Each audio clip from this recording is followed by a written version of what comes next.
the world, Ferrum, dissolved not into darkness, but into a broken bar nothing. A profound, suffocating sensory deprivation. One moment he was there, sword raised, victory assured, basking in the anticipated glory. The next a broken bar silence. Absolute, impenetrable silence. He couldn't hear his own ragged breathing, couldn't hear Conga's triumphant roar, couldn't hear the gasps of the crowd. And the light, a broken bar, the light was gone. Not replaced by darkness, but by a disorienting, featureless grey void. He could see his own hand before his face, but it seemed distant, unreal, as if viewed through thick, swirling fog. He couldn't feel the ground beneath his feet, couldn't feel the hilt of his sword in his grip. All sensory input, save for a lingering, confusing sense of his own physical presence, had been a broken bar extinguished. What, a broken bar? Rand stammered, his voice a thin, reedy whisper that seemed to be swallowed by the oppressive nothingness. He stumbled, his triumphant lunge dissolving into a clumsy, disoriented stagger. What's happening? Why a broken bar? Why can't I see? Why can't I hear anything? Conga, father, where is everyone? He flailed his arms wildly,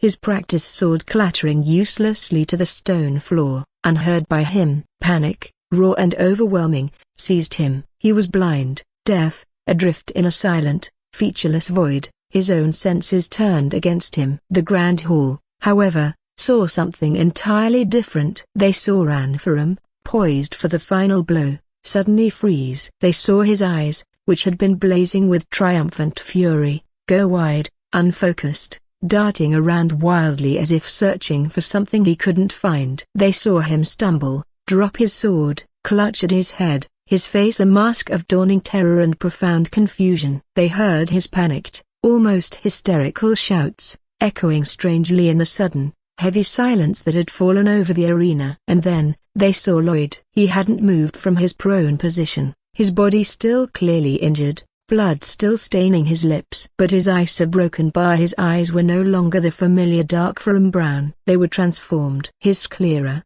the whites of his eyes, had turned a deep, unnerving, pitch black, absorbing the light, creating two miniature abysses in his pale, strained face. And where his irises and pupils should have been, there now burned two luminous, almost ethereal, rings of pale, bluish-white ring light like TikTok user use. They pulsed with a cold, controlled power, fixed with unwavering, terrifying intensity on the flailing, disoriented Ran.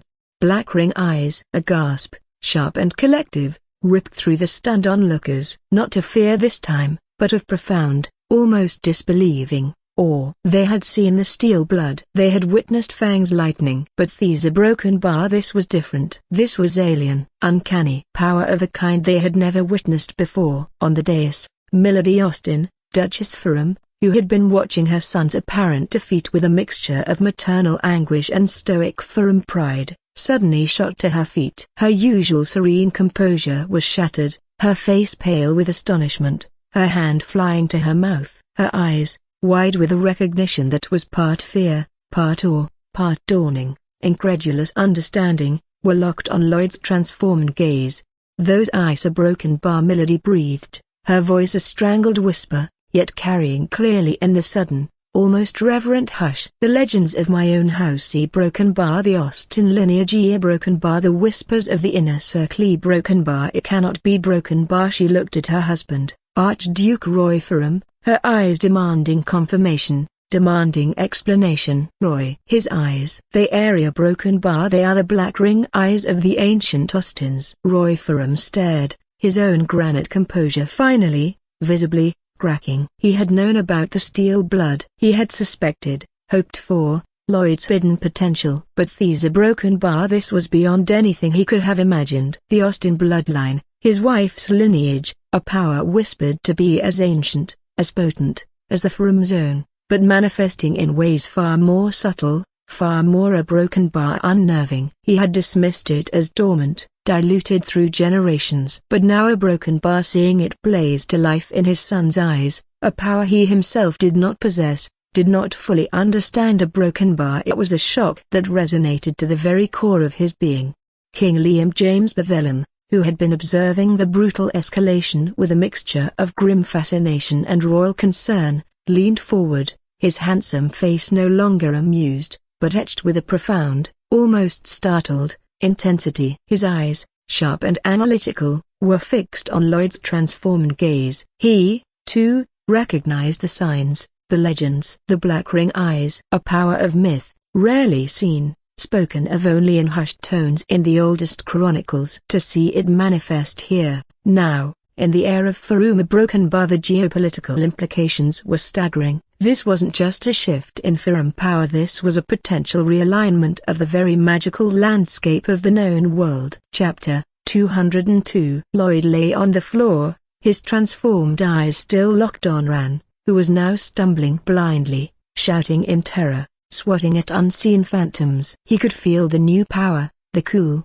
controlled energy of the black rings, thrumming within him, a stark contrast to the fiery chaos of his Ferrum steel. He hadn't projected the rings externally yet, hadn't constricted, hadn't crushed. He had simply a broken bar focused, willed it, and Ram's senses, his connection to the world around him, had seemingly a broken bar vanished. This, Lloyd realized, a grim, almost terrifying, satisfaction dawning through the pain and exhaustion, was a different kind of power. Not brute force, not flashy displays, but subtle, insidious, overwhelming control. The ability to simply a broken bar turn off the world for his opponent. The drab duckling hadn't just grown steel feathers and lightning claws. He had just opened a pair of eyes that could stare directly into the void, and apparently, drag his enemies in there with him. This tournament, Lloyd thought, a cold, predatory smile touching his blood-stained lips, was definitely not over yet. The earlier roars of combat,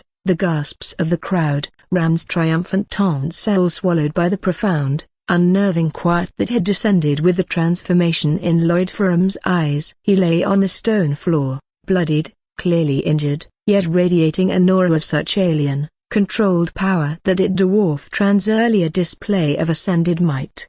His eyes, they were the focal point, mesmerizing, terrifying, pitch black's clearer, absorbing all light, like miniature voids. And within them, those luminous, ethereal rings of pale, bluish-white light, pulsing with a cold, ancient energy. The black ring eyes. Milady Austen, Duchess Ferrum, was still standing, her hand pressed to her mouth, her usual serene composure utterly shattered. Her eyes, wide with a mixture of fear, awe, and dawning, incredulous recognition, were fixed on her son. The black ring eyes, she whispered again, the words barely audible, yet resonating with a profound, almost ancestral, dread. The lost power of the Austen lineage. A broken bar. People thought it was just a legend, a broken bar, a story told to frighten children. A broken bar. She knew of it, of course. The whispers in her own family's oldest chronicles, the veiled references to an ancient, potent void power, unique to the Austen bloodline, a power that manifested in the eyes, granting terrifying abilities of control and manipulation. A power so rare,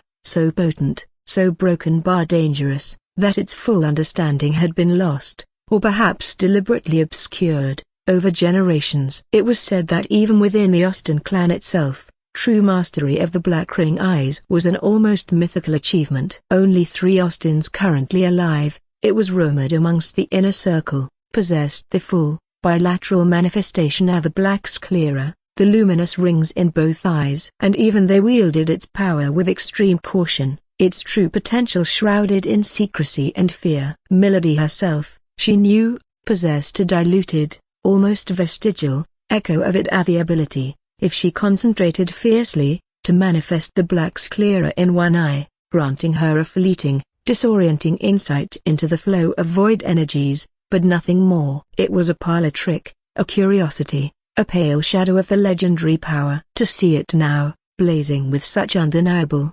terrifying potency in her own son, the son she had often despaired of, the son who had always seemed so broken bar. Ordinary, a broken bar. It was a shock that resonated to the very core of her being. Lloyd knew this too, not just from his mother's current, almost hysterical, reaction, but from the fragmented, desperate knowledge he had clawed towards in the final, brutal year of his first life, after the assassinations, after Rubel's usurpation, adrift in a sea of grief and vengeance, desperately seeking any advantage, any power that could help him survive. He had stumbled upon an ancient, almost forgotten, Austen family grimoire hidden deep within his mother's private chambers. A book detailing the true nature, the terrifying potential, of the black ring eyes.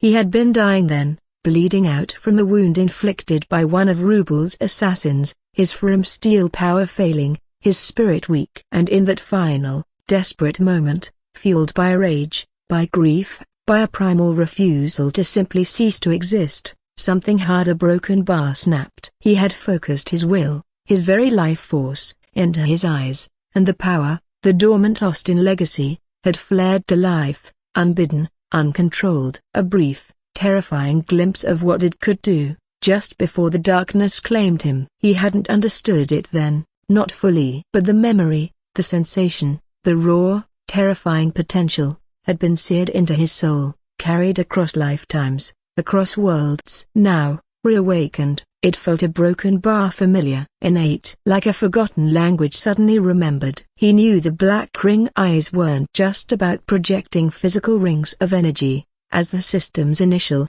simplistic description had implied. That was merely its crudest, most overt manifestation. The true power, the terrifying subtlety of the Austen legacy, lay in its ability to manipulate not just the physical, but the metaphysical. To place seals, not just on objects, but on concepts, on senses, on energies, on the very pathways of life itself. It could seal a wound, yes, or seal a door, but it could also seal a memory, seal a flow of magic, seal a nerve. And that, Lloyd realized, lying on the cold stone floor, his transformed eyes fixed on the flailing, disoriented Ran, was the key. Ran was still stumbling blindly, shouting in terror.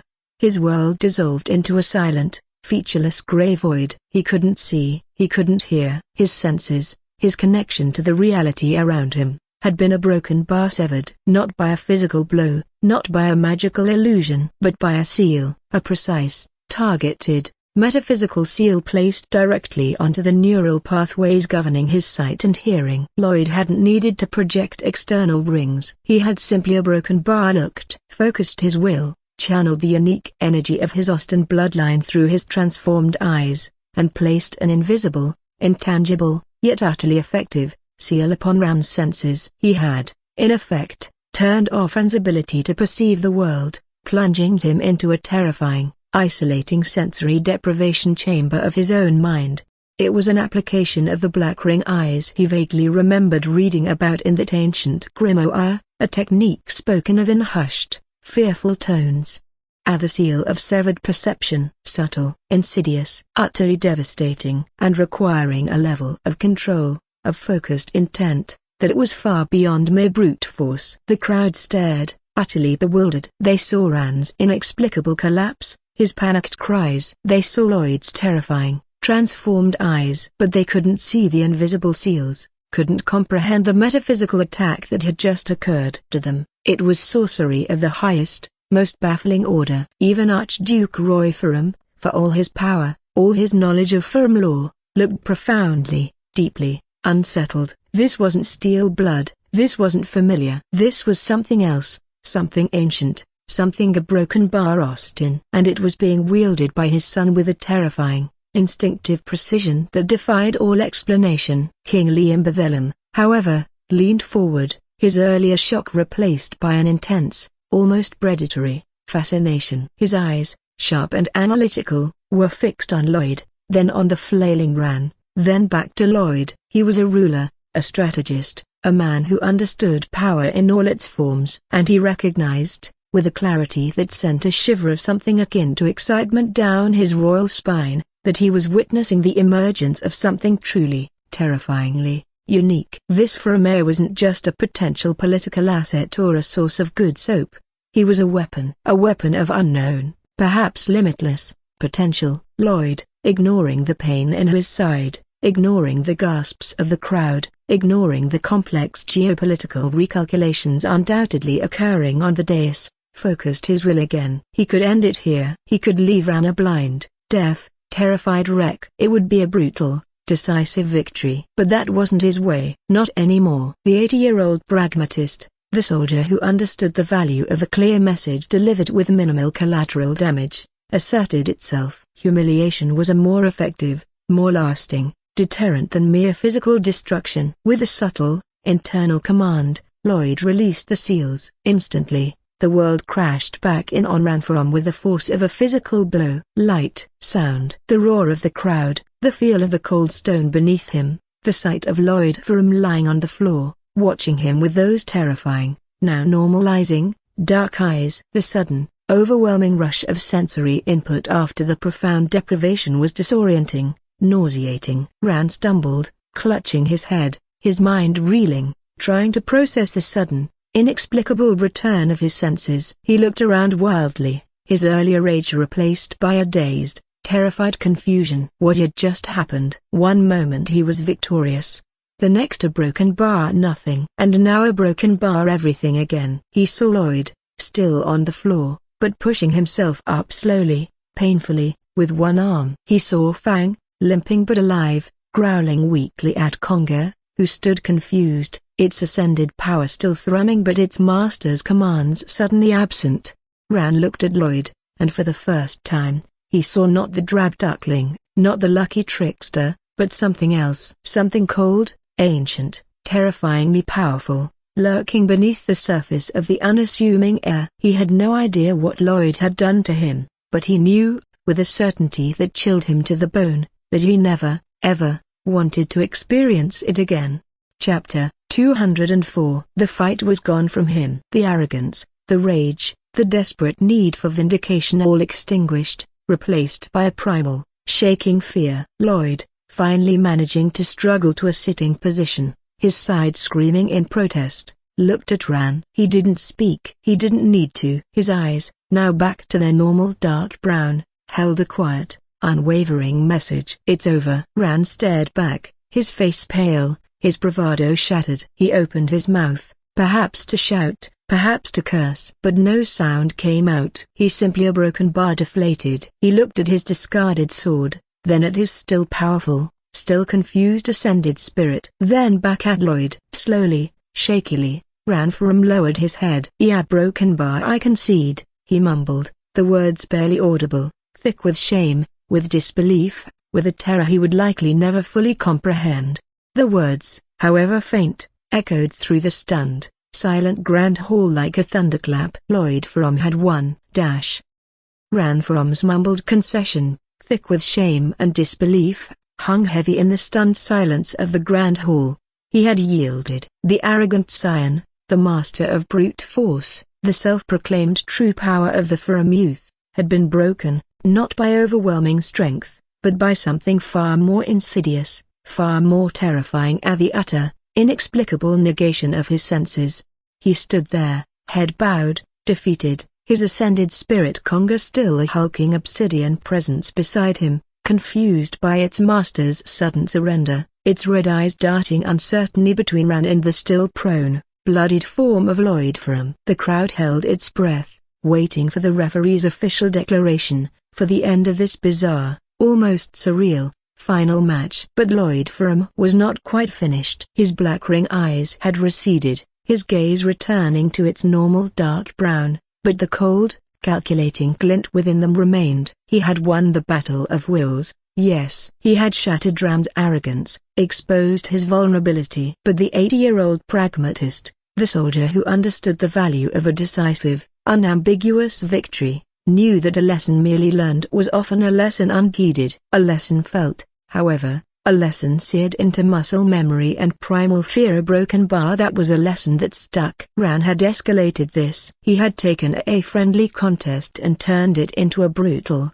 almost lethal, assault. He had reveled in Lloyd's pain, prepared to deliver a finishing blow with undisguised malice. Such actions, Lloyd knew, demanded not just defeat, but consequence. A clear, undeniable statement that crossing certain lines came with a significant, personal cost. With a grunt of effort that sent a fresh wave of agony through his injured side, Lloyd pushed himself further upright. He didn't try to stand. He didn't need to. He simply focused his will, drawing on the last, sputtering embers of his Ferrum steel power. It wasn't much, his reserves were scraped nearly dry, but it would be enough. Enough for a final, emphatic exclamation point. The air around the still dazed Ran, who was just beginning to straighten up, his mind still reeling from the sensory whiplash, shimmered almost invisibly. Dozens of whisper-thin steel wires, finer than spider silk, yet imbued with the unyielding strength of Ferrum blood, erupted from the stone floor, from the very air itself. Before Anne could even register the new threat, before Conga could react, the wires snapped taut, coiling around Ran's limbs, his torso, binding him instantly, completely, in a gleaming, inescapable net. Why?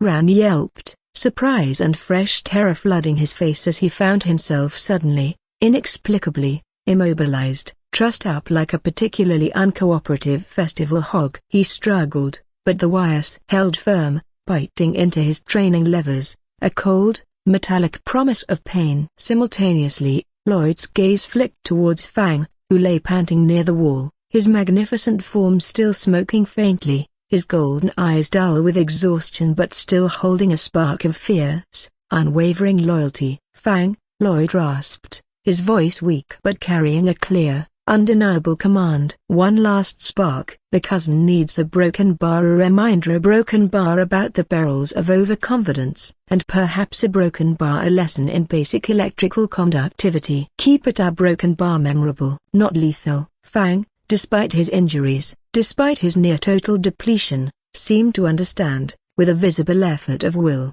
a final, desperate surge of his remaining spirit power, a tiny, almost pathetic, yet undeniably present, flicker of azure lightning coalesced around his paw. It wasn't the glorious, ear-splitting thousand-chirp strike. It was more like a single, very angry, very determined firefly with a bad attitude. The wolf spirit limped forward, dragging one slightly singed hind leg, and placed his faintly crackling paw directly onto the steel wires ensnaring Ran. The effect was instantaneous and deeply unpleasant for Ferrum. The steel wires, excellent conductors, transmitted Fang's desperate, last-ditch electrical charge directly into Ran's bound body. It wasn't enough to kill him, not even enough to cause serious, lasting physical injury, but it was enough to deliver a series of sharp, convulsive, full-body jolts that made every muscle in Ran's body seize, his teeth clench, his eyes roll back in his head. A strangled, gurgling shriek gripped from his throat as the electricity coursed through him, a sensation akin to being simultaneously tattooed by 1,000 angry wasps and licked by a very large, very static charged cat. The smell of burnt ozone and something vaguely like singed arrogance filled the air around him. Conga, Ran's ascended spirit, let out a roar of confused, sympathetic agony as the backlash from its master's electrocution, combined with the sudden, violent disruption of their spirit bond, proved too much. Its massive obsidian form flickered violently, then, with a final, shuddering groan, it dissolved into dissipating motes of black smoke, vanishing completely. Ran's spirit connection, already strained, had been decisively, emphatically, severed. Ferrum, his body still twitching from the aftershocks of the electrical assault, his eyes wide and vacant, collapsed bonelessly to the stone floor, landing in a smoldering, undignified heap. He was out cold, unconscious, thoroughly, comprehensively, and rather smellily, defeated. Lloyd watched, his expression grim, devoid of triumph, only a weary, necessary satisfaction. He flicked his wrist, and the steel wires binding Ran vanished as silently as they had appeared. Lesson delivered. Message received, and hopefully, he thought, a lasting impression made regarding the inadvisability of underestimating quiet cousins with a penchant for soap and surprisingly effective pest control methods. The referee, who had been frozen in a state of horrified paralysis throughout this final, brutal escalation, finally seemed to find his voice. He stared at the unconscious, faintly smoking form of Ferrum, then at the bloodied, exhausted, yet undeniably victorious Lloyd, then back at Ran. He swallowed hard. Lord, a broken bar. Lord Ferrum, a broken bar. Ice, a broken bar. Incapacitated, the referee stammered, his voice trembling slightly. The victor, a broken bar, and champion, a broken bar of the Ferrum Family Summit Youth Tournament, a broken bar. Ice, a broken bar. Lord Lloyd Ferrum. The announcement, when it finally came, was met not with a roar of applause, but with a profound, stunned, almost disbelieving silence. The entire grand hall seemed to be holding its collective breath, trying to process what they had just witnessed. The drab duckling hadn't just won, he had dominated, humiliated, and then, for good measure, mildly electrocuted, the previously undisputed powerhouse of their younger generation. Then, as the reality began to sink in, as Lloyd, with a visible effort, pushed himself to his feet, swaying slightly, Fang limping weakly to his side, a different sound began to fill the hall. A slow, hesitant clapping, starting from the section where King A. James Bethlehem sat, his face a mask of fascinated, almost delighted, disbelief. Marquis Crutz joined in, his expression one of profound, respectful awe. Then, slowly, hesitantly at first, then with growing volume, other members of the clan, the allied houses, began to applaud. It wasn't the wild, enthusiastic cheering that had greeted Ram's earlier victories, or Jothi's displays of effortless skill. It was something different, a mixture of shock, respect, perhaps even a touch of fear. They were applauding not just a victor, but an enigma, a force they didn't understand, but could no longer ignore. Jothi watched her brother, her earlier anger, her disappointment, her confusion, all swirling together into a complex, unreadable emotion. He had won against all odds. Against Ran. He was injured, exhausted, but he had won. And he had done it with a ruthlessness, a power, a terrifying, almost alien, competence that she had never imagined he possessed. This wasn't the Lloyd she knew. This was a broken bar, someone else entirely. On the dais, Archduke Roy Ferrum observed his elder son, his face still an unreadable granite mask, but his eyes a broken bar. His eyes held a new light, a flicker of something fierce, something proud, something a broken bar. Undeniably, profoundly, fatherly. He had set a challenge, and Lloyd, against all expectation, had not just met it, he had shattered it. The future of the Ferrum line, Roy Ferrum thought, a slow, almost imperceptible smile touching his lips, was suddenly looking very, very interesting indeed.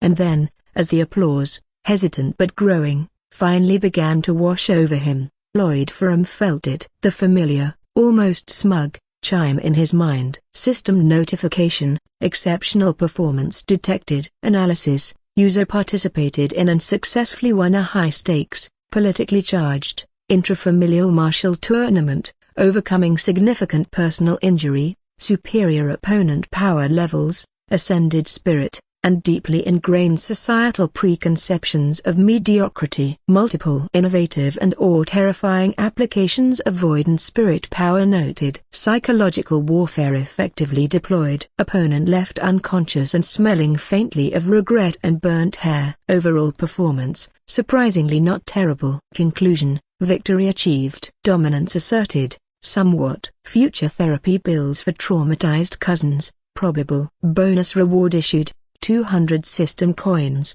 SC, current system coins, 113, previous, plus 200, reward, equals 313 SC.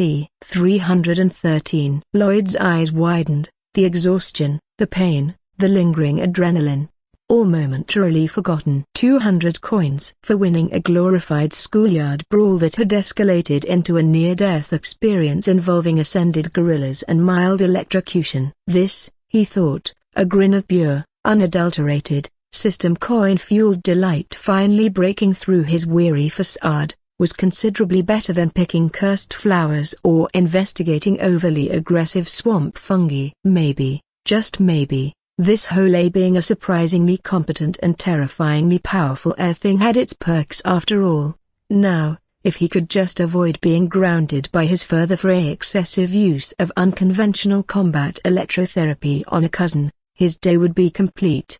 Chapter 206. The applause, a strange, disjointed sound born of shock and fearful respect, finally faded, leaving a silence in the grand hall that was heavier and more profound than before. Ran Ferrum's unconscious, faintly smoking form was being discreetly, if rather unceremoniously, carried from the sparring circle by two stone-faced household guards. His father, Viscount Rubel Ferrum, watched them go, his face a mask of such pale, thwarted fury that it seemed carved from ice.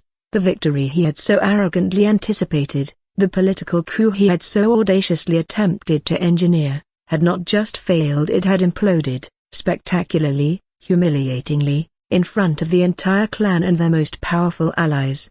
Lloyd Ferrum, leaning heavily on Fang for support, the wolf spirit, though depleted, was a surprisingly sturdy crutch, pushed himself fully upright, ignoring the screaming protest from his bruised ribs and the throbbing ache in his side. He had won. The drab duckling had not just survived the piranha tank, he'd somehow managed to convince the piranhas that he was, in fact, a particularly grumpy and surprisingly electric shark. The feeling was a bizarre cocktail of bone-deep exhaustion, grim satisfaction, and the lingering, almost giddy, disbelief that his improvised, borderline insane tactics had actually worked.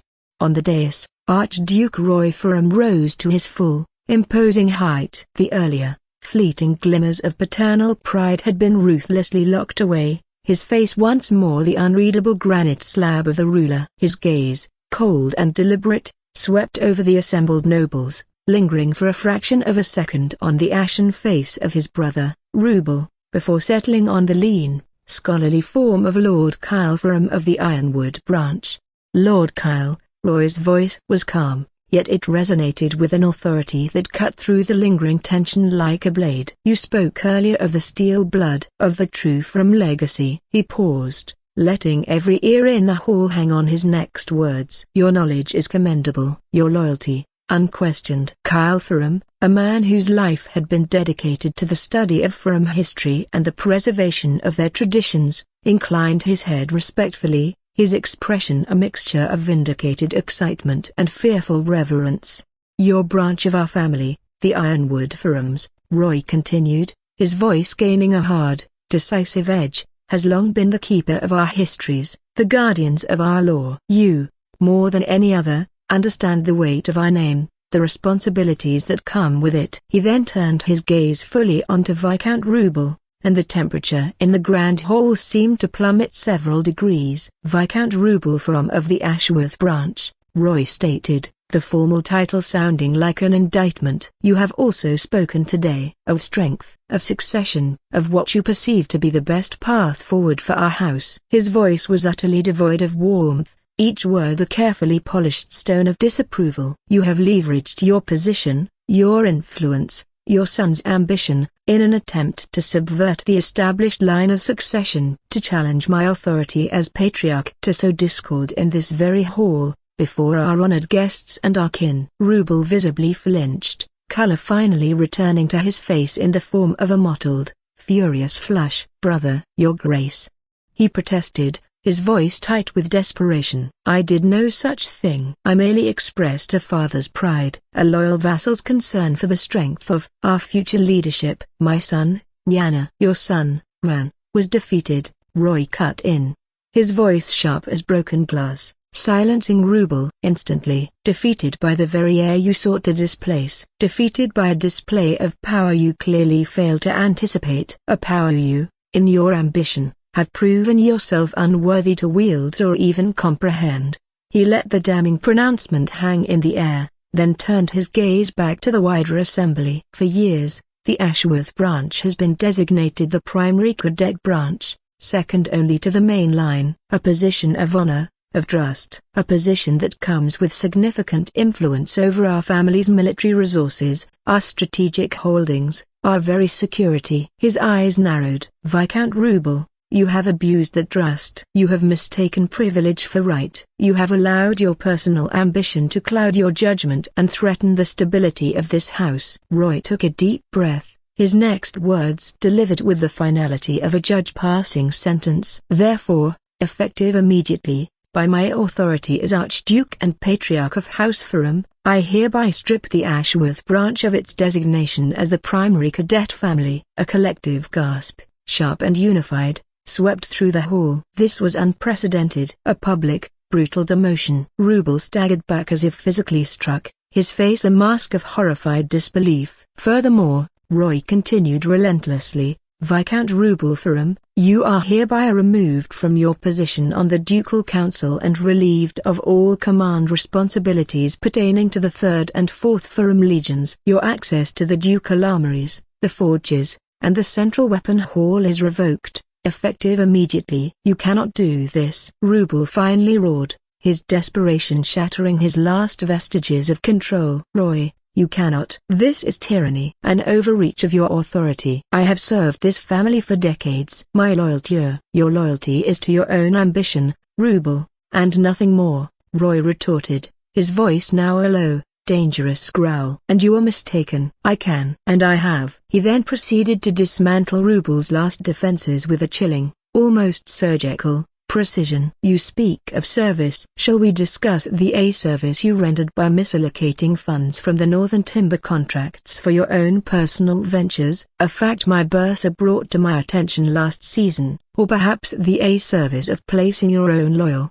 if largely incompetent, cronies in key quartermaster positions, a fact that has led to a documented 10% increase in equipment spoilage and logistical inefficiencies, or, his voice dropped further, becoming almost a whisper, yet carrying to every corner of the silent hall, shall we discuss the more recent service you performed just a few days ago? The one involving the coercion of 5 innocent citizens to bear false witness against my son? The one where you dispatched 3 of your household thugs to ambush and assault the heir of this duchy in a back alley? Rubel stared, his face ashen, his mouth opening and closing like a stranded fish. He was exposed. Utterly, comprehensively, exposed. Roy hadn't just been watching, he had been documenting, waiting for Rubel to overplay his hand, to give him the public justification he needed to finally, decisively, act. No, a broken bar, Rubel stammered, shaking his head. A broken bar, slander, a broken bar. Is it? Roy's voice was like ice. The witnesses have already confessed to my captain of the guard. The moneylender who held Milo Tanner's debt has proven surprisingly talkative when faced with charges of conspiracy against the ducal house. Your foreman at the guild warehouse,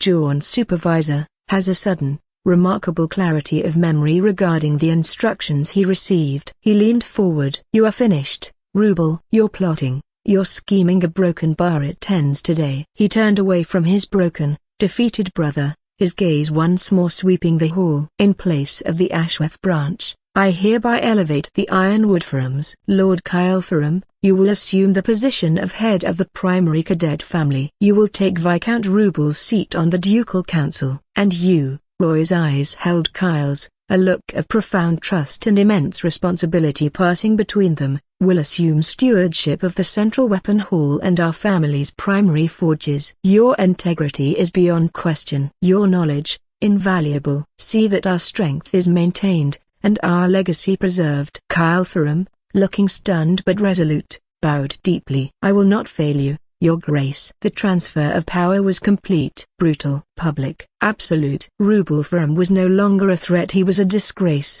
a cautionary tale. The balance of power within the Ferrum clan had just been irrevocably, seismically, altered. And Lloyd Ferrum, the catalyst for it all, stood watching, the ache in his side a dull throb, his mind already calculating the implications, the opportunities, the new, even more dangerous, game that had just begun. The Grand Hall was a maelstrom of barely suppressed emotion. The shock of Rubel Ferrum's public castration was still settling, the air thick with a sense of shattered ambition and freshly reallocated power. Rubel himself stood frozen, a statue of disbelief and impotent fury, his face a ghastly shade of white. He looked from his brother's implacable face to the solemn, resolute expression of Kyle Ferrum, the man who had just inherited his power, his status, his entire political future. The sheer, brutal totality of his defeat seemed to be slowly, agonizingly, sinking in. He finally found his voice, a ragged, desperate rasp that clawed its way out of his throat. No, he whispered, shaking his head, a wild, cornered look entering his eyes. He wasn't just defeated, he was being erased. No, we're broken bar. You can't make such a decision alone, Roy. It's a broken bar. It's against protocol. It's against the ancient charters. He was grasping at straws now, his desperation making him reckless. Chapter 208. He took a stumbling step forward, his voice rising, becoming shrill, almost hysterical. The reorganization of the primary cadet branch, the stewardship of the central weapon hall. These are not mere internal family matters. They affect the military balance of the entire duchy. the stability of the realm. Such a momentous decision, a broken bar. It requires a broken bar. It requires royal assent. He stabbed a trembling finger towards the dais, not at Roy, but at the wider implications of power. The king must approve such a change. You cannot act unilaterally, Roy. You have overstepped. I will appeal to the crown. I will appeal to King Liam himself. He had played his final, desperate card. An appeal to the highest authority in the land, a challenge not just to Roy's decision, but to his very authority to make it. It was a move born of utter desperation, a last-ditch attempt to bog the entire process down in the bureaucratic mire of royal court politics, to buy himself time, to sow doubt among the other nobles. He was betting, foolishly, that the king, ever cautious about concentrating too much power in any single vassal, might hesitate, might call for a review, might question Roy's motives. A murmur went through the assembled guests. He had a point, however tenuous. A shift in the military command of a powerful archduchy like Ferrum was indeed a matter of royal interest. Lloyd watched the drama unfold with a kind of detached fascination. Rubel, even in his death throes, was still a political animal, still lashing out, still trying to find a weakness to exploit. It was almost impressive, in a pathetic, reptilian sort of way. But then, Lloyd glanced at his father, and any fleeting admiration for Rubel's desperate gambit instantly evaporated. Because Archduke Roy Ferrum was not looking concerned. He was not looking angry. He was not looking worried. He was smiling. It was a small, almost imperceptible smile, a mere twitch at the corner of his lips. But it was there. A smile of such profound, almost cosmic, amusement, of such absolute, crushing certainty, that it was infinitely more terrifying than his earlier fury. It was the smile of a man holding not just a royal flush, but the entire deck, the table, and the deed to the casino. An appeal to the crown, Brother Rubel? Roy inquired, his voice laced with a dry, almost pitying, irony. A fascinating suggestion. You believe King Liam would find my decision a broken bar questionable? He let the question hang, then his gaze shifted, moving from the sputtering Rubel to the dais, to the handsome, unassuming nobleman seated beside him. The man who called himself a James. What say you, my lord? A broken bar, James? Roy asked, his tone perfectly pitched, a subtle invitation. You are an honored guest, a man of considerable influence and, I suspect, a keen understanding of the broken bar delicate balance of power in these realms. Do you believe I have overstepped? Should this matter be brought before His Majesty for formal review? Every eye in the hall snapped to the mysterious sage James. Who was this man, that the Archduke himself would solicit his opinion on such a momentous, internal family matter? What influence did he hold? King Liam James Bethlehem, who had been observing the entire drama with the engaged, slightly amused air of a man enjoying a particularly well-staged theatrical performance, sighed dramatically, as if roused from a pleasant reverie. He took a delicate sip of his wine, he wisely avoided the tea, and then slowly, deliberately, rose to his feet. He didn't move with the overt, commanding power of Roy Ferrum. He moved with a quiet, easy grace that was somehow even more compelling, more authoritative. The charming, slightly eccentric Lord James persona was still in place, but beneath it, a new layer was emerging, a subtle, undeniable aura of absolute, ingrained authority.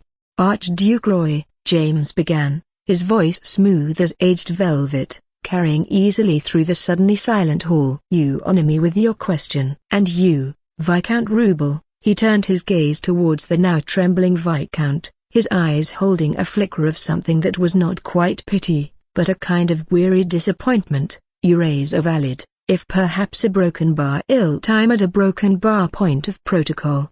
He took a step forward, towards the edge of the dais, his gaze sweeping over the assembled Ferrum clan. It is true. The stability of a great house like Ferrum is indeed a matter of profound interest to the crown, and any significant shift in its internal power structure, particularly one involving military command, does, traditionally, require a degree of royal oversight. An affirmation, if you will, to ensure the continued peace and prosperity of the realm. Rubel's face, which had been ashen, flickered with a desperate, pathetic spark of hope. Was it possible? Was this stranger, this influential guest, about to side with him, to challenge Roy? James smiled, A slow, disarming smile that did absolutely nothing to reassure now intensely sweating Rubel. Therefore, the king continued, reaching into the inner pocket of his impeccably tailored tunic, it is perhaps a broken bar, fortunate a broken bar that I came prepared for just such a contingency.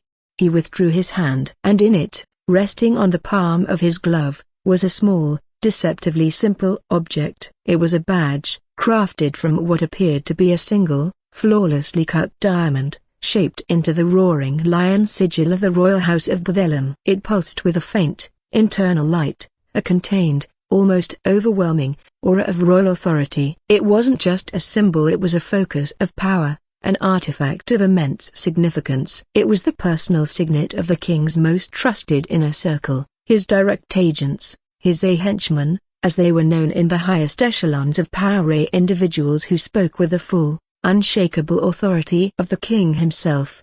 A collective, choked gasp went through the hall. The nobles, the guests who understood the significance of what they were seeing, stared, their faces draining of color. Jason Siddick's eyes widened in stunned comprehension. Marquis Krutz looked as if he might faint. This James wasn't just an influential guest. He was a broken bar, a direct agent of the king. James held the diamond badge aloft for all to see, its light seeming to cut through the gloom, silencing all whispers, all doubts. As a duly appointed ambassador and direct representative of His Royal Majesty, King Liam Bethlehem, he declared, his voice losing all traces of its earlier casualness, ringing now with the cold, absolute authority of the crown, I am empowered to act on his behalf in all matters pertaining to the security and stability of this realm.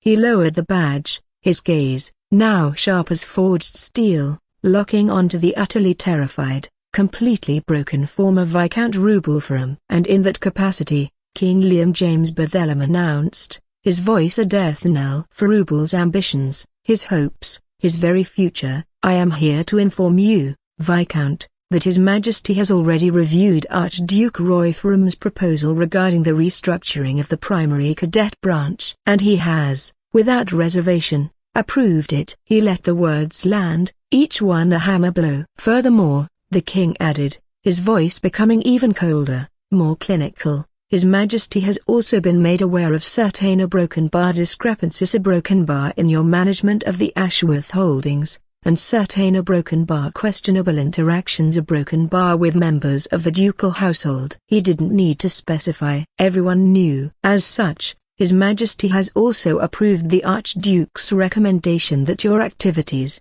both past and present, be subject to a full, formal, and a broken bar investigation by the Crown's own auditors. Lloyd Ferrum made a small, strangled sound, a noise of pure, abject despair. He staggered back, his face a mask of utter ruin. He wasn't just demoted, he was finished. Investigated by the Crown. There would be no escape, no hiding place, no political maneuvering that could save him now. King Liam Bethlehem turned away from the shattered man, his task complete. He offered a slight, almost imperceptible nod to Lloyd Ferrum, a silent acknowledgement of a perfectly executed political checkmate. Then, his gaze swept over the stunned hall, finally settling, with a flicker of that familiar, roguish amusement, on Lloyd Ferrum. He gave Lloyd a small, almost invisible, wink. The message was clear. Welcome to the big leagues, kid. Try not to spill your tea next time. Rubel, without another word, turned and stumbled from the grand hall, his son ramp trailing behind him like a chastened ghost. Their exit was not one of defiance, but of utter, comprehensive, soul-crushing defeat. The Ashworth Ferrums, for all intents and purposes, were finished. The departure of Viscount Rubel and his sullen, defeated son left a vacuum in the grand hall, a space quickly filled by a rising tide of excited, almost frantic, murmuring. The political landscape of the Ferrum clan had just been seismically redrawn, live, in front of a captive audience that included a disguised king. It was the kind of high drama that would fuel gossip in noble courts across the continent for months, if not years. Chapter 210. Archduke Lloyd Ferrum, having delivered the political equivalent of a flawlessly executed public execution, calmly retook his seat. The faint, satisfied smile had vanished, replaced by his usual stern, authoritative mask, But Lloyd could see a new light in his father's eyes at the keen, satisfied gleam of a master strategist who had just successfully removed a cancerous tumor from the body politic of his house. "Lord Ferrum," Roy's voice boomed, cutting through the rising chatter, instantly commanding silence once more. "As the newly appointed head of the primary cadet branch, your duties begin immediately. You will meet with the Ducal Bursar and my captain of the guard at first light tomorrow to begin the formal transition of all Ashworth branch responsibilities. This includes a full audit of the Legion payrolls and a complete inventory of the central weapon hall." He paused, his gaze sweeping over the hall, a silent warning to any other ambitious branch heads who might be getting ideas. "There will be order. There will be accountability. The strength of this house will be reaffirmed." Ferrum, who still looked slightly dazed by his sudden, dramatic promotion, bowed deeply from his seat. "It will be done, Your Grace. I will serve with diligence and honor." Roy nodded once, a gesture of finality. The summit, for all intents and purposes, was concluded. The primary objectives, silencing doubters, reaffirming the main line's authority, and publicly castrating his primary internal rival had been achieved with spectacular, almost theatrical, success. Lloyd, still standing near the epicenter of the shattered teacup incident, felt a wave of profound exhaustion wash over him. The adrenaline from the tournament, the shock of the royal revelation, the tension of the political showdown, a broken bar, it was all catching up to him. He just wanted to find a quiet corner, maybe with a comfortable chair, a concept that felt increasingly mythical in his current life, and try to process the sheer, mind-bending insanity of the past few days. But his father's last words had snagged on a hook in his mind. The weapon hall stewardship transferred to the trustworthy, traditionalist Ferrum, a place of immense importance, the heart of the Ferrum family's martial might. A place that, under Rubel's ambitious and likely corrupt oversight, had probably been a broken bar, inefficient. And suddenly, the 80-year-old engineer, the military strategist K.M. Evan, stirred from his exhaustion-induced stupor. The weapon hall, the forges, the armories. His mind, a vast archive of Earth-based technological knowledge, began to hum with possibilities, a silent cascade of ideas that had absolutely nothing to do with soap. He thought of the practice swords used in the tournament, heavy, poorly balanced slabs of crude iron. He thought of the armor worn by the household guards, functional, yes, but cumbersome, inefficient in its weight-to-protection ratio. He thought of the siege engines depicted in the estate's tapestries, catapults and ballistae, designs that hadn't fundamentally changed in centuries. It was a broken bar, primitive, so incredibly primitive. His mind flashed back to Earth, to the laboratories, the R&D facilities, the testing ranges. He remembered the feel of polished alloy under his fingertips, the scent of ozone from a plasma cutter, the satisfying hum of a perfectly calibrated magnetic accelerator. He remembered the long, grueling hours spent hunched over holographic schematics, arguing with fellow scientists about tensile strengths, power-to-weight ratios, the optimal trajectory for a hypersonic projectile. He remembered his greatest creation, the flying mechanical battlesuit, a marvel of mechatronics, a symphony of articulated limbs, microservos, integrated weapon systems, and a personal flight pack powered by compact fusion cells. It had revolutionized warfare on Earth, earned him a Nobel Prize, cemented his legacy. It was a creation born from a lifetime of studying physics, metallurgy, engineering, ballistics. He looked at the Ferrum guards standing stoically by the grand hall doors, clad in their heavy, clanking plate mail, and he almost laughed. The comparison was so stark it was ludicrous. What if? The thought, quiet at first, then insistent, almost seductive, began to bloom in his mind. What if he could apply even a fraction of that knowledge here? In Riverio, he didn't have the technology, of course. No advanced computers, no CNC machines, no fusion cells. But he had the principles, the fundamental understanding of physics,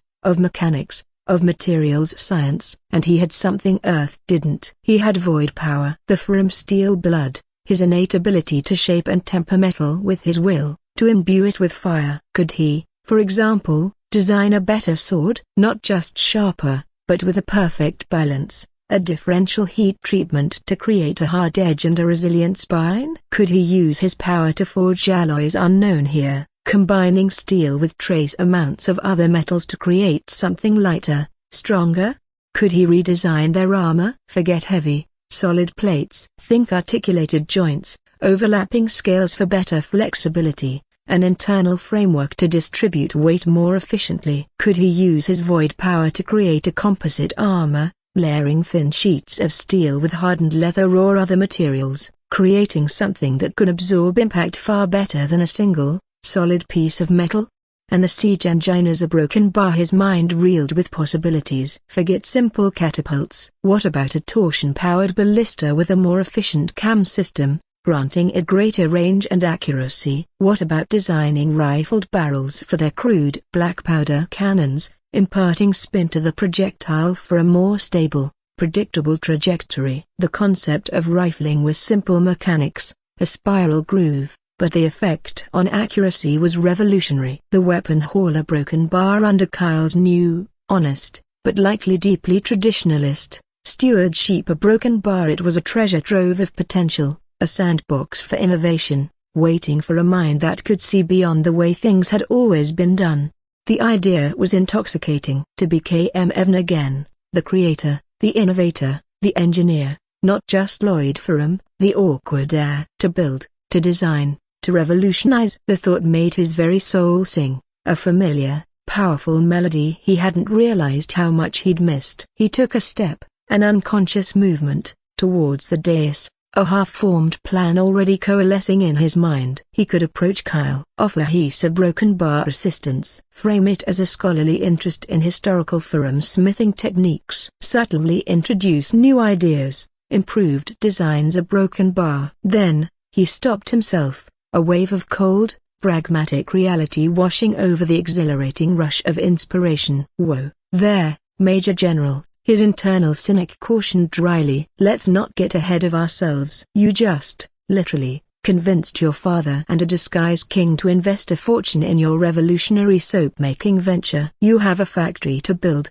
a brand to establish, a royal household to supply with complimentary rosemary-scented cleansing elixir for the next 5 years. You have a suspicious ice princess wife to not actively antagonize, a terrified but loyal butcher girl assistant to manage, and a whole new set of demonic eyeball powers to figure out how to use without accidentally turning someone's spleen into a decorative paperweight. You are, to put it mildly, a little busy. He sighed, the thrill of engineering inspiration giving way to the weary acknowledgement of his current, rather crowded, schedule. The weapon hall, the forges, the dream of building a better ballista broken bar. It would have to wait. It was a long-term project, a future ambition. For now, the path to power, the path to the system coins he so desperately needed, was paved not with advanced alloys and rifled barrels, but with tallow, lye, and the sweet smell of monopolistic profit. First, the soap revolution. Then, the military-industrial complex. One step at a time, Lloyd. One bizarre, interdimensional, soap-fueled step at a time. He finally turned, leaving the buzzing hall, the political triumphs, the martial ambitions, behind him. He needed fresh air, and perhaps, just perhaps, another cup of tea. He shuddered. Definitely not another cup of tea. Maybe just the fresh air. The chaos of the grand hall, with its heady mix of political triumph, familial resentment, and the lingering scent of royal investment, faded behind Lloyd as he sought refuge in the relative quiet of the estate's sprawling corridors. He needed a moment to decompress, to let the whirlwind of the summit settle, to organize the sudden, chaotic influx of new projects, new responsibilities, new dangers, into a coherent mental flowchart. Soap factory schematics, maternal bloodline power practice, navigating his father's newfound, intensely scrutinizing expectations, figuring out what to do about the all-too-near threat. A broken bar. His to-do list had just become terrifyingly long. He was just rounding a corner near the West Wing's secluded library, a place he usually found blessedly free of overly enthusiastic cousins or disapproving ancestral portraits, when he saw them. The sight made him pause mid-stride, a flicker of genuine curiosity cutting through his mental clutter. Chapter 212. It was a young man, seated in the wheelchair, his posture straight, dignified, despite the obvious physical limitations. A beautifully crafted woolen blanket was draped across his lap, concealing the lower half of his body. His face, pale and fine-featured, held a quiet, almost scholarly intensity, though it was marred by a stark, black leather patch covering his left eye. His right arm ended just below the elbow, the sleeve of his fine tunic neatly pinned. He looked no older than 17 or 18, yet his remaining eye, a startlingly intelligent shade of grey, held a maturity, a weary gravity, that seemed far beyond his years. He was handsome, in a fragile, almost tragic, way. Pushing the wheelchair, her hands resting gently on its high back, was a young woman of breathtaking, almost ethereal, beauty. She was blonde, her hair the color of spun gold, braided intricately with small, white flowers. Her face was serene, her smile gentle, her blue eyes, when they briefly glanced up, radiating a warmth and kindness that felt utterly out of place in the often cold, political atmosphere of the Ferrum estate. She moved with a quiet, unassuming grace, her simple but elegant gown a soft counterpoint to the sharp, almost severe, dignity of the young man in the chair.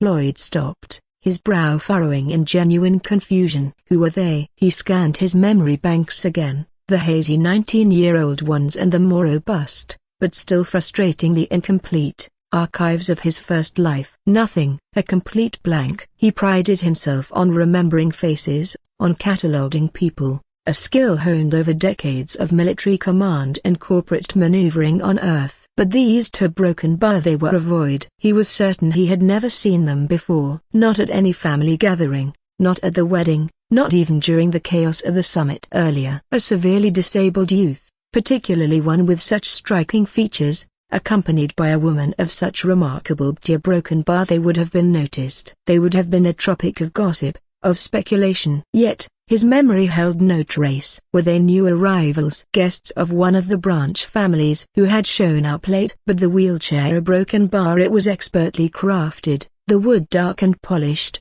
the wheels moving with a silent, smooth precision that spoke of custom, expensive artisanship, not some hastily procured medical device. This was a long-term reality, not a recent injury. And a Ferrum youth, a cousin, so grievously injured a broken bar, surely he would have known. Surely, that would have been a major event within the family, a tragedy spoken of in hushed, respectful tones. As he stood there, wrestling with the anomaly, the young man in the wheelchair looked up. His single grey eye met Lloyd's, and a slow, knowing smile touched his lips. It wasn't a friendly smile, not exactly. Nor was it mocking or challenging. It was a broken bar, a smile of recognition, of quiet, patient, almost unsettling, understanding. As if he had been waiting for Lloyd to notice him. He spoke, his voice quiet but clear, carrying easily in the silent corridor. "Lord Lloyd Ferrum, a pleasure to finally make your acquaintance formally." Or, he added, a flicker of something unreadable in his gaze, "perhaps I should say a broken bar our reacquaintance." Lloyd felt a chill, unrelated to the corridor's draft. "Reacquaintance? My lord, a broken bar?"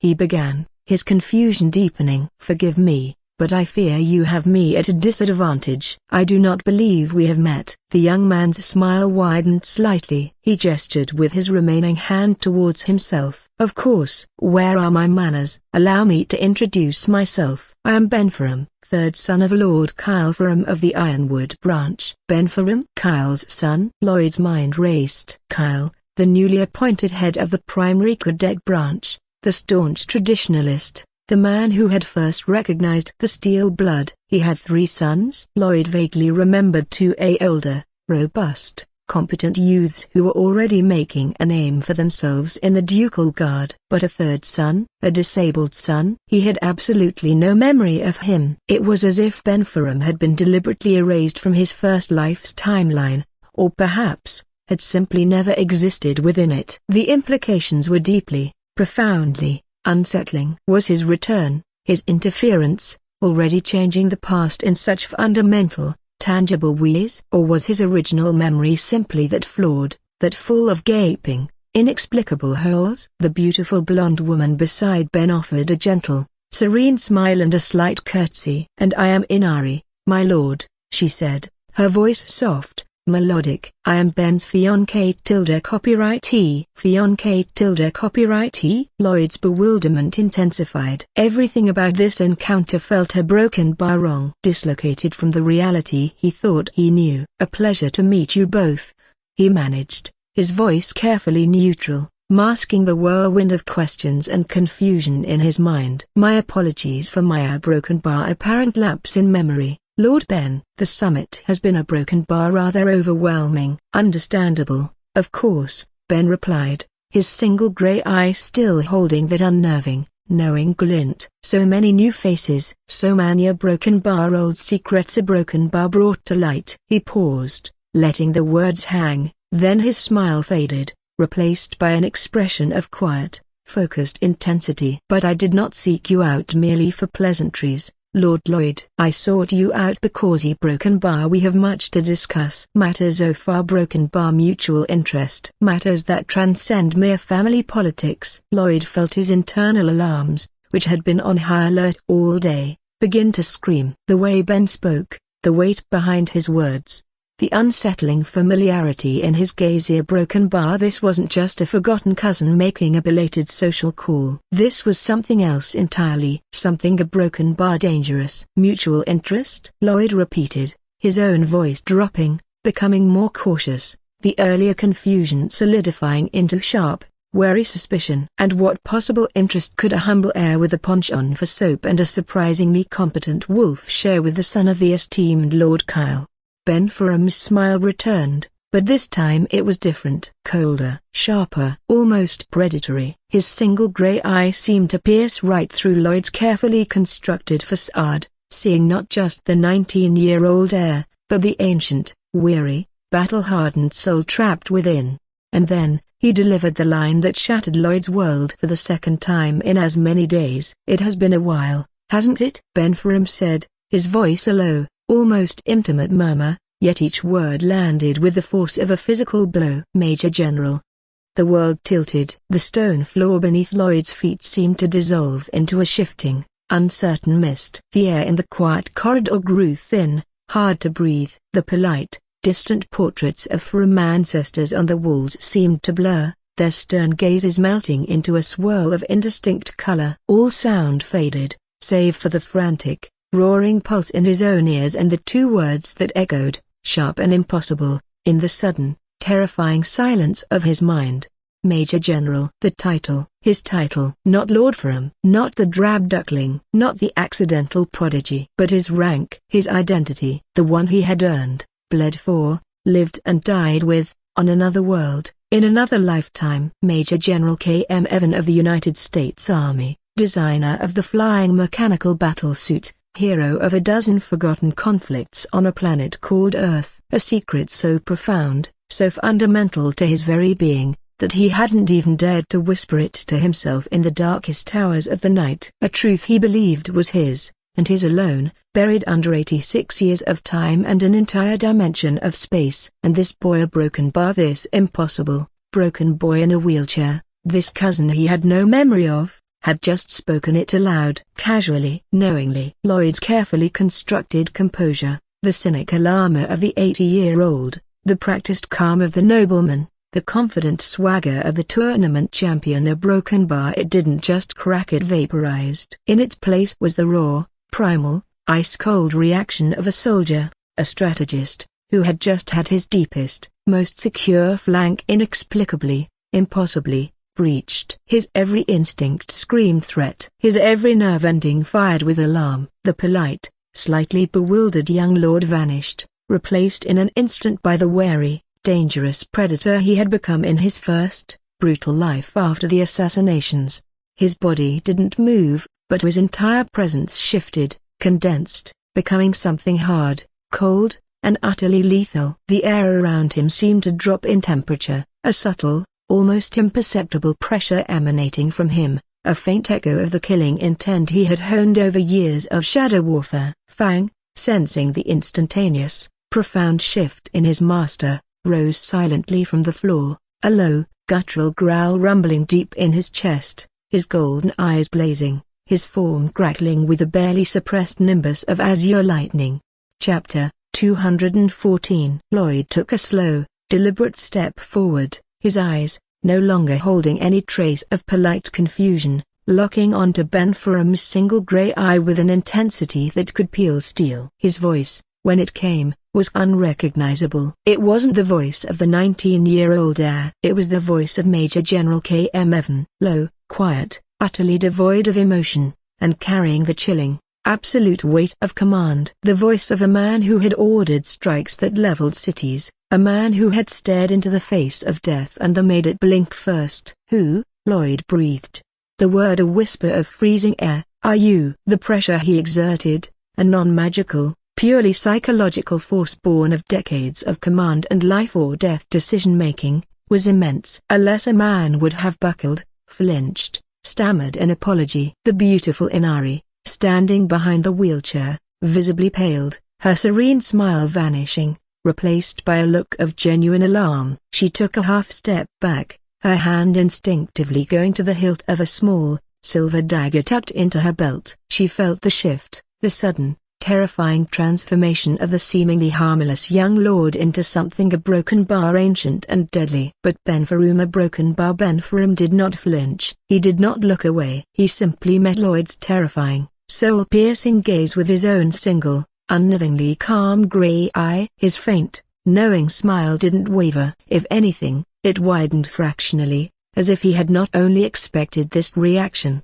but welcomed it. As if he were finally speaking to the man he had been waiting for all along. As I said, Ben replied, his voice still quiet, almost conversational, utterly unperturbed by the crushing weight of Lloyd's killing intent or the crackling, lightning-wreathed wolf now growling at his side. I am Ben Ferrum, third son of Kyle. Nothing more, nothing less. He paused, letting the simple, impossible statement hang in the air. As for how I know a broken bar, previous tightly broken bar, let's just say that some memories, some echoes, are stronger than others.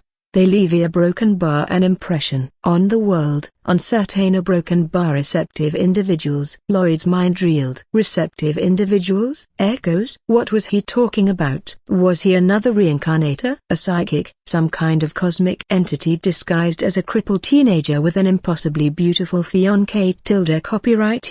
The possibilities were terrifying, endless. That's not an answer, Lloyd growled, his voice a low, dangerous rumble. The pressure intensified. He took another slow step forward. And you have approximately 5 seconds to provide me with a real one, before my broken bar a wolf or broken bar decides to test the structural integrity of your very charming, but probably quite flammable, wheelchair. Ben's smile finally faded, replaced by a look of weary, almost pitying, understanding patience. Major General, you were always so broken bar direct, so focused on immediate tactical solutions. He sighed softly. Very well, you want answers. I have them, or at least, some of them. But not here. Not now. His gaze flickered down the corridor, a silent acknowledgement of their lack of privacy, of the ever-present eyes and ears of the Ferrum estate.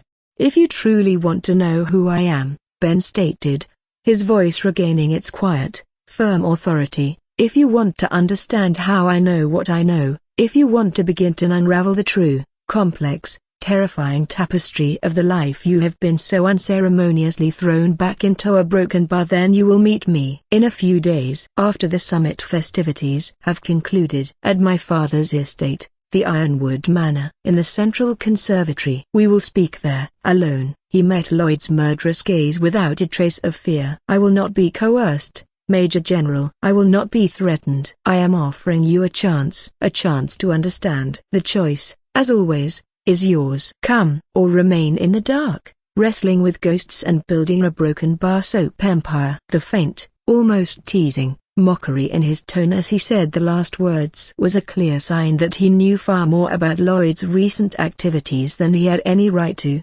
Just as Ben finished speaking, just as Lloyd was about to press further, to demand more, the familiar, almost smug, chime echoed in his mind, sharp and clear.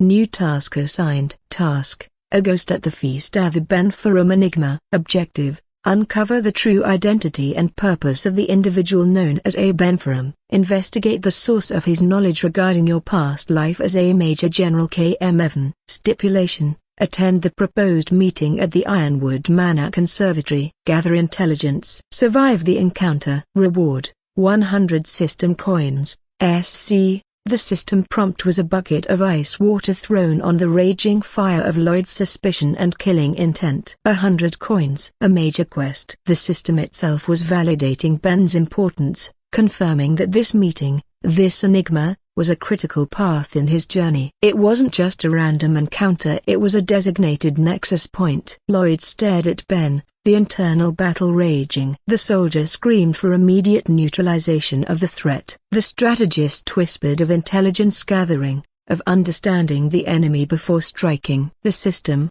with its promise of 100-coin reward, was heavily tipping the scales towards the latter. He slowly, reluctantly, reined in the killing intent, pulling the metaphorical predator back into its cage. The oppressive pressure in the corridor receded. Fang's growl subsided into a low, unhappy grumble, the lightning around him fading. The wary, dangerous Major General retreated, replaced once more by the calm, watchful, but now deeply unsettled, Lord Ferrum. 10 days from tonight, Lloyd said finally, his voice cold, clipped. The Ironwood Manor Conservatory. He didn't agree. Not exactly. He stated it as a fact. A confirmation of the appointment. Ben Ferrum's smile returned, serene, knowing. Excellent. I look forward to our broken bar reacquaintance. He nodded to Inari, who, with a final, wary glance at Lloyd, began to push the wheelchair smoothly down the corridor, their silent departure leaving behind a trail of unanswered questions and a profound, bone-deep sense of unease. Lloyd stood alone in the quiet hallway, his heart still pounding, his mind reeling. Ben Ferrum, a ghost from a past that shouldn't exist, a key to a future he couldn't predict. In a few days, he would get answers, or, he thought, a grim smile touching his lips, he would get a fight. Either way, the game had just become infinitely more complex and infinitely more dangerous. The rest of the Ferrum family summit passed in a blur of forced pleasantries and simmering, unspoken tensions. Lloyd moved through the closing ceremonies, the formal feast, the endless rounds of polite, meaningless conversation, like a man sleepwalking. His body was there, nodding respectfully to Great Aunt Esmeralda, offering a brief, non-committal response to Marquis Krutz's effusive thanks, even managing a strained, vaguely civil exchange with his still fuming cousin, Kenta. But his mind, his soul, was elsewhere, trapped in the quiet corridor with the impossible, wheelchair-bound boy who knew his greatest secret. Major General. The words echoed, a persistent, unnerving drumbeat beneath the surface of the celebratory din. He found himself back in the suite late that night, the opulent room feeling less like a gilded cage and more like a decompression chamber. The silence was thick, heavy, broken only by the distant sounds of the estate settling into slumber and the soft rustle of pages as Rosa, a silent, veiled sentinel in her usual armchair, read by the light of a single, flickering lamp. Lloyd didn't bother with the sofa tonight. He didn't have the energy for its lumpy, judgmental embrace. He paced back and forth, across the plush rug that marked the boundary of his designated territory, a caged tiger wrestling with an impossible enigma. Who was Ben Ferrum? How could he know? Was he a friend? An enemy? A reincarnator like himself? The questions churned, a relentless, unanswerable vortex. The upcoming meeting at the Ironwood Manor felt less like an appointment and more like a summons, a step into a darkness he couldn't yet fathom. He paced, running a hand through his dark hair, his mind a chaotic whirlwind. His usual internal monologue, the cynical, pragmatic 80-year-old, was uncharacteristically silent, replaced by the raw, focused alertness of the soldier confronting an unknown, potentially overwhelming, threat. All his carefully laid plans are the soap empire, the slow accumulation of system coins, the cautious, gradual revelation of his powers. He felt suddenly fragile, naive, thrown into disarray by this single, impossible encounter. He stopped his pacing, staring unseeingly out the tall window at the moon-drenched gardens, his reflection a pale, haunted stranger in the dark glass. His mood, usually a carefully controlled mixture of weary amusement and strategic focus, was now dark, turbulent, a storm of unease and unanswered questions. It was in this moment of profound, unguarded preoccupation that Rosa Siddiq finally spoke. Her voice, cool and crisp as ever, cut through the heavy silence of the room like a sliver of ice. "You are troubled, Lloyd." Chapter 216. It wasn't a question. It was a statement of fact. An observation delivered with the cool, analytical precision of a scientist noting a change in a specimen's behavior. Lloyd started, turning from the window, surprise momentarily breaking through his dark reverie. He hadn't realized she was watching him so intently. Usually, when she was reading, the rest of the world, himself included, seemed to cease to exist for her. He saw her sitting there, her book closed in her lap, her veiled face turned towards him, those unnerving obsidian eyes fixed on him with a focus that was a broken bar different. Not just the usual detached, data-gathering observation. There was something else there, a flicker of far broken bar, something. He couldn't quite name it. Curiosity, concern. The latter seemed so improbable it was almost laughable. "Am I so transparent?" Lloyd replied, forcing a wry, self-deprecating smile that didn't quite reach his eyes. "My apologies. I'll endeavor to brood more subtly in the future. Wouldn't want to disrupt the broken bar serene ambience of our shared domestic bliss." Rosa did not react to his sarcasm. Her gaze remained steady, probing. "Your mood has shifted," she stated, her voice still level, analytical. "Since the conclusion of the summit. Before, your demeanor, while often a broken bar, atypical a broken bar, a subtle, almost invisible eye roll accompanied this word. A broken bar was one of carefree confidence. Your focus was on a broken bar finance, logistics, the broken bar practicalities, a broken bar of your soap enterprise." The way she said a soap enterprise made it sound like a slightly distasteful, if academically interesting, biological experiment. "Today, however, a broken bar, you are not touching your books. You are not sketching schematics. You are a broken bar, preoccupied, distant. Your thoughts are clearly elsewhere. Somewhere broken bar dark." Lloyd stared at her,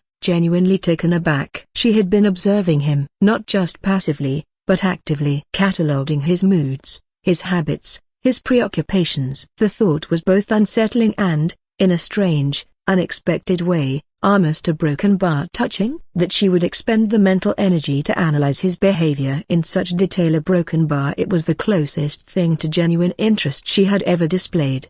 He felt the familiar urge to deflect, to offer a glib, meaningless response, to retreat behind a wall of sarcasm. But something in her steady, unwavering gaze, something in the quiet, almost expectant, silence of the room, made him pause. Perhaps a broken bar, perhaps just a sliver of the truth wouldn't hurt. Not the whole, impossible truth, of course, but a piece, a sliver. "Yeah, broken bar. I met someone today, Rosa," he said finally, his voice quiet, dropping the pretense of carefree confidence. He walked over to the sofa, sinking onto its lumpy surface, suddenly feeling the full weight of the day, of the past 2 lifetimes, pressing down on him. "A cousin." "One, yeah, broken bar. I don't remember ever meeting before." "Ben Ferrum, Kyle's 3rd son." He watched her for a reaction. A flicker of recognition, a nod of acknowledgement. He saw nothing. Her veiled face remained a perfect, unreadable mask. "He is a broken bar disabled," Lloyd continued, his voice low, wrestling with the memory. "In a wheelchair. Missing an eye, a hand, a leg." He saw a faint, almost imperceptible, widening of her visible eyes. "Good." A reaction. "Something." "And he a broken bar. He knew something about me, Rosa." "Something impossible." "Something no one could possibly know." He ran a hand through his hair again, a gesture of pure, unadulterated frustration. "It has a broken bar unsettled me deeply." He didn't expect sympathy. He didn't expect comfort. He wasn't even sure why he was telling her. Perhaps just to voice the impossible, to give it form in the quiet darkness of the room, to share the burden, however impersonally, with the only other person on the planet who shared his immediate, physical space. Rose remained silent for a long moment, her head tilted slightly, processing this new, unexpected data. A disabled cousin, impossible knowledge, a source of profound, uncharacteristic distress for her usually unflappable, if eccentric, husband. There are many things in this world, Lloyd, she said finally, her voice still cool, still detached, but perhaps lacking some of its usual icy edge, that defy simple, logical explanation. Curses, ancient artifacts, powers that operate beyond our understanding. She paused, then, to Lloyd's utter astonishment, she offered not a dismissal, not a platitude, but a piece of cool, pragmatic, almost chillingly logical advice. If these are broken bar Ben Ferrum, a broken bar poses a threat, if his knowledge represents a danger to you, to this housey broken bar, then the logical course of action is to neutralize that threat permanently. Lloyd stared at her. Neutralize the threat permanently. She was suggesting a broken bar assassination? Just like that? With the same calm, dispassionate tone she might use to suggest rearranging the furniture for better energy flow. The sheer, ruthless pragmatism of it was both terrifying and, in a dark, twisted way, almost a broken bar admirable. He let out a short, sharp bark of laughter, a sound of pure, surprised amusement. Gods, Rosa, he said, shaking his head. You area broken bar truly something else. He met her questioning gaze, a genuine, almost fond, smile touching his lips. No, I don't think we'll be assassinating my possibly demonic, wheelchair-bound cousin just yet. I have our broken bar meeting, a broken bar arranged to ascertain the nature of the threat first. But thank you for the broken bar input. It's a broken bar, refreshingly direct. Rosa tilted her head again, a silent acknowledgement. She had offered a logical solution. He had considered and rejected it for his own, presumably logical, reasons. The exchange was complete. But then, as if a different, previously dormant, analytical subroutine had been triggered by their unusual, almost personal, conversation, she did something even more unexpected. She changed the subject. Your power, Lloyd, she said, her voice regaining a fraction of its earlier analytical tone. The steel blood, the broken bar, other abilities a broken bar you displayed today. Why did you hide them for so long? What was the strategic advantage in projecting an image of such a broken bar? Profound mediocrity. The question was direct, probing, the question of a fellow power user, a fellow strategist, seeking to understand the logic behind a long-term deception. Lloyd leaned back against the sofa, feeling the familiar, lumpy cushions against his back. The question hung in the air between them, sharp, demanding. He could deflect again. He could offer another glib, mysterious non-answer. But looking at her now, at this strange, beautiful, terrifyingly logical woman who was his wife, who had just casually suggested murder as a viable problem-solving strategy, who smelled faintly of rosemary and quiet, analytical concern, a broken bar, he found he didn't want to. I just felt like it, he said, with a nonchalant shrug, a faint, almost teasing, smile playing on his lips. He offered no explanation, no justification, just a simple, infuriating, utterly illogical statement of personal whim. Rosa stared at him. Her obsidian eyes narrowed slightly behind her veil. The silence stretched, thick with unspoken analysis, with the whirring of her internal logic circuits trying to process this new, utterly irrational, data point.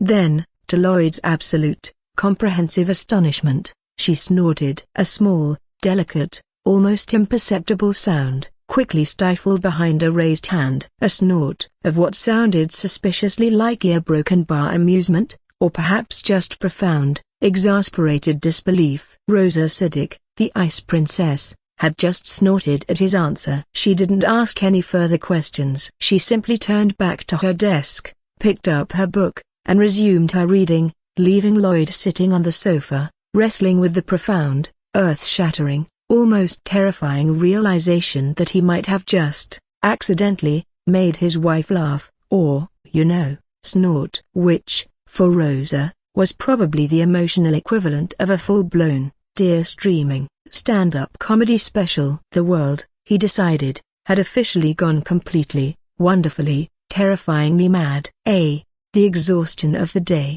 a heavy, leaden thing born of physical combat, mental strain, and the profound, soul-deep weariness of wrestling with impossible revelations, finally claimed him. Lloyd, still fully clothed, slumped sideways on the sofa, the dusty tome of guild regulations a poor substitute for a pillow, and fell into a sleep that was less restful slumber and more a dizzying, uncontrolled plummet into the depths of his own fractured consciousness.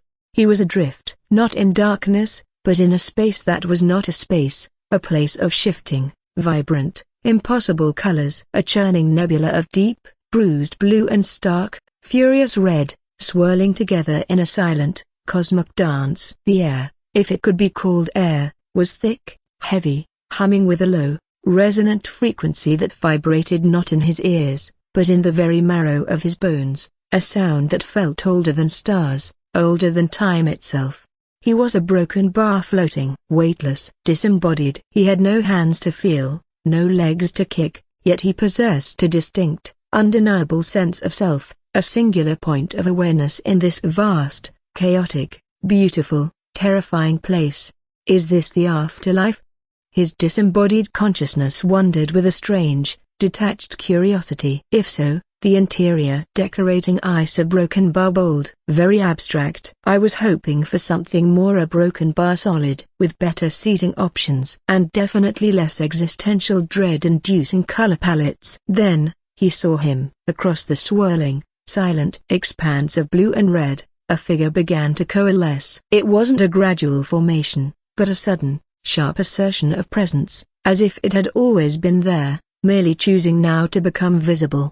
Chapter 218. It was a man, or the shape of a man. He stood impossibly tall, a silhouette of pure, vibrant crimson, as if sculpted from the very essence of the furious red that swirled through this strange, liminal space. He had no features, no face, no discernible clothing, just a perfect, humanoid form burning with an internal, silent fire. He was a cipher, an enigma, a walking, breathing question mark painted in the color of arterial blood and dying suns. Lloyd's awareness, his disembodied self, felt a jolt. Not of fear, not exactly, but of profound, instinctual recognition. A feeling that he knew this figure, this crimson man, on a level that transcended memory, that resonated with the very core of his being. It was a familiarity that was both deeply comforting and utterly, terrifyingly, alien. The crimson man raised an arm, a gesture slow, deliberate, almost languid. He pointed a featureless red hand directly at Lloyd's point of awareness. And then, he spoke. Or rather, sound emanated from him. But it wasn't language. It wasn't words. It was a broken bar static. A torrent of noise, like a radio caught between 1,000 stations. A chaotic symphony of whispers, clicks, whirs, screeches, and a low, persistent hum that vibrated with immense, frustrated power. It was a voice trying to break through an impenetrable barrier, a message desperately trying to find a frequency that Lloyd's consciousness could tune into. He could feel it, the intent behind the chaotic noise. It was a voice trying to say something. Something important, something urgent. A warning, an explanation, a command. The static was thick with meaning, with emotion, a frustration, longing, a desperate, almost painful, urgency. Yet the content, the actual message, was utterly, completely, maddeningly indecipherable. It was like listening to a ghost on a broken telephone line, the words tantalizingly close, yet forever lost in the crashing, roaring waves of cosmic interference. The red man seemed to grow more agitated, his featureless form vibrating with the effort of his communication. The static intensified, becoming a physical pressure, a wave of sound and non-sound that pushed against Lloyd's awareness, demanding to be understood.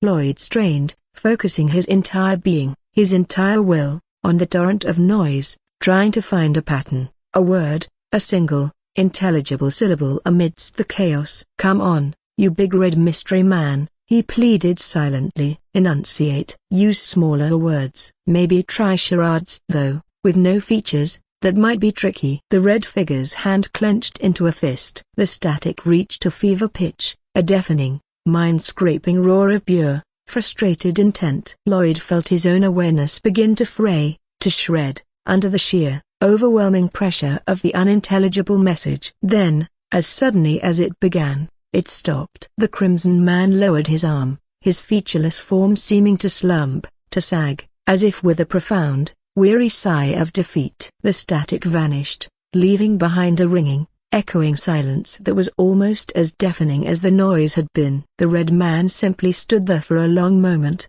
a silent, burning silhouette against the swirling backdrop of blue and crimson. He looked a broken bar, sad, resigned, a being of immense power, utterly defeated by the simple, insurmountable barrier of communication. He raised his hand one last time, not in a gesture of command, but in a slow, almost gentle, wave. A farewell, a promise, an acknowledgement of failure. Then, his crimson form began to dissolve, to fade, not vanishing, but simply a broken bar receding, melting back into the swirling red mists of the strange, beautiful, terrifying space, leaving Lloyd's awareness once more alone, adrift, in the silent, colorful void. The dream, or vision, or whatever it was, held for another heartbeat. The image of the silent, waving crimson man seared into his consciousness. And then, Lloyd's eyes snapped open. He was on the sofa. The first, grey light of dawn was filtering through the windows of the suite. The air was cool, still. He was drenched in a cold sweat, his heart hammering against his ribs, his breath coming in ragged, shallow gasps. He sat bolt upright, his mind reeling, the echoes of the dream, the static, the silent farewell of the crimson man, still ringing in his ears. It wasn't just a dream. The memory of it was too vivid, too real. The sensations at the humming vibration, the pressure of the static, the profound, gut-deep recognition of the red man, they felt more real than the lumpy velvet of the sofa cushions beneath him. What a broken bar! What in the hells was that?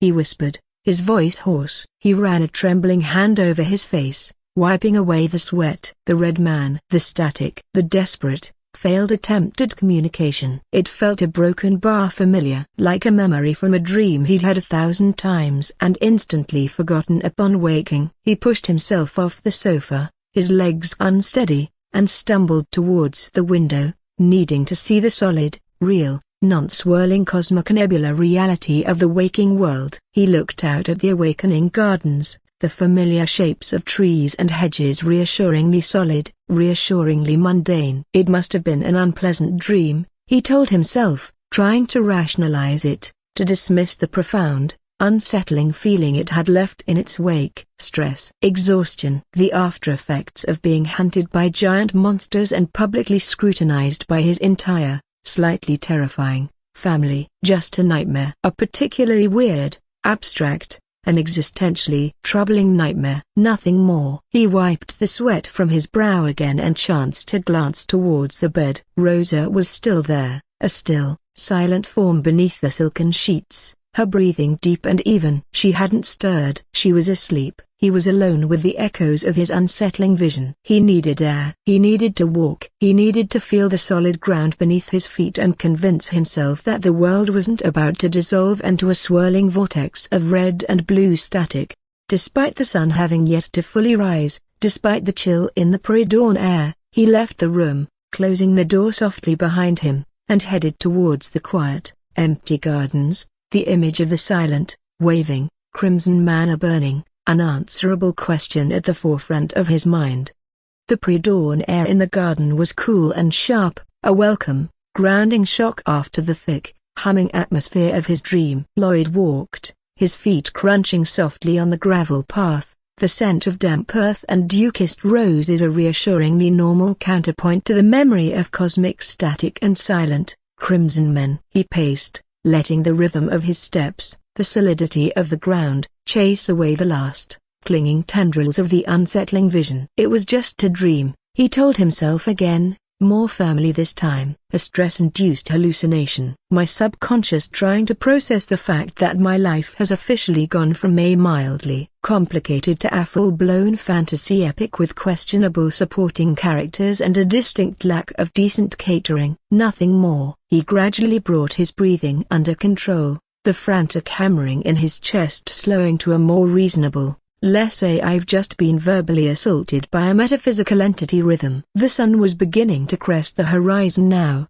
painting the eastern sky in delicate shades of rose and pale gold. A new day, a day for practicalities, a day for soap and system coins. He found himself smiling, a genuine, almost relieved smile. The dream was weird, yes, unsettling, definitely. But it was intangible, a mystery for another time. The soap empire, the 15,000 gold coins slowly making their way through Bursar Periwinkle's bureaucratic labyrinth, the 103 system coins currently burning a metaphorical hole in his mental pocket. A broken bar, those were real, tangible, a solid foundation upon which to build his future, a future that hopefully involved significantly less running from giant monsters. The thought of the coins, the sheer potential they represented, was a warm, comforting glow against the lingering chill of the dream. He could finally, properly, begin. Just as the thought crossed his mind, just as a renewed sense of purpose began to chase away the last vestiges of his nocturnal dread,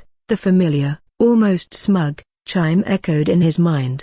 New primary goal detected. Task, Operation, Suds and Steel are the foundation. Description: the user has successfully secured significant investment capital for a new commercial enterprise, a Ferrum family finest cleansing elixir. The time for theoretical planning and small-scale, smokehouse-based experimentation is over. The time for industrial-scale production has begun. Don't just make soap, build an empire. A very clean, very profitable empire. Objective 1, establish a dedicated, purpose-built manufactory, the soap factory. This includes land acquisition, appropriation, architectural design, construction, and outfitting with necessary equipment, boiling vats, drying racks, centrifusion laboratory, etc. Objective 2, commence successful, consistent, large-scale production of at least one baseline product, for example, rosemary-scented hard bars. Reward upon completion, 1,000 system coins, SC, and 1 new permanent system function, a farming system coins. Chapter 220. Lloyd stopped dead on the gravel path, his mouth falling slightly open. He read the notification again, and again. 1,000 system coins. 1,000. The number was staggering, an order of magnitude beyond any reward he had received before. It was enough to upgrade a spirit to ascension and then transcend, with change to spare. It was enough to significantly rank up his void powers. It was a broken bar, a game changer. But it was the second part of the reward that truly made his breath catch in his throat. A new permanent system function, a farming system coins. What did that even mean? His mind raced. The 80-year-old engineer instantly dissecting the possibilities. Farming, cultivating, generating. Did it mean he could a broken bar create coins? Passively? Set up some kind of system that would generate a steady, reliable income of the most valuable currency in his known universe? The implications were profound, world-altering. It would free him from the tedious, dangerous grind of bounty hunting, from the slow drip of his allowance, from the constant, pressing need to find new ways to scrounge for gold. It would be a paradigm shift, a leap from being a gig economy power gamer to a full-blown, self-sustaining, supernatural magnate. This wasn't just a task, this was the key to everything. A fierce, almost giddy, excitement surged through him, completely obliterating the last traces of his earlier unease. The dream, the Crimson Man, the unsettling static. They felt distant now, unimportant, overshadowed by this dazzling, tangible promise of power and progress. He had thought he would build the factory later, after more planning, after the funds had fully cleared. A slow, methodical process. But these a broken bar. This reward changed everything. The timeline had just been aggressively moved up. Right, he murmured, his eyes gleaming with a new, fervent intensity. Plan changed. Forget later. The soap factory starts construction. A broken bar today. He turned on his heel, his mind already a whirlwind of logistics, planning, and a deep, abiding desire for that a farming function. He practically strode back towards the main estate building, his earlier exhaustion forgotten, replaced by a surge of pure, unadulterated, system-fueled ambition. He needed to speak to his father immediately. He needed access to the ducal bursar, to the estate architects, to the land surveyors. He needed to get the 10,000 gold coins released, now, not in a week. The deed. Right. His father had mentioned a deed. He found Lloyd Ferrum in the main dining hall, engaged in his usual solitary breakfast ritual of paperwork on stoic disapproval of everything. Lloyd, still slightly disheveled from his pre-dawn garden walk but radiating a new, almost manic, energy, bypassed the usual formalities. "Father," he began, his voice firm, respectful, but carrying an unmistakable urgency. "I require the 10,000 gold coin investment you pledged today. I wish to commence work on the manufactory immediately." Roy looked up from his ledger, one perfectly sculpted eyebrow arching in surprise at his son's sudden, energetic intrusion. "Immediately, Lloyd?" "Your enthusiasm is a broken bar commendable if slightly abrupt. But as I believe I mentioned, such a significant transfer of ducal funds requires proper procedure. A venture of this scale, an investment of this magnitude, a broken bar, it must be formalized. We must first draw up a deed." Lloyd frowned, a flicker of his earlier frustration returning. "A deed, father? Between us? I am your son, the heir. This is a Ferrum enterprise. Why the need for such a broken bar legalistic formality?" It seemed like another unnecessary bureaucratic hurdle. Another delay designed by Bursar Periwinkle to protect his precious ledgers from the grubby, innovative hands of the younger generation. Roy set down his quill, his expression becoming serious, paternal. Mr. Broken Bar educational." "Lloyd," he said, his voice losing its usual sharp edge, becoming patient, instructive. "This is not about a lack of trust between us. It is about a surplus of prudence and about building a foundation for true, lasting success. You are no longer just my son dabbling in a hobby. You are proposing to become a captain of industry. And captains of industry," he paused, letting the words sink in, "operate with contracts, with deeds, with the force of law and tradition behind them." He leaned forward, his gaze intense. "This deed, Lloyd, serves two crucial, intertwined purposes. Purposes that look not just inwards, to our family, but outwards, to the world you wish to sell your soap to." He held up a finger. "Firstly, it is about trust. Not my trust in you, but the trust of the merchants, the suppliers, the guilds you will inevitably need to deal with. Think of it from their perspective. You are the Archduke's heir,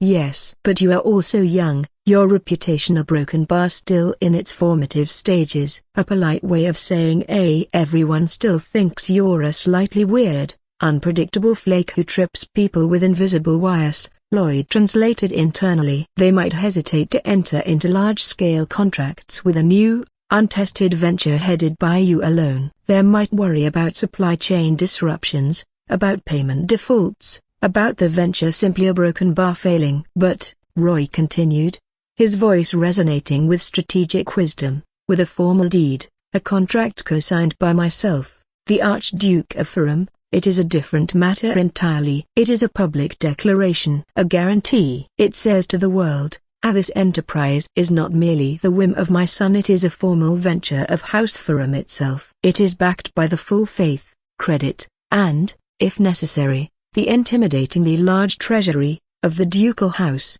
It gives them an assurance of stability, of continuity. It tells them that even if your initial orders falter, even if you face unforeseen challenges, they will be paid. That their contracts will be honored. That behind you stands the unshakable might of me. It is an assurance, Lloyd, a shield, a tool to build the very trust you will need to make this empire of yours a reality." Lloyd listened, his initial frustration giving way to a dawning, grudging respect. He hadn't thought of it that way. He'd been focused on the product, the system, the internal logistics. His father was thinking, as always, of the external politics, the perception, the long game. It wasn't a hurdle, it was a foundation, a damn clever one. "And the second reason, Lloyd?" Roy's voice softened almost imperceptibly, a flicker of something akin to paternal pride, or perhaps just shrewd business acumen, in his eyes. "The second reason is simpler. The investment is sound." Roy Ferrum's voice, for once, was not that of the stern Archduke reprimanding a reckless heir, but of a seasoned investor explaining a sound financial decision. "This deed, Lloyd, this formal contract between us, it serves a second, equally crucial purpose. It clarifies ownership. It defines the stakes. It turns this from a son's project funded by his father's largesse into a true, formal partnership." He leaned back in his chair, the gesture relaxed, confident. I have assessed your prototype. I have heard the expert testimony of Grandmaster Grimaldi and Master Elmsworth. I have considered the market potential, the innovative nature of the product, the surprising ingenuity of your delivery system. He paused, his gaze meeting Lloyd's directly, a flicker of something that might have been genuine, almost grudging, admiration in his dark eyes. And my conclusion, Lloyd, is simple. This is a good investment, a damn good one. The praise, so rare, so unadorned, landed with more weight than any of his earlier thunderous pronouncements. Lloyd felt a strange, unexpected warmth spread through his chest. His father, the man whose approval he had subconsciously craved and despaired of for 2 lifetimes, believed in his venture. Not just as a father indulging a son, but as a shrewd businessman recognizing a golden opportunity. Therefore, Roy continued, his voice regaining its familiar, authoritative tone, the businessman reasserting himself over the briefly proud father, this deed will formalize my position not just as your benefactor, but as your primary business partner. My investment of 10,000 gold coins is not a gift, nor a loan to be repaid only in the event of catastrophic failure. He tapped a decisive finger on the ledger before him. It is the purchase of equity, of a stake in this new enterprise you have so audaciously conceived. He let the words sink in, then delivered the terms with the cool, precise finality of a master negotiator closing a deal. The deed will stipulate that the ducal house of Ferrum, in exchange for this initial capitalization of 10,000 gold coins, will retain a 40% share in all future profits generated by the Ferrum family finest cleansing elixir manufactory and its associated product lines. Chapter 222. 40%. The number was significant, substantial, but a broken bar not unreasonable. Lloyd's mind, the engineer and strategist, instantly ran the calculations. His father was providing the vast majority of the initial capital, the political backing, the legal framework, the very foundation upon which the entire enterprise would be built. A 40% stake for that level of foundational investment and risk assumption was a broken bar fair. More than fair, even, by the cutthroat standards of Earth-based venture capitalism. It left him, the innovator, the operator, with a controlling 60% share. It made them partners, true partners. This arrangement, Roy explained, seeing the calculation in his son's eyes, benefits us both. It provides you with the massive, immediate capital you require to build your empire correctly, without compromise, from day one. It provides me, and by extension, the ducal treasury,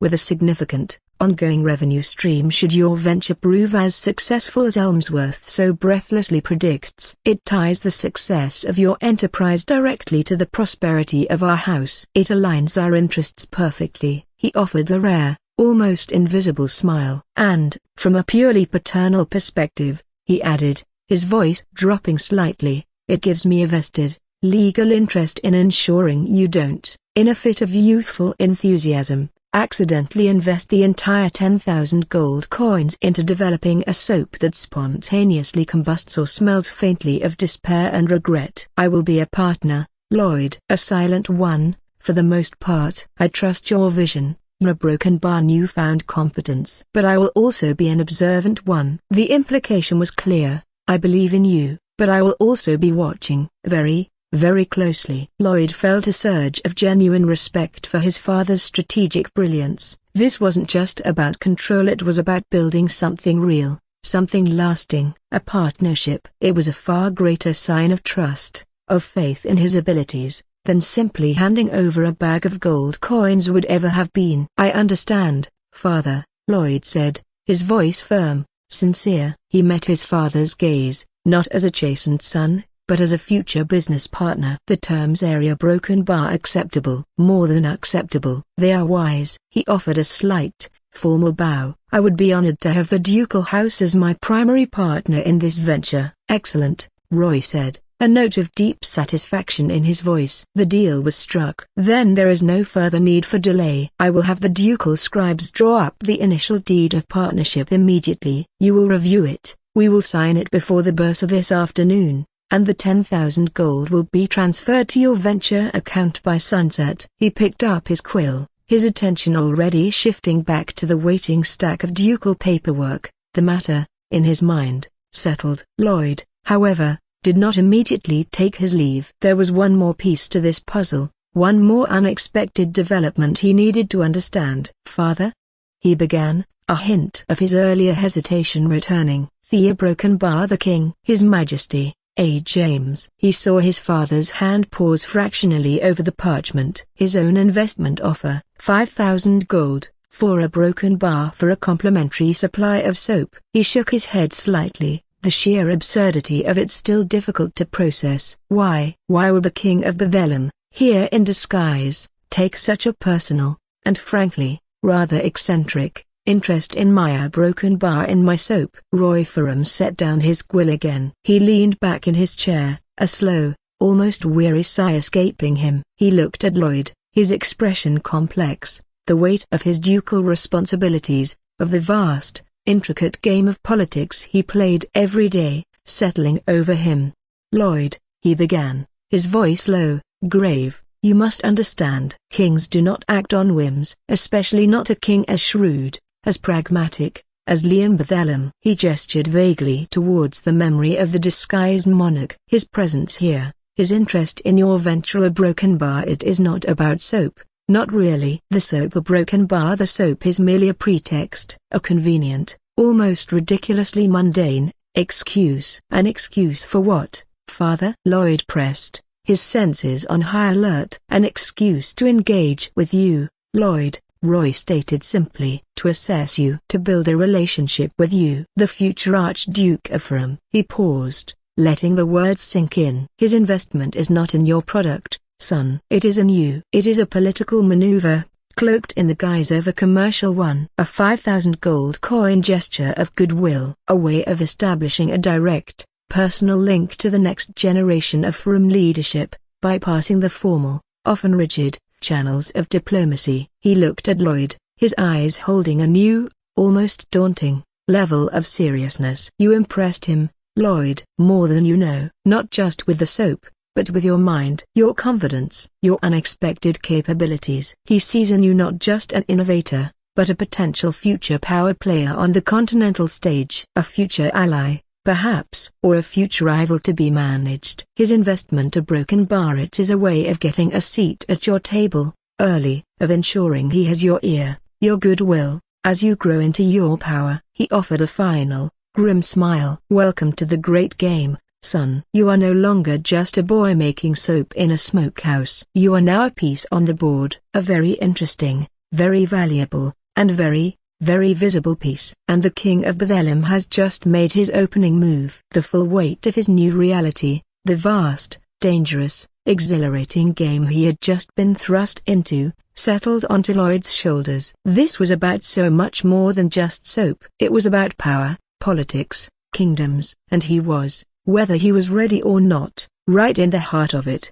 The weight of his father's revelation settled around Lloyd like a shroud woven from silk and steel. The great game. He wasn't just a piece on the board, he was suddenly a very valuable, very visible piece, one that had attracted the direct, personal attention of a king. The soap empire, his brilliant, almost comically mundane path to power and system coins, had inadvertently become a tool of international diplomacy, a fragrant pretext for geopolitical maneuvering. The thought was both exhilarating and deeply, profoundly, terrifying. He left his father's study in a daze, his mind reeling with the implications. The 15,000 gold coins, the future manufactory, the royal endorsement to broken bar, it was all happening, faster, bigger, more complicated than he could have ever imagined. He felt a headache beginning to form behind his eyes, a familiar thrum of stress that had nothing to do with awakening ancient bloodline powers and everything to do with the sudden,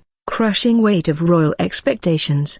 He was just making his way back towards his own wing of the estate, his thoughts a chaotic jumble of light concentrations, diplomatic protocols, and the lingering, unnerving image of Ken Park single-handedly committing mythological deicide, when his father's voice, sharp and commanding, echoed down the corridor behind him. "Lloyd." A moment more. Lloyd froze, sighing internally. What now? Had the king decided he also wanted a line of Ferrum family finest medicated foot powder, a royal decree demanding a lavender-scented variant for the queen's corgis? He turned, schooling his features into an expression of polite, attentive curiosity. Archduke Lloyd Ferrum strode towards him, his expression the usual unreadable granite, but his movements held a certain broken bar purpose. He stopped before Lloyd, his gaze sweeping over his son, taking in the slightly disheveled tunic from the tournament, the lingering exhaustion around his eyes, the new, almost unnerving, confidence in his stance. For a long moment, Roy said nothing. The silence stretched, thick with unspoken thoughts. Lloyd waited, bracing himself for another lecture, another warning, another set of daunting expectations. Then, Roy did something truly, profoundly shocking. He reached into a heavy leather purse that hung at his belt. The ducal privy purse, Lloyd recognized. The one that held funds for personal, discretionary spending, separate from the formal treasury, and withdrew a small, but unmistakably heavy, cloth bag. It clinked with the solid, satisfying sound of a great many gold coins. He held the bag out to Lloyd. Lloyd stared at it, then at his father, his mind a complete blank. "Father, a broken bar?" he began, utterly bewildered. "Take it," Roy commanded, his voice gruff, almost dismissive, as if embarrassed by the gesture. He pressed the heavy bag into Lloyd's unresisting hand. "But a broken bar, the 10,000 a broken bar," Lloyd stammered. "The Bursar a broken bar, the deed a broken bar, you said by sunset a broken bar." "This is not part of the investment, Lloyd," Roy cut in sharply, his gaze flicking away for a fraction of a second, as if uncomfortable with what he was about to say. "This is a broken bar, separate, personal." He cleared his throat, a rough, awkward sound. "The tournament." Yesterday. He finally met Lloyd's gaze again, and for the first time, Lloyd saw not the Archduke, not the strategist, not the stern patriarch, but just a broken bar, his father. And in his father's eyes was a flicker of something raw, something genuine, something so rarely seen it was almost a mythical creature in itself, unabashed, fierce, paternal pride. Chapter 224. "You fought well, Lloyd," Roy said. The words seemingly costing him a great deal of effort, yet delivered with a profound, undeniable sincerity. "You faced down your cousins, your sister a broken bar, you faced down Ran. You demonstrated not just unexpected power, but courage, cunning. You did not break. You did not yield." He paused, his gaze hardening slightly. "You silenced the doubters, Lloyd. The whispers about your broken bar inadequacies. Your victory solidified your position as heir in a way no decree from me ever could. You earned their respect, not through birthright, but through demonstrated strength." He gestured towards the heavy purse in Lloyd's hand. "The victor of the summit tournament is traditionally awarded a prize from the patriarch's own coffers, a recognition of their prowess, a reward for bringing honor to their line." His voice became gruff again, the moment of overt emotion passing, replaced by a more familiar, almost businesslike tone. "Consider this your prize, 2,000 gold coins. Use it as you see fit. For your personal expenses. For further a broken bar, a unorthodox a broken bar experimentation. I do not care. It is yours. Earned. No strings attached. 2,000 gold coins. Personal capital. Not tied to the soap venture. Not part of the ducal investment. His, a reward for winning." Lloyd felt a wave of emotion so potent it almost made him dizzy. It wasn't just the money, though the sum was staggering, a fortune that would have been unimaginable to his first life, allowance-starved self. It was the acknowledgement, the praise, the simple, unadorned statement, "You fought well." From his father. It was worth more than all the gold in the ducal treasury. "Father, a broken bar, a broken bar," Lloyd began, his throat suddenly tight, unsure what to say. "Do not say anything," Roy cut him off, his discomfort with the emotional display palpable. He had said his piece. The moment was over. The Archduke mask was firmly back in place. "Simply a broken bar. Do not make me regret my confidence in you, or this investment." He clapped a heavy, slightly awkward hand on Lloyd's shoulder, a rare, almost shocking gesture of physical contact. The pressure was firm, grounding. "Now go. See to your studies, and for the love of the ancestors, Lloyd, a broken bar, try to stay out of any more cursed forests for at least a week. My nerves, and the ducal guard's overtime budget, can only take so much. With a final, sharp nod, Lloyd Ferrum turned and strode down the corridor, leaving Lloyd standing there, the heavy weight of 2,000 gold coins in his hand and a strange, unfamiliar warmth spreading through his chest.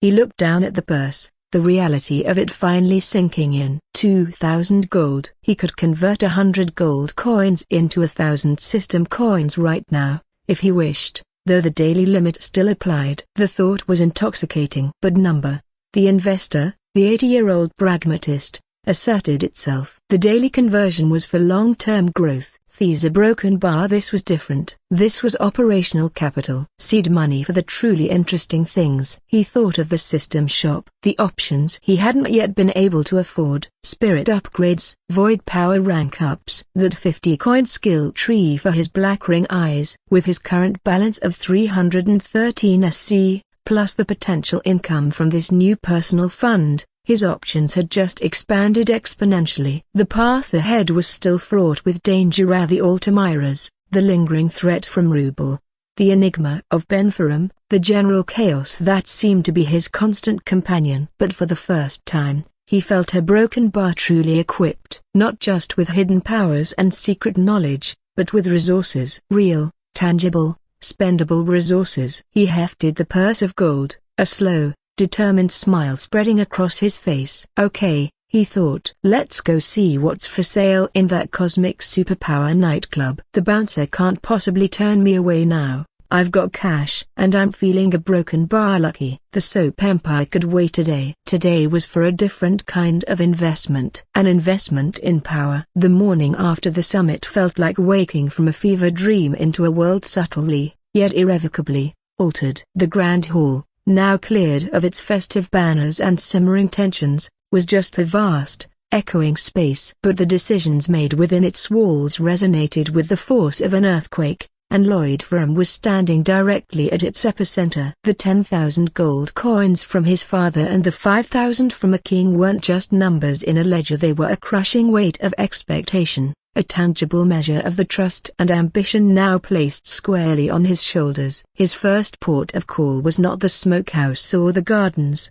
but the dry, parchment-scented office of Master Elmsworth, the economics tutor, whose usual demeanor ranged from a mildly annoyed to actively disappointed, greeted Lloyd with an expression of such fervent, almost manic, enthusiasm that it was deeply unsettling. The man had clearly spent the entire night running speculative profit and loss projections and had emerged a true believer, a high priest in the burgeoning church of Ferrum family finest cleansing elixir.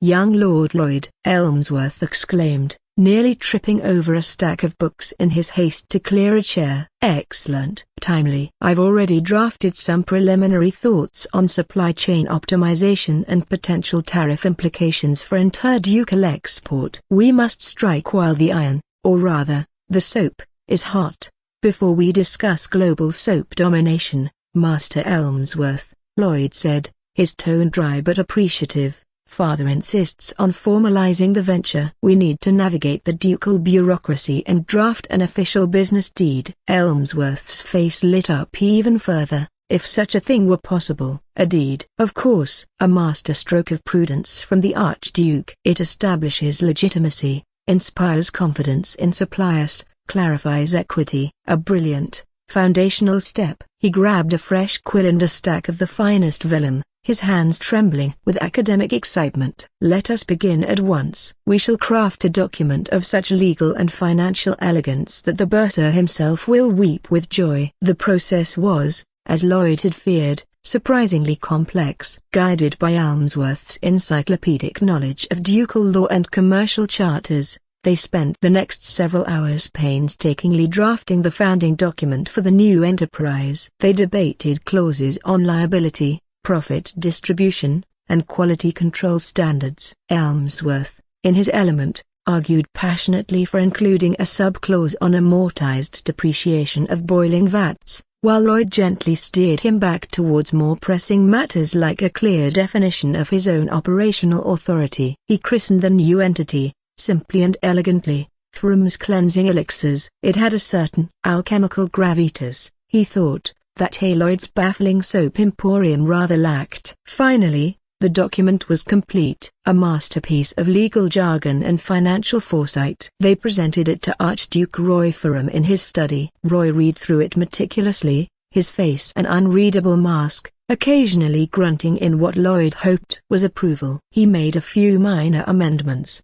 tightening a clause on ducal oversight. Then, with a sharp, decisive flourish of his quill, he signed his name, the ink a stark, final black against the creamy vellum. He slid the document across the polished desk. Lloyd signed his own name below his father's, the act feeling strangely momentous, a formal severing from his past life of aimless mediocrity. The partnership was sealed. The 10,000 gold investment was, bending Bertha Periwinkle's final, fussy stamps, officially sanctioned. Elmsworth, Roy commanded, his gaze shifting to the still vibrating tutor. Your cautious optimism regarding this venture a broken bar, I trust it remains intact? Cautious, Your Grace? Elmsworth sputtered, clutching the newly signed deed as if it were a holy relic. My optimism is anything but cautious. It is robust. It is fervent. It is, if my preliminary models are even remotely accurate, statistically significant to a degree that borders on the revolutionary. Roy offered a rare, almost invisible smile. See that it is. You will continue to advise my son on all financial matters pertaining to this enterprise. Keep him solvent. And, he added, a pointed look at Lloyd,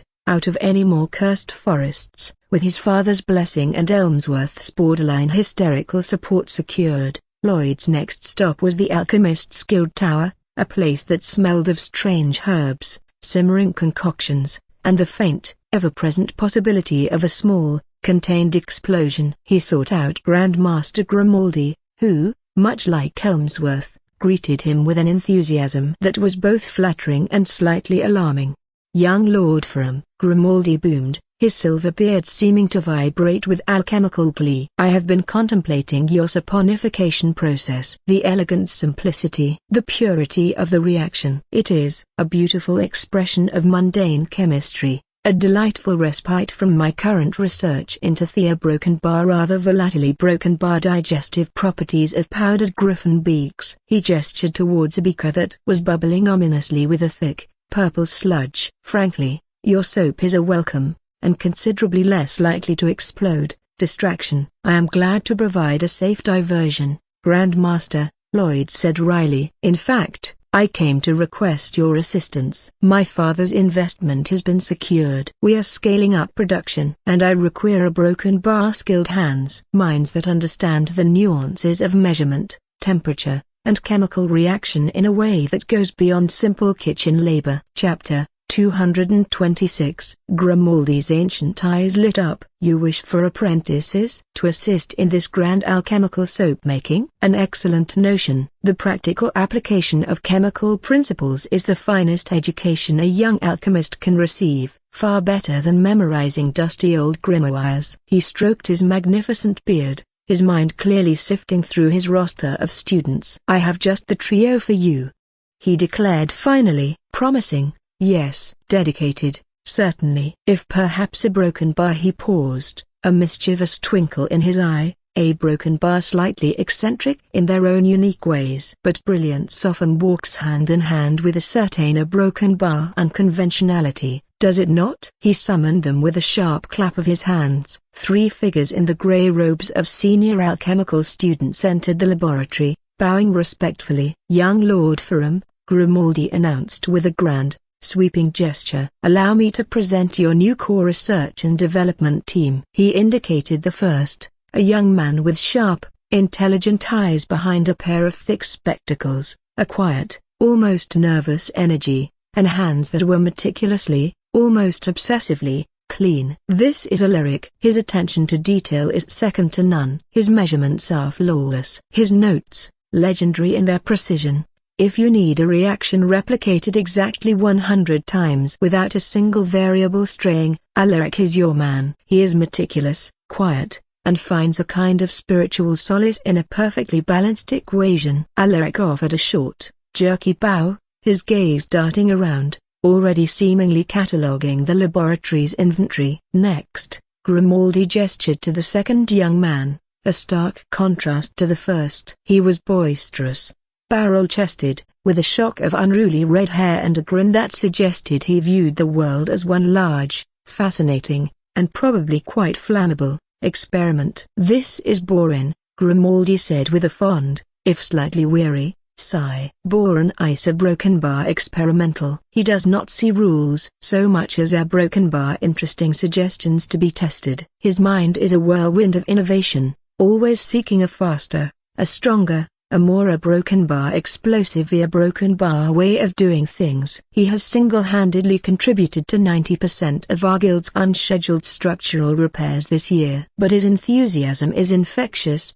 and his intuitive grasp of catalytic reactions is, I confess, remarkable. Borin gave Lloyd a hearty slap on the back that nearly sent him into a bubbling cauldron. "Pleasure to meet ya, Lord Ferrum. Got any ideas on how to make soap that glows in the dark, or maybe one that repels goblins?" The possibilities are endless. Finally, Grimaldi turned to the young woman standing between them. She was sharp-featured, with intelligent, practical eyes that seemed to miss nothing, and an air of no-nonsense competence. She regarded Lloyd not with awe, or nervousness, or boisterous enthusiasm, but with a cool, appraising curiosity. "And this is Lyra," Grimaldi concluded. "Lyra is the pragmatist, the anchor that keeps Borin from accidentally launching the entire tower into the stratosphere." While Alaric focuses on the A what and Borin on the A what if, Lyra focuses on the A how. Workflow, safety, efficiency, practical application. She can look at the most chaotic experiment and instantly devise a safer, faster, more logical way to achieve the same result. Her mind is a fortress of common sense and logistical brilliance. Lyra offered a curt, efficient nod. "Lord Ferrum, a pleasure. Your dispenser design shows promise, though I've already identified 3 potential stress points in the spring mechanism that could be improved for long-term durability.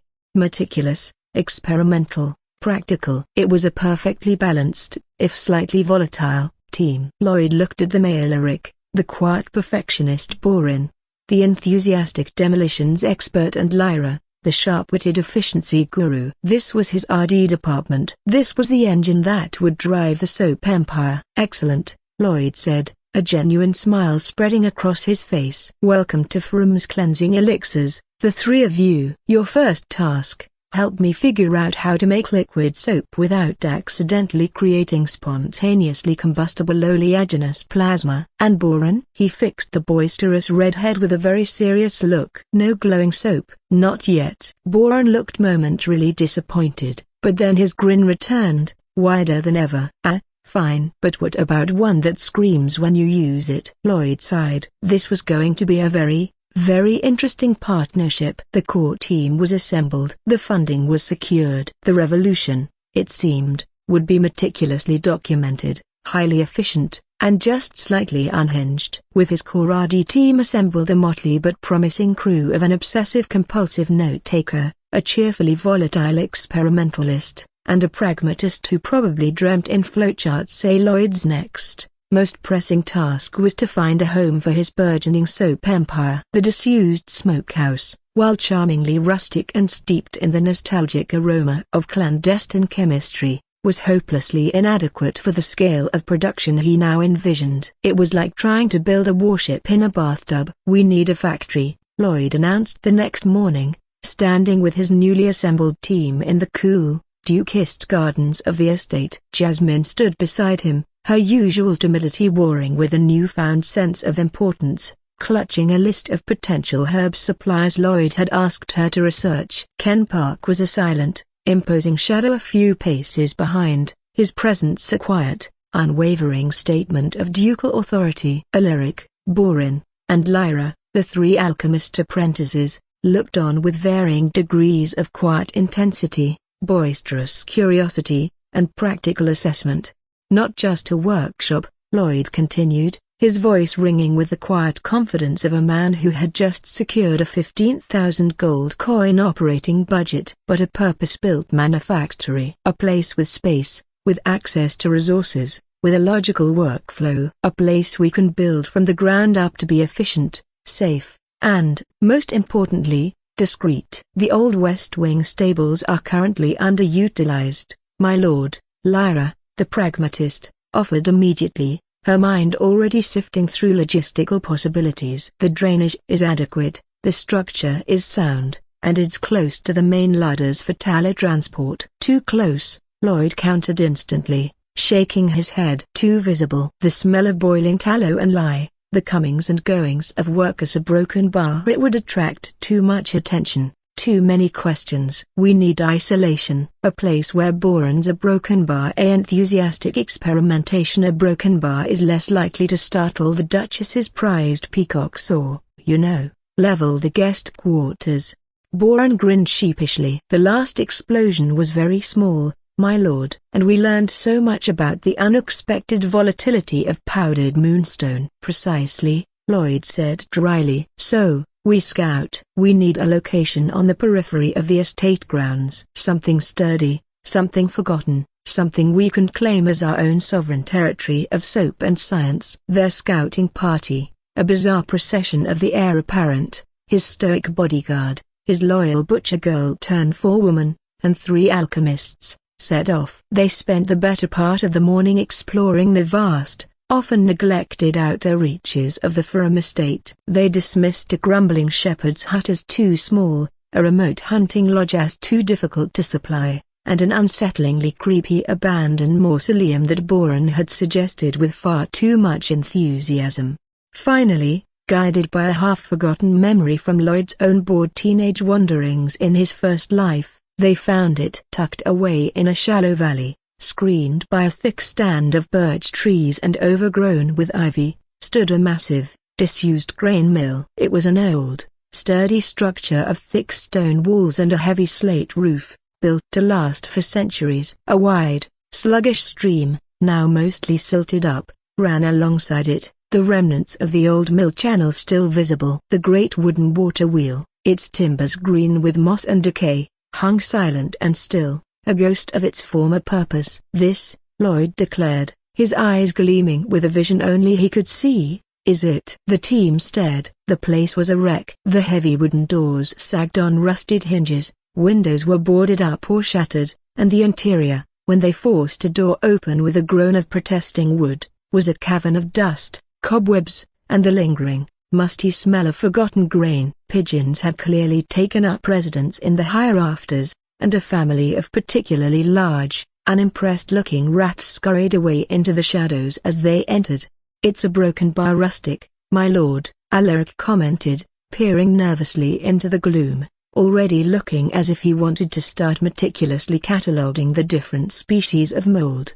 "It's perfect," Boron boomed, his voice echoing in the cavernous space. He pointed towards the massive, silent water wheel visible through a grimy window. "Look at that. The potential. We can rebuild it. Use the stream's power. We could rig up a system of gears, connecting rods, a broken bar power, large, counter-rotating mixing paddles in the vats. Constant, automated stirring. Think of the efficiency, the sheer mechanical elegance." His eyes shone with the fervent light of an engineer who had just been handed the world's most interesting, if slightly dilapidated, chemistry set.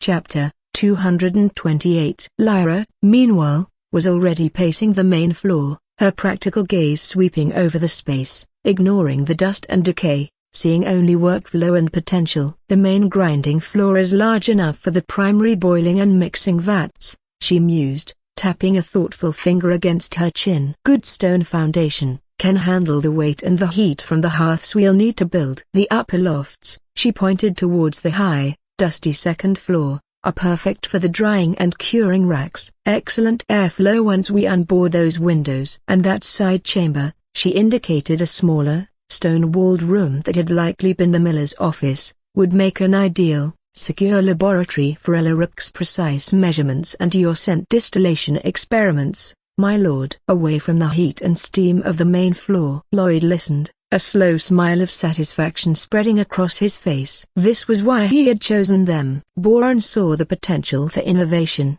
for power. Lyra saw the path to practical, efficient implementation. Alaric a broken bar, well, Alaric was probably already mentally designing a color-coded labeling system for the mold samples. They were perfect. Exactly, Lloyd confirmed, clapping his hands together, the sound startling another flurry of pigeons from the rafters. This is our foundation, our manufactory. He turned to Jasmine, who had been looking around with wide, slightly overwhelmed eyes, trying to picture this derelict ruin as a bustling factory. Jasmine, your first official task as forewoman. We need this place here broken, Bark lensed. And so, the work began. Under Jasmine's increasingly confident, if still slightly timid, supervision, two capable, no-nonsense maids assigned by Roy from the household staff, a stout, pragmatic woman named Martha, a different, younger Martha than the head cook, a fact that initially caused some confusion, and a quiet, tireless girl named Pio arrived with buckets, brooms, and a shared expression of grim determination. The great mill clean-out of the Ferrum estate commenced. It was an arduous, thankless task. Years of accumulated dust, grime, rat nests, and pigeon droppings had to be shoveled, swept, and scrubbed away. The silted upstream channel had to be dug out by a team of grumbling estate laborers, redirected to once again flow through the mill race. Rotted floorboards were torn up, broken slates on the roof replaced, shattered windows reglazed. Borin, to everyone's surprise, proved to be not just an enthusiastic theorist but a surprisingly skilled amateur engineer, directing the laborers with booming, cheerful commands as they worked to repair and reinforce the massive, ancient water wheel, his mind already buzzing with designs for wooden gears and power transfer systems. While the basic infrastructure was being wrestled back from decades of neglect, Lloyd, with Lyra and Alaric at his side, began drawing up the formal plans. Using large sheets of vellum spread out on a makeshift table, Lloyd translated the images in his head into concrete designs. He sketched the layout, guided by Lyra's sharp, logistical insights. The raw materials entrance here, flowing logically to the initial processing and melting stations. The primary boiling hall here, with specially constructed, fire brick-lined hearths designed for sustained, controlled heat. The lye extraction and storage area over there, in a separate, well-ventilated chamber, with strict safety protocols Lyra insisted upon. The scent infusion lab here, clean and isolated. The curing lofts upstairs, with meticulously spaced tracks designed by Alaric for optimal airflow and easy inventory tracking. The final packaging and shipping area here, near the main doors. It was a symphony of practical creation, a fusion of Lloyd's futuristic, Earth-inspired engineering concepts, Lyra's logistical genius, and Alaric's obsessive attention to detail. The old grain mill was not just being cleaned, it was being reborn, reimagined, transformed from a monument of forgotten industry into the cradle of a new one. The foundation of the soap empire was being laid, not just with golden plans, but with sweat, dust, and the shared, burgeoning excitement of a team that was beginning to believe in their eccentric young lord's strange, fragrant vision. While the old grain mill echoed with the sounds of scraping shovels, hammering mallets, and borings booming, occasionally explosive, engineering suggestions, Lloyd turned his attention to the second critical pillar of his burgeoning empire, the supple ley chain. A state-of-the-art factory was useless without a steady, reliable, and cost-effective flow of raw materials, tallow, ash, and, most crucially, the finer oils that would elevate his product from a surprisingly effective to undeniably luxurious, were the lifeblood of his entire enterprise. This was not a task for an alchemist or a forewoman. This required subtlety, negotiation, an understanding of the intricate, often treacherous, web of commerce that crisscrossed the duchy. This required Ken Park. Lloyd found his stoic bodyguard later that evening, standing sentinel, as always, in a shadowed alcove near his suite. The man seemed to be a permanent fixture of the estate's architecture, a silent, living gargoyle radiating quiet menace and impeccable professionalism. Ken, Lloyd began without preamble, his mind still buzzing with factory schematics and light-to-oil ratios. The manufactory is underway. Now, we need to feed it. Ken inclined his head, his impassive gaze indicating he was ready to receive his instructions. Your requirements, young lord? Ingredients, Lloyd stated, handing Ken a neatly written list he had prepared with Alaric's meticulous assistance. In bulk, consistently, and discreetly, he ran through the list, elaborating on the specifics. First, tallow. Jasmine's efforts have been commendable, providing us with enough for our initial experiments. But for large-scale production, we need more than the trimmings from the estate's kitchens. We need a primary supplier, a large-scale butcher, a slaughterhouse, perhaps a contract with the Butchers' Guild itself. We need clean, high-quality beef fat, rendered or raw, delivered weekly. And we need it at a price that reflects our volume. Ken scanned the first item on the list, his expression unchanging, but Lloyd knew his sharp mind was already sifting through a mental database of contacts, guild masters, and potential pressure points. Second, wood ash. Lloyd continued. Hardwood ash, specifically oak, maple, birch. The fires in the estate are a start, but again, insufficient for our needs. We need to establish a collection system. Contracts with local logging operations, charcoal burners, even large inns with constantly burning hearths. The quality must be consistent and no softwood contamination. This will be a logistical challenge, but essential for creating our hard firelight. Third, and most importantly, Lloyd's voice took on a more serious tone, the oils. This is where we elevate our product from merely functional to truly luxurious. Olive oil, the finest we can procure, sourced from the southern provinces. Almond oil, walnut oil, perhaps even, if it can be found, coconut oil, though I understand that is a rare, expensive import from the far-off tropical isles. We need to identify merchants, importers, agricultural estates that can provide these insignificant, reliable quantities. This, he met Ken's steady gaze, is the most critical, and likely the most difficult, part of the procurement process. These are premium goods, their supply chains often controlled by powerful, established merchant families who will not be eager to deal with a new, unknown enterprise.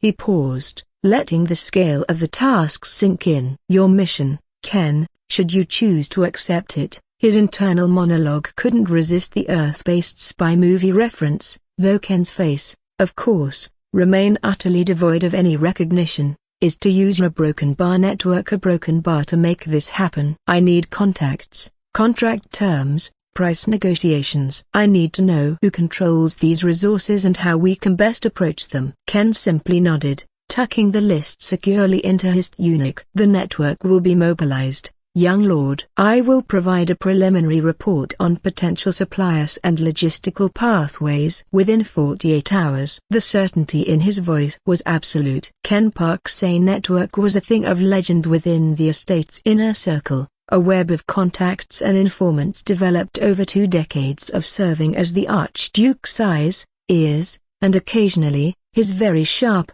very silent sword. It extended from the highest echelons of the noble courts to the grimiest corners of the city's underworld, a testament to his intelligence, his discretion, and the deep, unwavering loyalty he commanded, or perhaps, quietly intimidated, from those he dealt with.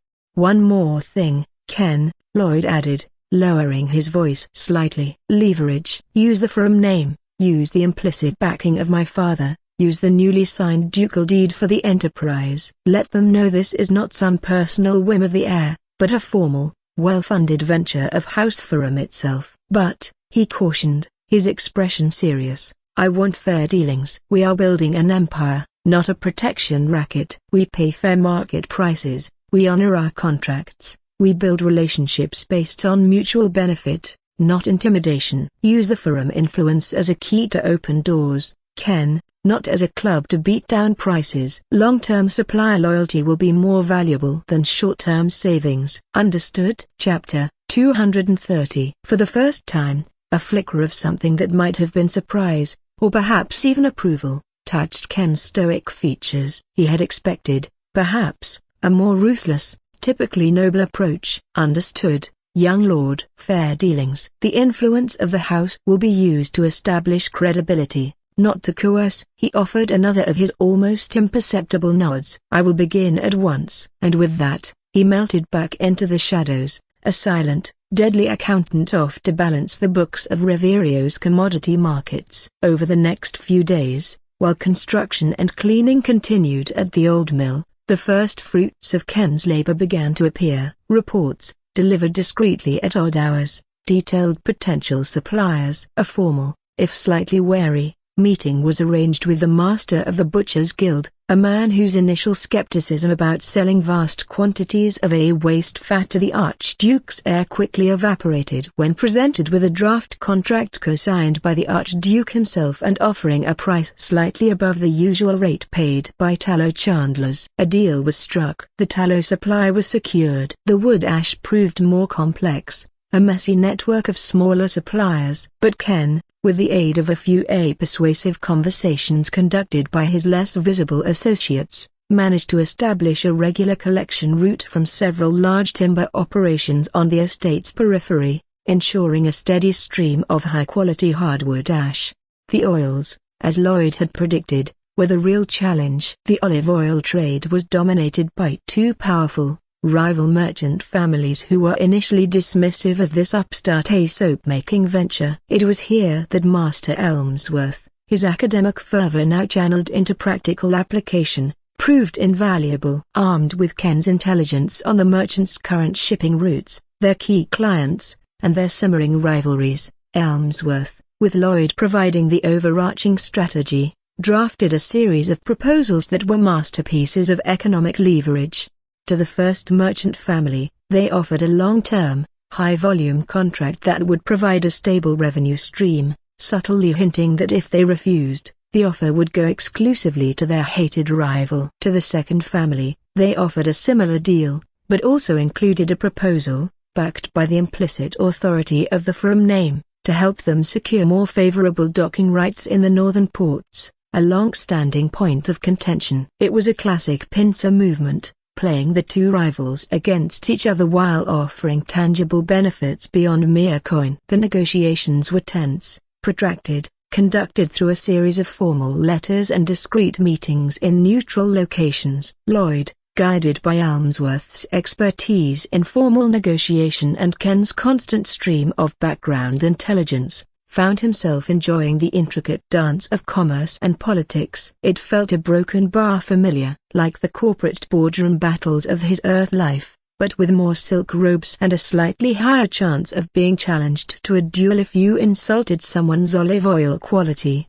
Finally, after a week of careful maneuvering, a deal was struck. A reliable, large-scale supply of southern olive oil was secured. The lifeblood of their future luxury line was guaranteed. The supply chain was in place. Ferrum's cleansing elixirs was no longer just a plan on vellum, it was a functioning logistical entity, a testament to the combined power of ducal authority, a master spy's network, an economist's strategic mind, and the audacious vision of a reincarnated engineer who just wanted to make a decent bar of soap, and a few billion system coins. The details were still being worked out. By the end of the week, Lloyd's SC balance had ticked steadily upwards. The daily 10-coin conversion from his personal funds and the small but consistent rewards from minor, background guild tasks, retrieving lost books for scholars, procuring common herbs for apothecaries, 8 tasks he delegated to Jasmine's growing network of trusted junior maids, pushing his total to 395 SC.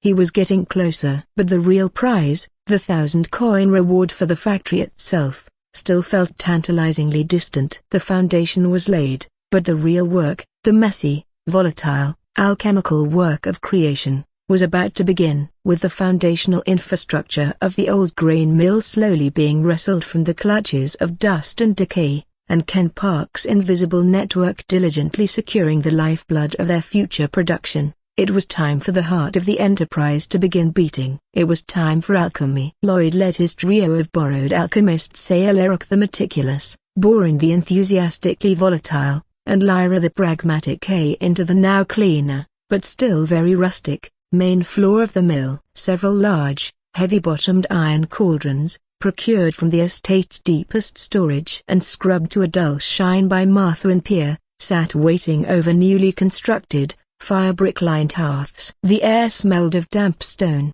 old wood, and burgeoning, if slightly chaotic, potential. "All right, team," Lloyd announced, clapping his hands together, his voice echoing in the cavernous space. "Welcome to the official research and development wing of Ferrum's cleansing elixirs. Our mission for the foreseeable future, to transform this," he gestured to a large, sealed jar of clean, rendered tallow, and this, he pointed to a carefully stoppered jug of the potent hardwood lye solution they had created, into a stable, replicable, and exquisitely fragrant liquid soap. "Without," he added, looking pointedly at Borin, "any unscheduled structural modifications to our new facility." Borin grinned sheepishly, already eyeing the hearths with a speculative gleam that suggested he was contemplating ways to optimize their heat output with a judicious application of powdered dragon breath crystals. Their initial task was to scale up Lloyd's original, successful soft soap recipe. This fell squarely into Alaric's domain. The quiet, bespectacled alchemist was in his element, his earlier nervousness vanishing, replaced by a focused, almost reverent, intensity. He produced a set of finely calibrated bronze scales, a collection of glass beakers marked with precise measurements, and a thick, leather-bound journal, its pages already filled with his neat, spidery script. "Based on your initial prototype, my lord," Alaric began, his voice quiet but firm, "and accounting for the ambient humidity and the specific density of this particular batch of tallow, I have calculated the optimal initial ratio of fat to our current lye solution to be approximately 2.37 to 1 by weight. For achieving initial trace, I recommend we begin with a small, precisely measured test batch of 5 kilograms." Lloyd listened, impressed. He had worked by feel, by sight, by the half-remembered instincts of a hobbyist chemist from another world. Alaric was approaching it with the rigor of a true scientist. "An excellent starting point, Alaric," Lloyd agreed. "Proceed." Under Alaric's meticulous direction, the first scaled-up batch began. The tallow was weighed, melted under a carefully controlled heat that Alaric monitored with a strange, long-stemmed thermometer he'd produced from his robes, and the lye was added with a slow, steady precision that was almost painful to watch. The stirring, a task assigned to the ever-diligent Pierre, was maintained at a constant, metronome-like pace. It was a perfect, by-the-book replication of Lloyd's initial success. And it worked. The mixture reached trace, was infused with a carefully measured dose of rosemary hydrosol, and was set aside to cool into a thick, creamy, perfectly functional soft soap.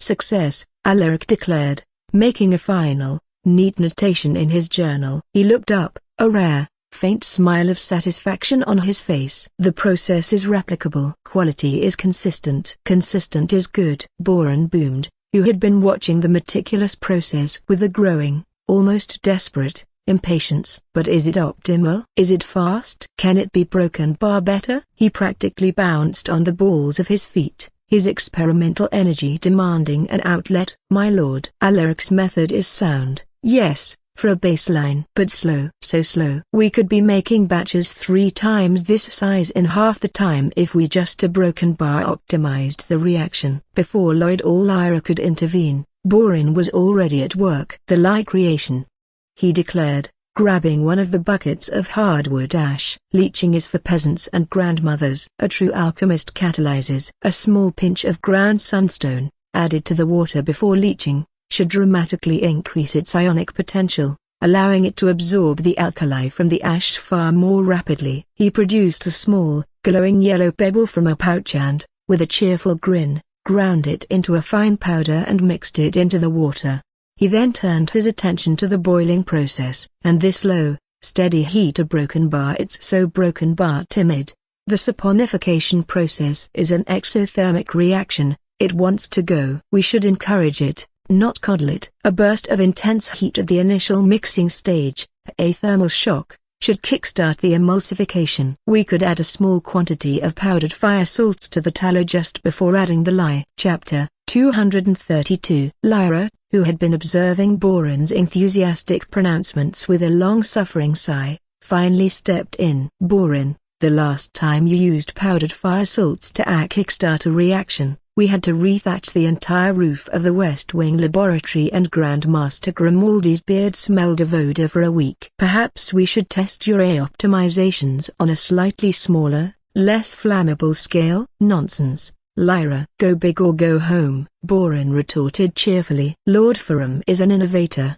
He understands the need for bold experimentation. He looked at Lloyd, his eyes wide with pleading, experimental fervor. My lord, just one batch. My wee. Lloyd looked at Borin's eager face, then at Lyra's exasperated one, then at Alaric, who looked as if he were about to faint from the sheer, unmitigated horror of introducing uncontrolled variables into his perfectly balanced equation. Part of him, the sensible, pragmatic part, knew this was a terrible idea. But another part, the curious engineer, the man who had built a flying battlesuit on a foundation of bold experimentation, was intrigued. What if Borin was right? What if there was a faster, better way? All right, Borin, Lloyd conceded, a decision that made Alaric audibly whimper. One batch. Your way. But, he added, holding up a warning finger, we do it outside, far away from the mill, and we use a smaller cauldron. And Lyra, you will be in charge of the fire extinguisher bucket. Several of them. The result was a broken bar educational. The sunstone-infused lye solution Borin created was indeed incredibly potent, floating the test egg so high it practically bobbed on the surface. And when he added it to the fire salt-laced, superheated tallow, the reaction was not so much a kick-started as it was a launched into low orbit. The mixture didn't just hiss, it roared, erupting in a thick, bubbling, furiously expanding foam that overflowed the cauldron in a tidal wave of hot, caustic goo. The resulting soap was a strange, unsettlingly vibrant green color, smelled faintly of sulfur and regret, and possessed a texture that was less creamy and more sentient, angry sludge. Well, Borin said, peering at the bubbling, greenish mess that was now slowly eating its way through a patch of grass, looking not disappointed, but fascinated. That's a broken bar. Interesting. The catalytic reaction was far more vigorous than anticipated. Note to self, reduce fire salt quantity by approximately 90% for next attempt. Note to self, Lyra muttered, dousing a small, smoldering patch of Borin's robe with a bucket of water. Never let Borin near the main production line. Ever. After that particular excitement, Lloyd gently but firmly guided them back to his own proven, if slower, methods. The lesson, however, had been valuable. Borin's enthusiasm, while dangerous, was a wellspring of innovation. Lyra's pragmatism was an essential break. Alaric's precision was the bedrock of quality control. They needed each other to function. They spent the rest of the day refining the core process. Lyra, true to her nature, meticulously documented every step, timing each stage, identifying bottlenecks. The stirring is the primary time sink, my lord, she pointed out, watching Pugh and Martha laboriously turning the heavy paddles. Borin's idea for a water-powered mechanical stirrer, while overly ambitious for today, has merit. A simpler, hand-cranked gear system could increase efficiency by 50% until the water wheel is fully operational. Alaric, having recovered from the trauma of the green goo incident, focused on the scent infusion. The rosemary hydrosol adds a pleasant note, my lord, but much of the volatile oil is lost to steam during the crude distillation. If we were to use a proper sealed retort, a spiritus recta as the Grand Master calls it, we could capture a far purer, more potent essential oil. The resulting fragrance would be stronger, more refined, and require a much smaller quantity per batch, ultimately saving on raw material costs. Lloyd listened, absorbed, integrating their insights with his own vision. This was it. This was the process of innovation. Trial, error, analysis, refinement. He had provided the foundational concept, the spark. But his team, his strange, brilliant, slightly unhinged team, was now fanning it into a true, sustainable flame. The soap empire wasn't just his dream anymore, it was becoming their shared creation. And it was going to be magnificent, and hopefully, significantly less green and sludgy in the future. The following weeks at the old grain mill, now unofficially christened the Elixir Manufactory by a very proud master Elmsworth, fell into a rhythm of controlled, productive, and occasionally slightly alarming chaos. The initial, frantic phase of cleaning and basic repairs gave way to a more focused period of experimentation and process refinement. The synergy between Lloyd's vision and his team's specialized skills began to bear fragrant, if sometimes bubbly, fruit. After the infamous A green goo incident, Borin's more explosive tendencies were tactfully rechanneled. Under Lyra's watchful eye, he threw his considerable energy and surprising mechanical aptitude into building a prototype of the mechanical stirrer she had proposed. It was a marvel of rustic, functional engineering, a large, hand-cranked wooden gear system, connected via a series of sturdy connecting rods to two massive wooden paddles suspended over the largest cauldron. It was clunky, noisy, and required considerable effort to operate, but it worked. The constant, even, counter-rotating motion it provided was far more efficient than manual stirring, reducing the time it took for the soft soap mixture to reach a trace by almost a third and freeing up Martha and Pia for other crucial tasks. Alaric, meanwhile, with a small discretionary fund from Lloyd, had procured a proper copper alchemical retort. He spent days patiently, meticulously, steam distilling the vast quantities of rosemary they had gathered, capturing a small, precious vial of pure, incredibly potent essential oil. The difference in quality was immediately apparent. The scent was sharper, cleaner, and far more complex than the simple hydrosol they had used in their first smokehouse experiments. With these refinements in place, it was time for the first true industrial batch. The one that would, if successful, form the basis of their initial, exclusive product line. "All right, team," Lloyd announced, gathering them around the largest, newly scoured cauldron, the hand-cranked stirrer looming over it like a skeletal wooden beast. "This is it. No more small-scale tests. No more a broken bar color experiments," he said, shooting a pointed look at Borin, who just grinned sheepishly. "This is for real." "Alaric, your measurements?" Alaric, clutching his ledger, nodded curtly. "Calculated for a 50-kilogram batch, my lord." Dallo-to-Lyre ratio adjusted for a slightly higher water content to favor a softer, more pumpable final consistency. Temperature profile established for optimal saponification with mechanical agitation. Lyra, workflow. Martha and Pia will manage the tallow melting and light transfer under Alaric's direct supervision,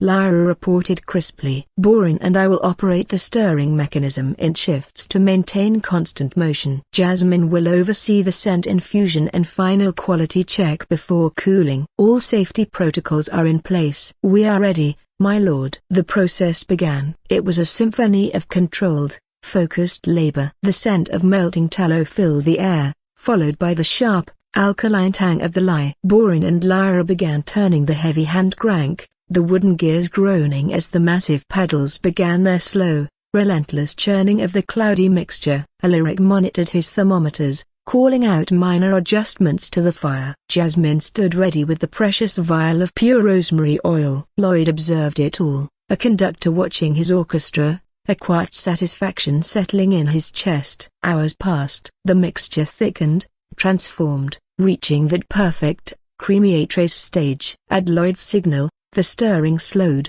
and Jasmine carefully added the potent rosemary oil, its clean, invigorating scent instantly blooming, filling the entire manufactory. The first industrial-scale batch of Ferrum's cleansing elixir soft soap was complete. It was left in the main cauldron to begin its cooling and stabilization process, its quality consistent, its aroma delightful. A tangible, 50-kilogram victory. Simultaneously, Lloyd had been tackling the other critical challenge, the dispenser. The prototype he had crafted from oak and void-forged steel was a masterpiece of functional art, yes. But it was also a one-off, a miracle of personal power that was completely impractical for mass production. He couldn't spend his days personally forging hundreds of intricate pump mechanisms. He had an empire to run, and system coins to grind for. He needed a design that could be replicated, consistently and affordably, by skilled, but non-magical, artisans. He tasked Ken Park with finding the best master carpenter in the capital, a man known for his precision and discretion. Ken returned with the name, Master Valerius. Lloyd met with the old, wizened craftsman, presenting him not with the actual void steel pump, but with a series of detailed technical drawings. He had painstakingly created a schematics that would have looked more at home in an earth engineering firm than a Riverian carpenter's workshop. Master Valerius stared at the drawings, his aged eyes wide with a mixture of bewilderment and professional awe. "My lord, a broken bar TC broken bar, these designs are broken bar, the tolerances, the internal mechanisms are broken bar, I've never seen anything like it. To craft this from wood, a linear broken bar." "Not entirely from wood, Master Valerius," Lloyd explained. "The body, yes, from a good, seasoned hardwood. But the internal pump mechanism a broken bar that will require metal, not steel, too difficult for common smiths to work with this precision. Bronze, perhaps, or a tin alloy. Something a skilled metalsmith can cast or machine." Chapter 234. It was here that Lyra, with her practical, problem-solving mind, made a crucial contribution. She had been studying Lloyd's schematics, her sharp eyes identifying potential weaknesses, not in the design, but in the materials available. "My lord," she had said during one of their planning sessions, tapping a drawing of the valve mechanism, "bronze is a good choice for the piston and cylinder. It's durable and can be machined to a smooth finish. But the valves, the seals are broken bar over time, with constant exposure to the slightly alkaline soap and water. Even bronze will corrode. The seal will fail." "An excellent point, Lyra," Lloyd had conceded, impressed. "So, what do you propose?" "An alchemical solution," she replied, a faint spark of excitement in her practical eyes. "There is a sealant, a varnish we use in the guild for coating because that must hold highly corrosive agents. It's a resin-based compound, infused with powdered obsidian and a small amount of silver colloid. When applied to metal and cured with low, steady heat, it creates an inert, waterproof, and highly corrosion-resistant layer. We could coat the internal bronze components with it. It would drastically increase the dispenser's lifespan and ensure a perfect, long-lasting seal." It was a brilliant fusion of Lloyd's engineering and her own applied alchemy. The final design was a masterpiece of practical elegance, a standardized, easily turned wooden body, beautiful yet replicable, and a modular, bronze pump mechanism, its components cast by a skilled metalsmith, then coated in Lyra's alchemical sealant for durability, and finally, assembled with precision. It was no longer a one-off miracle, it was a manufacturable product. The manufactory was a hive of activity, a place of creation, a fusion of old-world labor, new-world engineering, and practical alchemy. The first successful large-scale batch of soft soap was cooling in its cauldron, and the first 10 replicable, artisan-crafted, alchemically sealed dispenser prototypes were nearing completion in Master Valerius's workshop. Lloyd stood in the center of the bustling mill, the scent of rosemary in the air, the sounds of hammering, cranking gears, and cheerful, if slightly off-key, work songs from Martha and Pew echoing around him. He felt a profound sense of accomplishment, a satisfaction that went bone deep. This was real. This was his. An empire, born from a memory, funded by kings, and built on the hard work and brilliant collaboration of his strange, wonderful team. The system coins, he thought, checking his slowly but steadily increasing balance. He are now at 468 SC, thanks to the relentless daily conversions and a series of minor, background tasks that were almost secondary. Almost. The real prize was this act of creation. This tangible, fragrant, revolutionary reality. The scent of warm rosemary and cooling tallow that permeated the old grain mill was, to Lloyd, the smell of progress. Days had bled into a week of relentless, focused activity. The initial chaos of refurbishment had given way to the organized hum of a fledgling production line. The great water wheel, lovingly restored by Borin and a team of grumbling but ultimately impressed estate carpenters, now turned with a steady, rhythmic groan, its power transferred through a clanking, ingenious system of wooden gears and leather belts to the massive stirring paddles, which churned the saponifying mixtures with an efficiency that brought tears of joy to Lyra's pragmatist eyes. Down on the main floor, several large, sealed earthenware jars filled with the creamy, rosemary-scented soft soap were stacked neatly, awaiting the completion of the first run of dispenser bottles from Master Valerius's workshop. Alaric's ledgers grew thick with meticulous records of batch numbers, lye concentrations, and cooling times. Jasmine, a transformation in herself, moved through the manufactory with a quiet, confident authority, her earlier timidity burned away by the heat of responsibility. replaced by the focused competence of a true forewoman. It was into this hive of industry that Master Elmsworth arrived one bright afternoon, not as a tutor, but as an auditor. Archduke Roy, true to his word, had dispatched the economics expert to conduct an initial inspection, to assess the viability of the enterprise not just in theory, but in practice. He was also, Lloyd suspected, profoundly curious himself. Lloyd met him at the door, a faint, almost proud, smile on his lips. "Master Elmsworth, welcome to Ferrum's cleansing elixirs." Elmsworth, who still seemed to be vibrating with a low-level hum of economic excitement whenever he was in Lloyd's vicinity, stepped inside, his sharp eyes taking in everything at once. He peered at the clanking gear system, sniffed the air appreciatively, ran a critical finger along a dusty beam, a test Lloyd's team had, thankfully, passed, as Pia had been scrubbing the rafters just that morning, and then his gaze fell upon the heart of the operation, the workflow, and he was, to Lloyd's immense satisfaction, visibly, almost profoundly, impressed. He watched as Jasmine, consulting a slate board meticulously maintained by Lyra, directed the flow of raw materials. Tallow from one designated storage area, lye from its secure, separate chamber. Everything moved in a clear, logical progression. He observed Ulrich, spectacles perched on his nose, performing a quality control test on a small sample from a new batch of soft soap, comparing its color and viscosity to a master sample, making a precise notation in his ledger. He saw Martha and Pia, working at a long table, diligently polishing the newly arrived wooden dispenser bodies, their movements practiced, efficient. "Remarkable," Elmsworth murmured, turning to Lloyd. "The organization a broken bar, the delineation of tasks a broken bar. This is not the usual chaotic jumble of a common workshop, young lord. This is a broken bar, a system." He walked over to the inventory section, where Ulrich's ledgers were neatly stacked. He picked one up, his eyes scanning the columns of figures. "Inventory management," Elmsworth breathed, his voice filled with an almost reverent awe. "You're not just tracking total stock, you're tracking it by batch number and production date. You can identify any potential quality issues down to the specific day they were produced." "Efficiency minimizes waste, Master Elmsworth," Lloyd replied, quoting one of the tutor's own oft-repeated, if previously ignored, maxims back at him. "And good data allows for better forecasting. We are already tracking our weekly raw material consumption against our elixir output, allowing us to project our needs for the next month with a surprising degree of accuracy."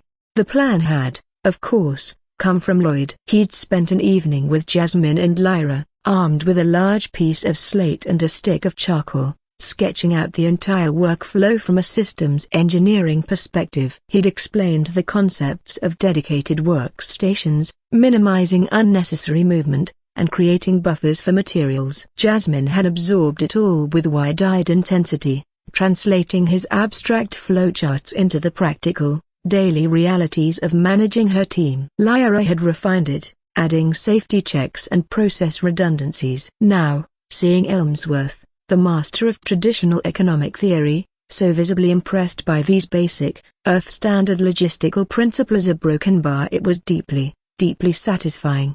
Elmsworth was practically vibrating. "These are broken bar. This is magnificent. I must show these projections to the Archduke." The potential for cost control, for waste reduction, a broken bar. It's a model that could be applied to the ducal granaries, the timber operations, the very logistical foundation of our house. He looked at Lloyd with a new, profound respect. "Young lord, your grasp of practical economics is a broken bar. It is frankly astounding, far beyond what my humble lectures could have imparted." "You are a gifted teacher, Master Elmsworth," Lloyd said with a sincerity that was only slightly feigned. "You merely provided the theoretical soil. I am just a broken bar planting a few practical seeds." Their tour continued, with Lloyd pointing out further efficiencies he planned to implement. He showed Elmsworth Borin's surprisingly clever design for a wheeled, lever-operated cart for moving the heavy cauldrons from the hearths to the pouring stations,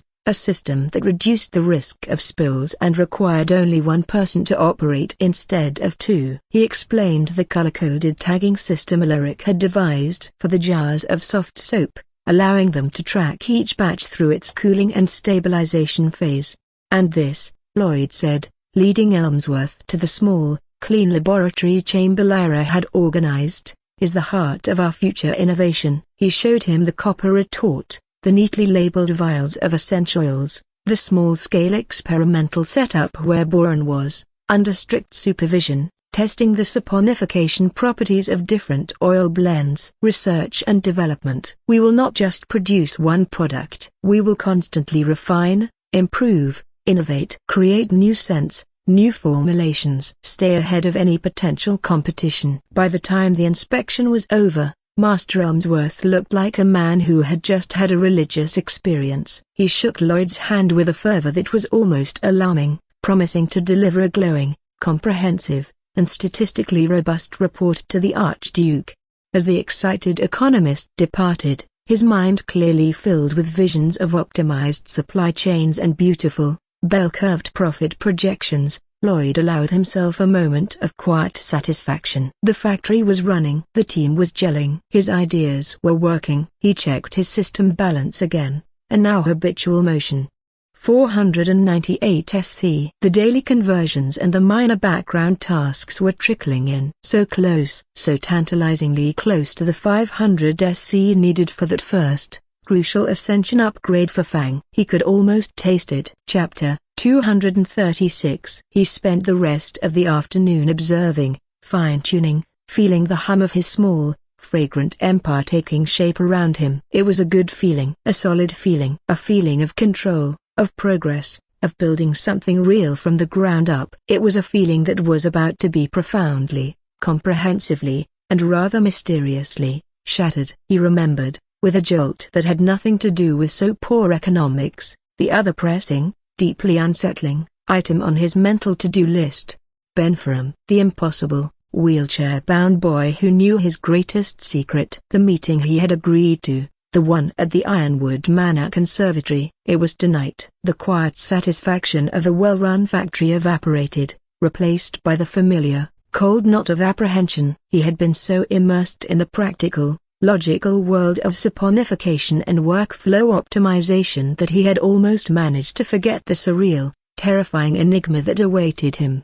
He looked around his bustling, fragrant manufactory, at the diligent workers, the bubbling cauldrons, the jars of cooling elixir. This was a world he understood, a world he could control, a world he was building. But the world Ben Ferrum represented a broken bar that was a world of shadows, of impossible knowledge, of secrets that could potentially destroy everything he was so carefully constructing. "Ken," Lloyd said quietly to the empty air beside him. The shadow in the corner detached itself, solidifying into the familiar, stoic form of his bodyguard. "Young Lord?" "Tonight," Lloyd said, his voice low, serious. "I have an appointment at the Ironwood Manor." He met Ken's impassive gaze. "I am going alone. You will remain here, guarding the manufactory." This is a broken bar, a personal matter, and potentially a dangerous one. "Your presence could complicate things." Ken's expression didn't flicker, but Lloyd sensed the silent protest, the ingrained protective instinct warring with the command. "The risk is necessary, Ken," Lloyd insisted. "I need answers, and I need to get them on my own terms." He paused, then added, a hint of grim humor in his tone. "Butte a broken bar. If I'm not back by dawn, a broken bar, you have my full, posthumous permission to pay Lord Kyle a visit. And perhaps a broken bar asks some very pointed, very fiery questions." "Understood?" Ken Park's jaw tightened almost imperceptibly. "Understood, young lord," he said, his voice a low, dangerous rumble. "The manufactory will be secure, and the dawn a broken bar will be watched for." The promise, the threat, hung in the air between them. Lloyd nodded, a silent acknowledgement. The time for building was momentarily over. The time for confronting ghosts had arrived. The Ironwood Manor, seat of the newly elevated Lord Kyle Ferrum, was a stark contrast to the sprawling, almost ostentatious, grandeur of the main Ferrum estate. It was an older, more austere structure, built not for show, but for endurance. Its stone walls were thick, weathered, its lines clean and functional, radiating an aura of quiet, unyielding strength, much like its master. Lloyd arrived on foot just as dusk was painting the sky in bruised shades of purple and orange. He had dismissed the carriage, preferring the anonymity of a solitary walk through the twilight. He felt a broken bar tense. The calm focus of the factory had been replaced by the high alert stillness of a soldier moving into unknown territory. Fang, walking silently at his side, was a low, rumbling shadow, his golden eyes scanning the unfamiliar surroundings with a wary, protective intensity. He was met at the heavy oak door not by a formal butler, but by a single, stoic household guard who simply nodded and gestured him inside. The interior was as austere as the exterior, polished dark wood, worn leather furniture, the scent of beeswax and old books. It felt less like a noble's residence and more like a fortified library. The guard led him through quiet corridors to a set of tall glass doors at the rear of the manor. Beyond them lay the conservatory. It was a breathtaking space, a vast dome of glass and wrought iron, housing a lush profusion of exotic plants. The air within was warm, humid, thick with the scent of damp earth and sweet, heavy perfume. And there, in the center of the conservatory, bathed in the soft, ethereal glow of several enchanted lights, tones that mimicked moonlight, was Ben Ferrum. He was seated in his wheelchair, as before, a woolen blanket draped over his lap. The beautiful, blonde Inari stood a respectful distance behind him, a silent, serene guardian. Ben's single grey eye fixed on Lloyd as he entered, and a slow, knowing smile touched his lips. "Lord Lloyd," Ben greeted, his voice quiet but carrying easily in the humid air. "Welcome. I am glad you decided to come." Lloyd didn't return the smile. He stopped a few paces away, his senses on high alert, Fang a low, growling presence at his side. The atmosphere in the conservatory, for all its beauty, felt charged, expectant. "Trapped." "I'm here for answers, Ben," Lloyd stated, his voice cold, direct. "Not pleasantries." "Let's start with the big one." "Who are you?" Ben's smile didn't falter. He simply gestured to a small stone bench nearby. "Patience. All will be revealed." "But not here. This is merely the broken bar reception area." He looked at Inari, who nodded once, then began to push his wheelchair slowly towards a less dense, more open part of the conservatory. "Follow me." "Let us meet somewhere broken bar quieter." Lloyd hesitated, his instincts screaming at him not to follow. But the promise of answers, the tantalizing pull of the system quest, was too strong. With a silent command to Fang to stay close, he followed. They emerged into a large, open field that bordered the estate, the true night sky now a vast, star-dusted canopy above them. The air was cooler here, cleaner. Ben signaled for Inari to stop. He sat there, his single eye fixed on the heavens, a look of profound, ancient weariness on his young, broken face. "Have you ever looked at the stars, Lord Lloyd?" Ben asked softly, and felt a broken bar, a sense of homesickness, a longing for a place you can't quite remember, but know, in your very soul, that you belong. "A place with a broken bar, different stars?" The question, so specific, so pointed, sent a jolt of ice through Lloyd's veins. "Different stars." He fought to keep his expression neutral, but his heart began to hammer against his ribs. "I can't say that I have," Lloyd replied, his voice tight. "The stars here are the only ones I've ever known." A lie, a necessary, desperate lie. Ben chuckled, a low, sad sound. "Of course." The soldier, always maintaining cover. He turned his gaze from the sky back to Lloyd, and his expression was no longer smiling. It was raw, vulnerable, filled with a pain so deep it seemed to eclipse the physical brokenness of his body. "You asked who I am," Ben said, his voice quiet, almost breaking. "The truth is a broken bar. I am not Ben Ferrum. That is merely the name of this vessel. These a broken bar, broken chill, a broken bar I was forced to inhabit after my broken bar previous life. A broken bar came to a rather abrupt and violent end." He paused, then asked the question that shattered Lloyd's carefully constructed reality into a million pieces. "Tell me, Major General K.M. Evan, does the name a broken bar mean anything to you?" The name, the rank, the designation. It was a catastrophic system shock. The world dissolved into the roaring static in Lloyd's ears. Major General K.M. Evan, the name he had carried for 80 years on a world called Earth, and AB, the designation for his most hated, most formidable, most brilliant nemesis. B. The enigmatic commander of Firefly, the world's largest and most dangerous private military corporation, a shadow empire that presented a public face of cutting-edge technology and philanthropic ventures, but operated in the darkness, dealing in corporate espionage, political assassination, and trafficking stolen advanced weaponry. B was a ghost, a legend, a master strategist who had been his dark mirror for over a decade. They had never met face to face, their war fought through proxies, through intelligence networks, through clashes of technology and strategy across a global chessboard. B's Firefly had been responsible for the theft of early battlesuit prototypes, for the assassination of key scientists on his project, for acts of terror that had destabilized entire nations. The realization crashed down on Lloyd with the force of a physical blow. The boy in the wheelchair, a broken bar, his knowing smile, his quiet confidence, his unsettlingly familiar intelligence. A broken bar. It wasn't just a sharp mind. It was the echo of a mind he had fought, a mind he had hated, a mind from another world. This wasn't a political squabble of Riverio. This was a ghost from Earth, a ghost that knew his name. And just as Lloyd's mind, his world, his very understanding of reality, completely, comprehensively, shattered, the familiar, almost smug, chime echoed in his consciousness. Task complete, a ghost at the feast. The Ben Ferrum enigma. Objective achieved, true identity of A. Ben Ferrum discovered. Subject identified as AB, a significant and hostile figure from user's previous life on planet Earth. Acknowledgement of shared history confirmed. Reward issued, 100 system coins, SC, current system coins, 498, previous, plus 100, reward, equals 598 SC.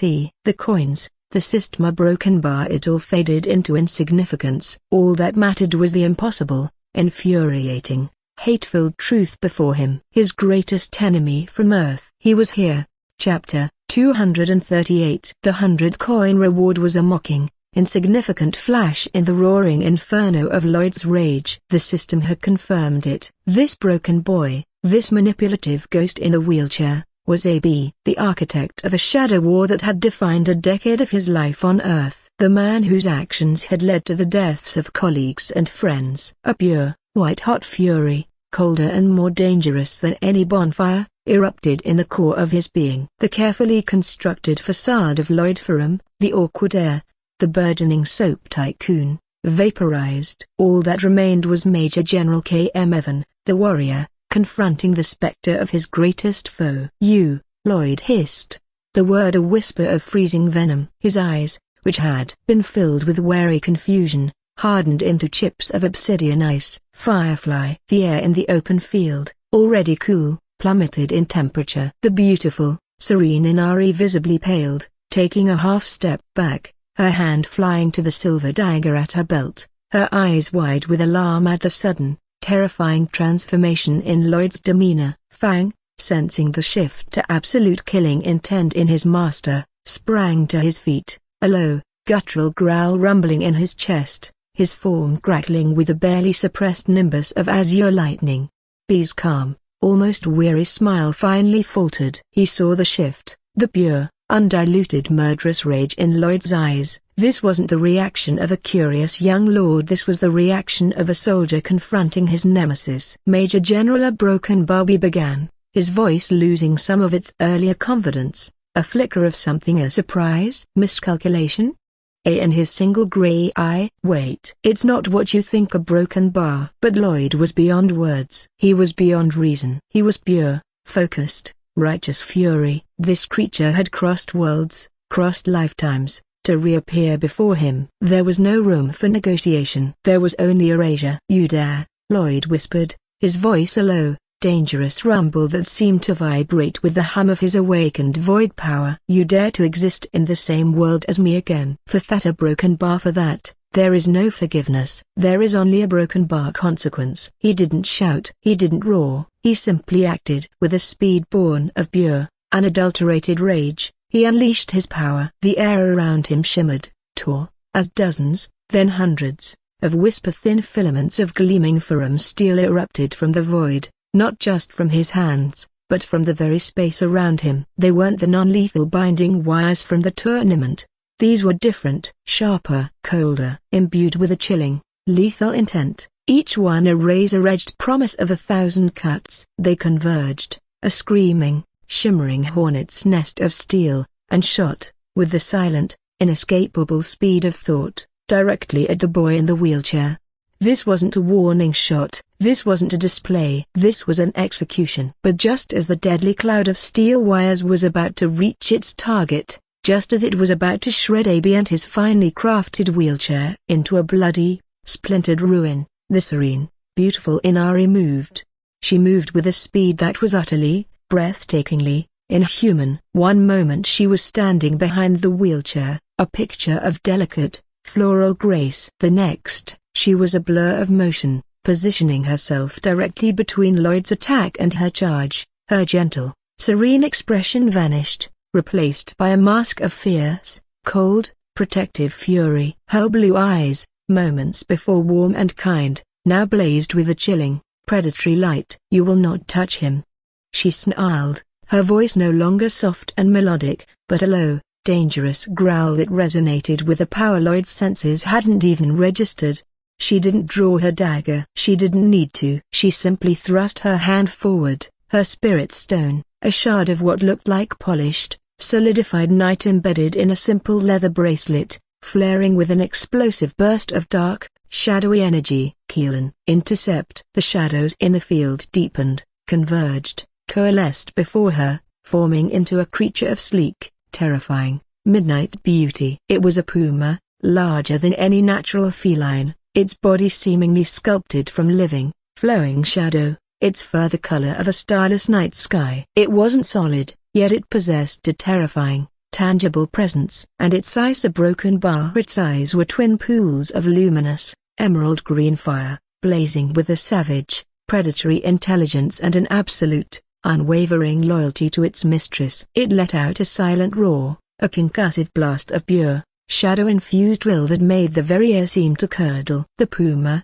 Keelan, met Lloyd's screaming cloud of steel wires head-on. The clash was not one of sound, but of silent, violent, metaphysical force. Spectral claw, woven from shadow and will, met razor-edged steel, forged from void and fury. The air crackled, shimmered, tore. Wires snapped, their contained energy dissipating into faint wisps of smoke. Shadows were shredded, only to instantly reform. For a heart-stopping, impossible moment, the two forces met in a stalemate, a swirling vortex of gleaming steel and writhing shadow, a silent, deadly battle between two diametrically opposed, yet terrifyingly potent, powers.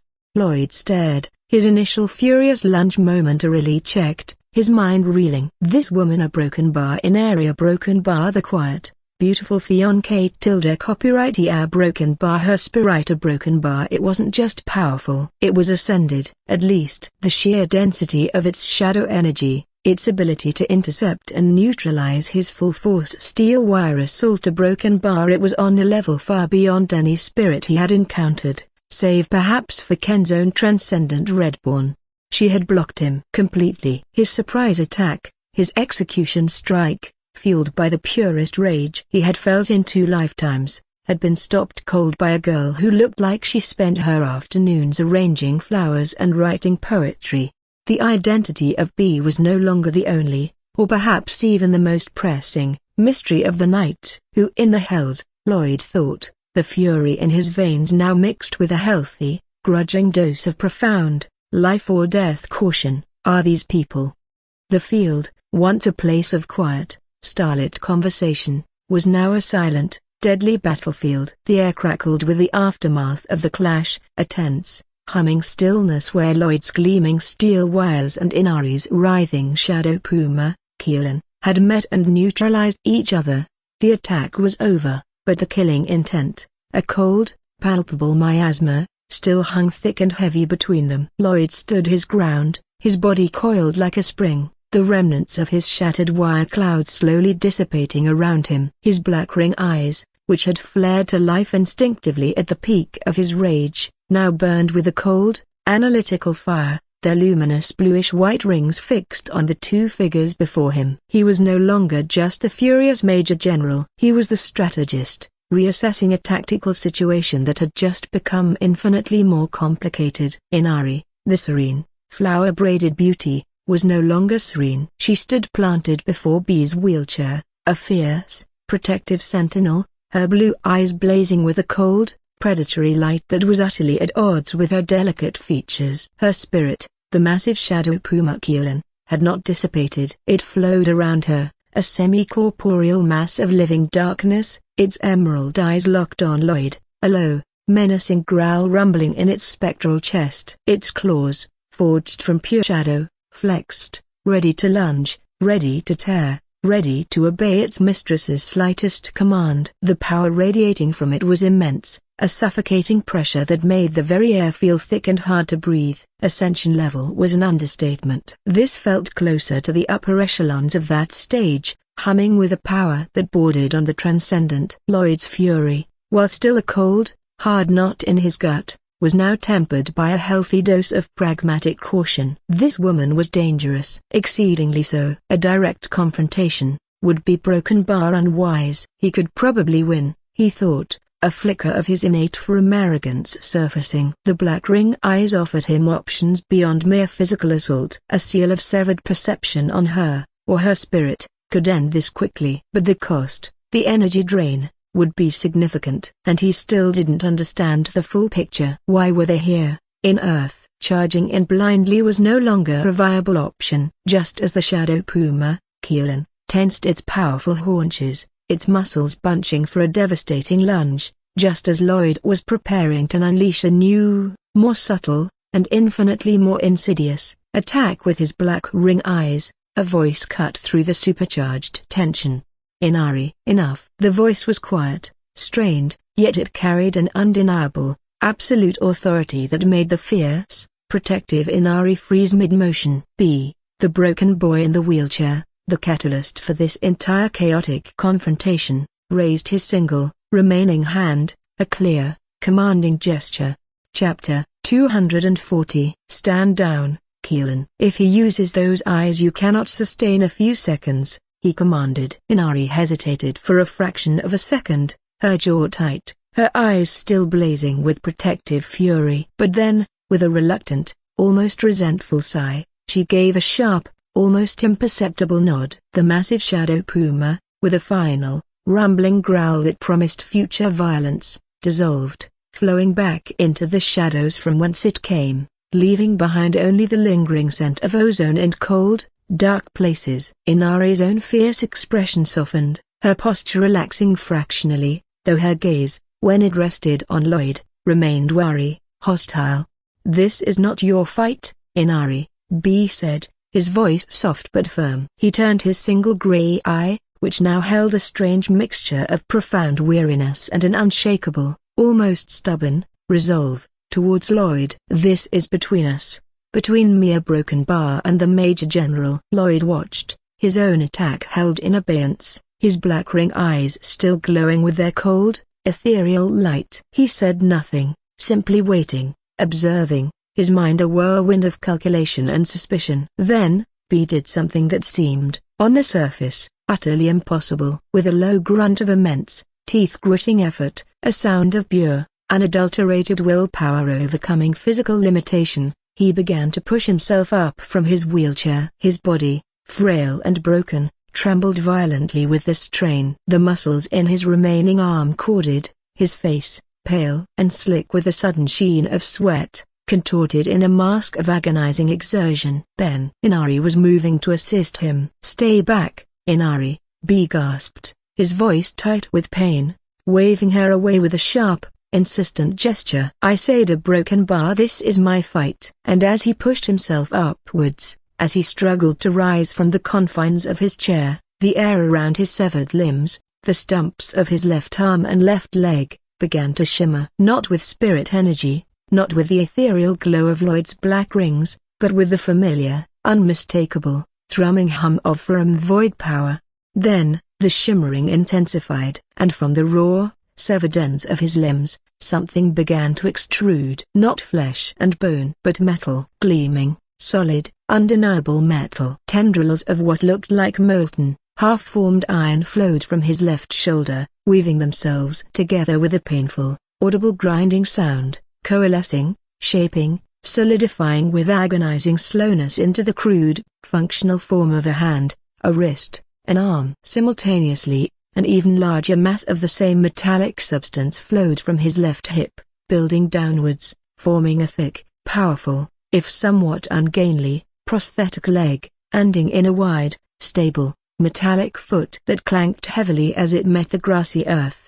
The process was clearly excruciating. B's face was ashen, his body shaking with the immense strain of the transformation, his breath coming in ragged, painful gasps. But he did not stop. He poured his will, his very life force, into the act of creation, forcing his bloodline power to obey, to build, to forge for him the limbs he had lost. Finally, it was done. B, the cripple, stood before Lloyd, unsteadily at first, then with a growing, solid, immovable presence. He was supported not by flesh, but by his own, self-forged appendages of gleaming, raw iron. He looked like a broken porcelain doll that had been crudely, brutally, repaired with scrap metal, a strange, tragic, yet undeniably powerful fusion of fragile humanity and unyielding firm will. He took a slow, deliberate, clanking step forward, then another, his new iron leg thudding heavily on the ground, his new iron hand clenching into a solid, metallic fist. He stood tall, or as tall as his broken body would allow, his single grey eye blazing with a fire that was a direct, unwavering challenge. "Now, Major General," B said, the name a deliberate, mocking echo of a forgotten rank, his voice no longer weak or strained, but resonating with the full, deep power of his awakened firm bloodline. "Now we can talk." Or, he added, a flicker of that old, dangerous B-commander confidence returning to his gaze, "if you still prefer a broken bar we can fight." He looked from his own newly forged iron fist to Lloyd's glowing, ethereal black ring eyes on equal footing. "This is my fight, and I will not hide behind a woman, or a wheelchair, when I face an old enemy."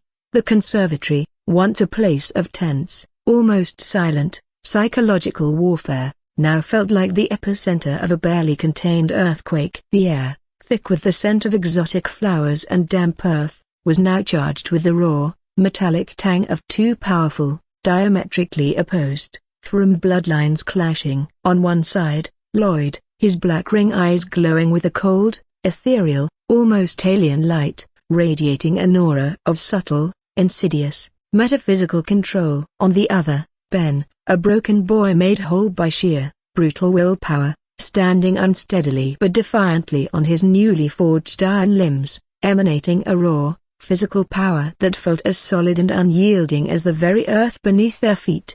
Lloyd stared, the initial shock of Ben's impossible transformation slowly giving way to a cold, hard, tactical reassessment. This changed everything. Ben wasn't just a crippled mastermind hiding behind a powerful bodyguard. He was a warrior, a firm warrior, wielding a form of their shared bloodline power that was crude, yes, but undeniably potent. The sheer force of will required to manifest functional prosthetics from raw void power, a broken bar. It spoke of a level of control, of raw, desperate strength, that was deeply, profoundly, unsettling.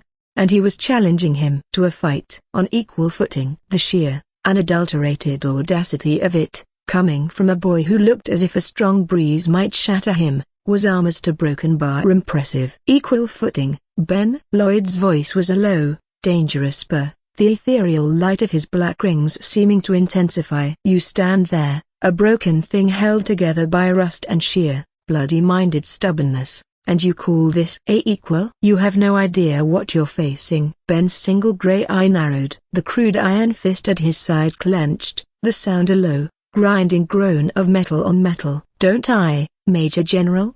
he retorted, his voice a low rumble. "I've spent the better part of the last 17 years studying you, your history, your tactics, your victories, your failures. I know you better than you know yourself." He took another clanking, deliberate step forward. "I know you favor speed, precision, misdirection, the lightning-fast strike. You are a scalpel, designed for surgical, efficient kills. But he pounded his newly forged iron fist against his chest, The sound a dull, heavy thud that resonated through the conservatory. "I'm a sledgehammer." And sometimes, Major General, all the surgical precision in the world doesn't matter when the fortress wall is about to come down on top of you.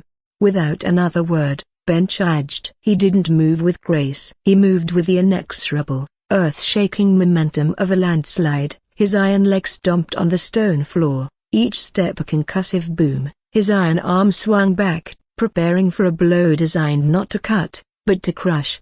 Lloyd, wary, furious, but ever the strategist, reacted instantly. He didn't try to meet the charge head-on. That would be suicide. Ben was right, he was a scalpel, and you don't try to parry a sledgehammer with a scalpel. You get out of the way and look for an opening. Lloyd moved, a blur of motion, sidestepping the clumsy, powerful charge with that same preternatural, flowing grace he had displayed in the tournament. But even as he moved, he focused his will, unleashing his own signature attack. "Let's see how your sledgehammer deals with 1,000 needles, Ben," he snarled, flinging his hands outwards. A shimmering cloud of razor-fine steel wires, far denser, far more numerous than the ones he had used against the scavengers, erupted from his hands, converging on Ben in a screaming, silver whirlwind. This wasn't a tripwire, this was a shredder. But Ben, impossibly, didn't even try to dodge. He met the attack head-on,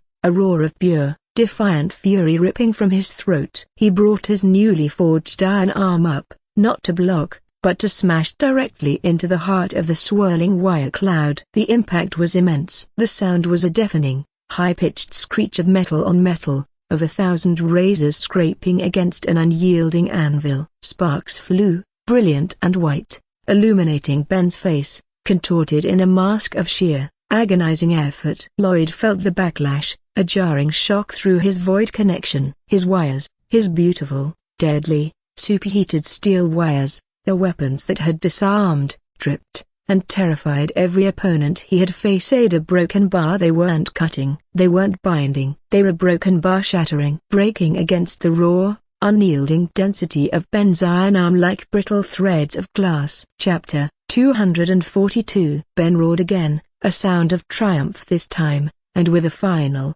explosive flex of his arm, he shattered the last of the wire cloud, the remnants dissipating into harmless motes of fading light. He stood there, panting, his iron arm scarred, deeply gouged from the impact of 1,000 slicing threads, but intact. "Unbroken." "Your tricks are useless, Major General," Ben gasped, his single eye blazing with a triumphant, almost manic, light. "Your precision means nothing against overwhelming, absolute force." Lloyd stared, his mind reeling. He shattered them? He just a broken bar broke them? With sheer, brute strength? The power disparity, the sheer difference in the nature of their abilities, was terrifyingly, starkly, clear. Lloyd's power was in finesse, in control, in the impossible sharpness and heat of his refined steel. Ben's a broken bar. Ben's was just raw, unadulterated, overwhelming power. A force of nature that didn't need to be sharp when it could simply crush. Wary now,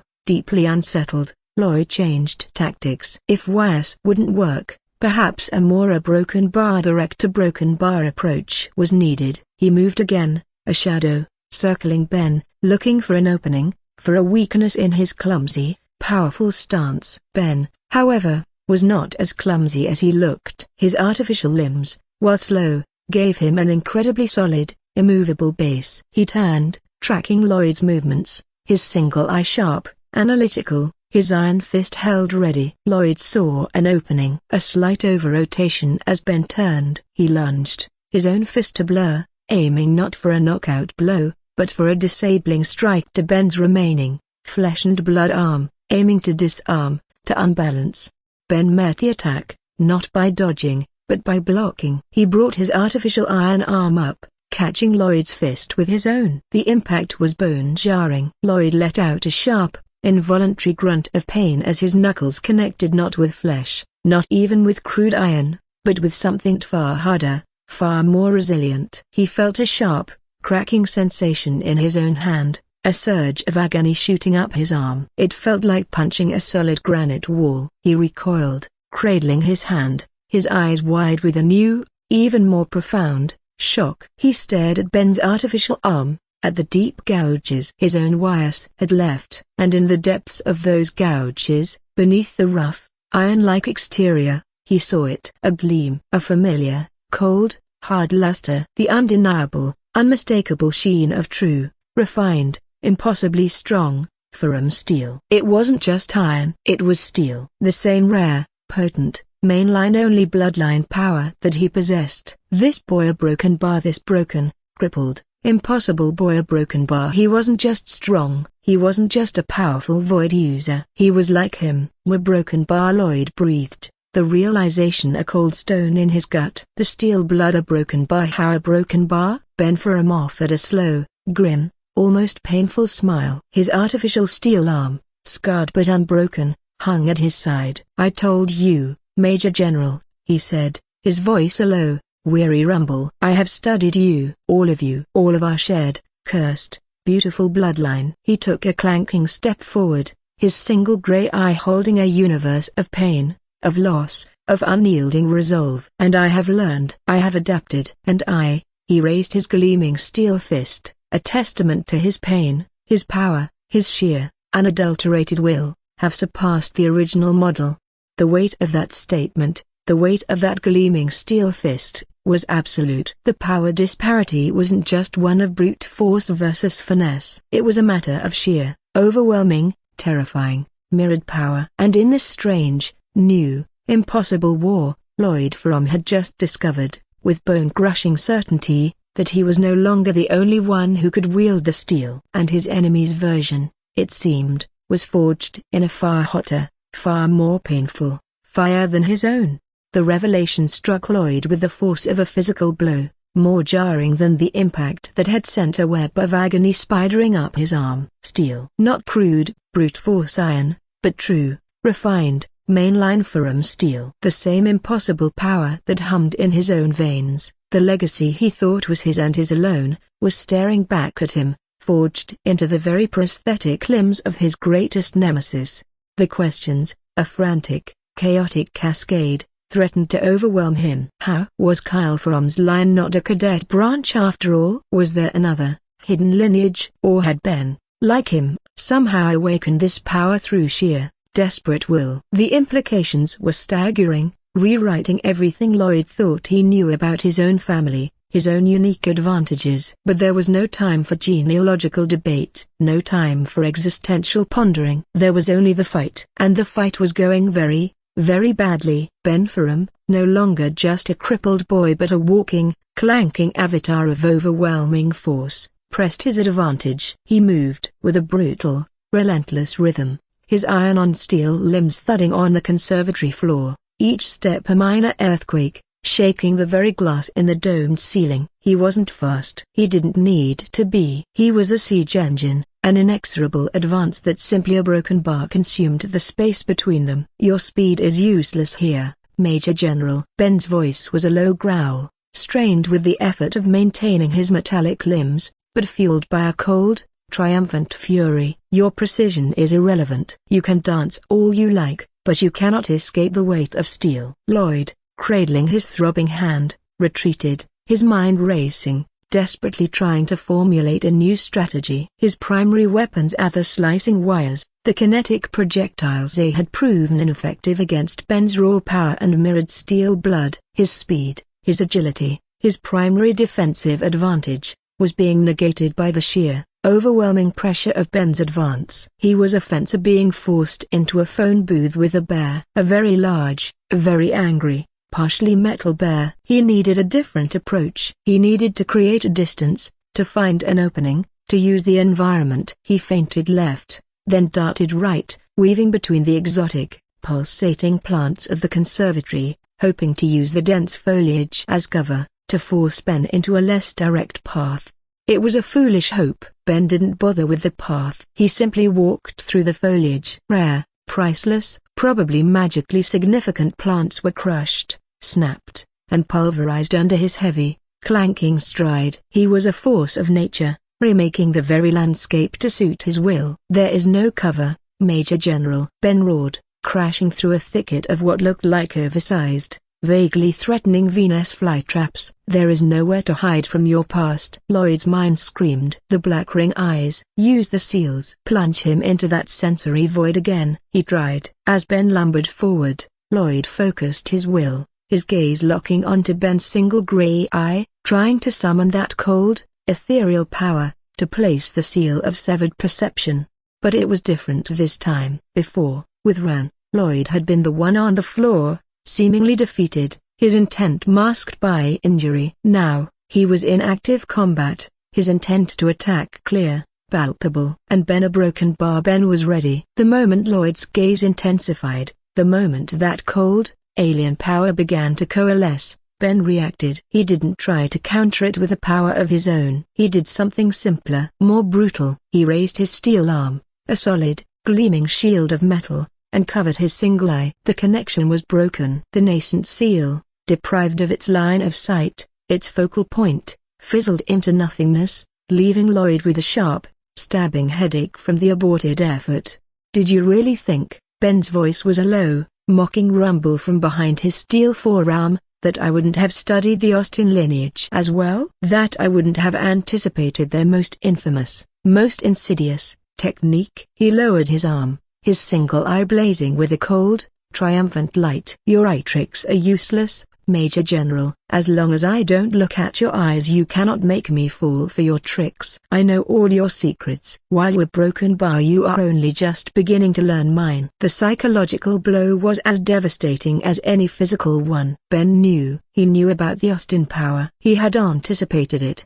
He had a counter. Lloyd's ace in the hole, his secret weapon, had just been rendered useless by a simple, almost contemptuous, gesture. The last of Lloyd's strategic options seemed to crumble into dust. He was out of tricks, out of surprises. He was left with nothing but his own depleted reserves and a growing, chilling sense of inevitability. Ben saw it in his eyes. The flicker of despair, the dawning resignation. And he, like any good predator, chose that moment to strike. He lunged, not with a clumsy, straightforward charge this time, but with a surprising, calculated burst of speed, his iron leg driving him forward, closing the remaining distance in a single, earth-shaking stride.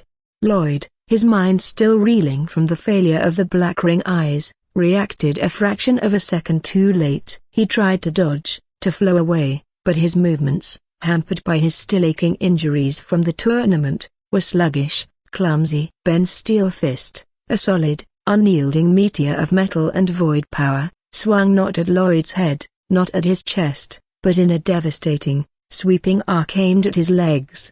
Chapter 244. Lloyd tried to leap clear, but the blow connected with his shins with a sickening, wet crunch of snapping bone and tearing flesh. Agony, white-hot and absolute, exploded through his lower body. His legs buckled beneath him, no longer able to support his weight. He cried out, a sharp, choked sound of pure, unadulterated pain, and crashed to the conservatory floor. His world a dizzying, nauseating swirl of green leaves, shattered glass, and overwhelming, blinding agony. He lay there, gasping, trying to push himself up, but his legs were a useless, broken ruin. He was helpless, utterly, completely, helpless. Ben Ferrum stood over him, a hulking, clanking silhouette against the eerie, moonlight glow of the light's tones. He was panting, the effort of the short, brutal fight clearly taking its toll, sweat glistening on his pale brow. But his single gray eye held no triumph, no gloating satisfaction, only a kind of weary, almost sorrowful, finality. It's over, Major General, Ben said, his voice a low, almost gentle, rumble. He looked down at Lloyd's broken form, at the pain and defiance still blazing in his eyes. I told you. Your precision a broken bar, your speed a broken bar, they mean nothing against overwhelming, absolute force. He raised his steel fist again, not in a wild swing, but in a slow, deliberate, almost merciful, preparation for the final, finishing blow. This is not personal, Evan, he whispered, the name as ghost on his lips. This ice a broken bar necessary. A lesson for both of us. The fist descended. Lloyd saw it coming, a gleaming harbinger of oblivion. He tried to move, to shield himself, to do anything. But his body,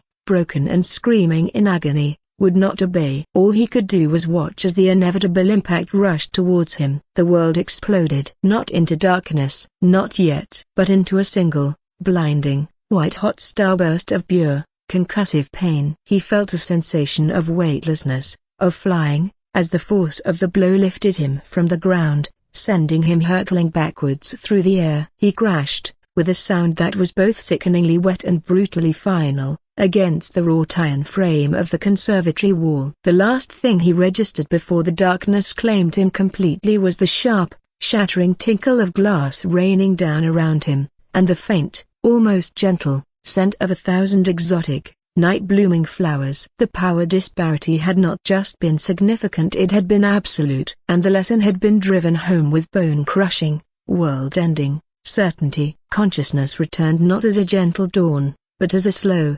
agonizing crawl out of a deep, dark, pain-filled well. Lloyd's first sensation was a dull, throbbing ache that seemed to permeate every cell of his body, a symphony of bruised ribs, protesting muscles, and the sharp, insistent memory of snapping bone. He groaned, the sound a low, pathetic rasp in his own ears, and tried to move. A mistake. A fresh wave of agony, sharp and blinding, lanced through his legs, and he bit back a cry, his vision momentarily graying out. He forced his eyes open. The world swam into focus slowly, reluctantly. He wasn't in the conservatory. He wasn't lying in a pile of shattered glass and existential despair. He was a broken bar in a bed. A surprisingly comfortable bed, with soft, clean linens that smelled faintly of lavender and antiseptic herbs. Sunlight, warm and gentle, streamed through a high, arched window, illuminating a room that was tastefully appointed, yet simple,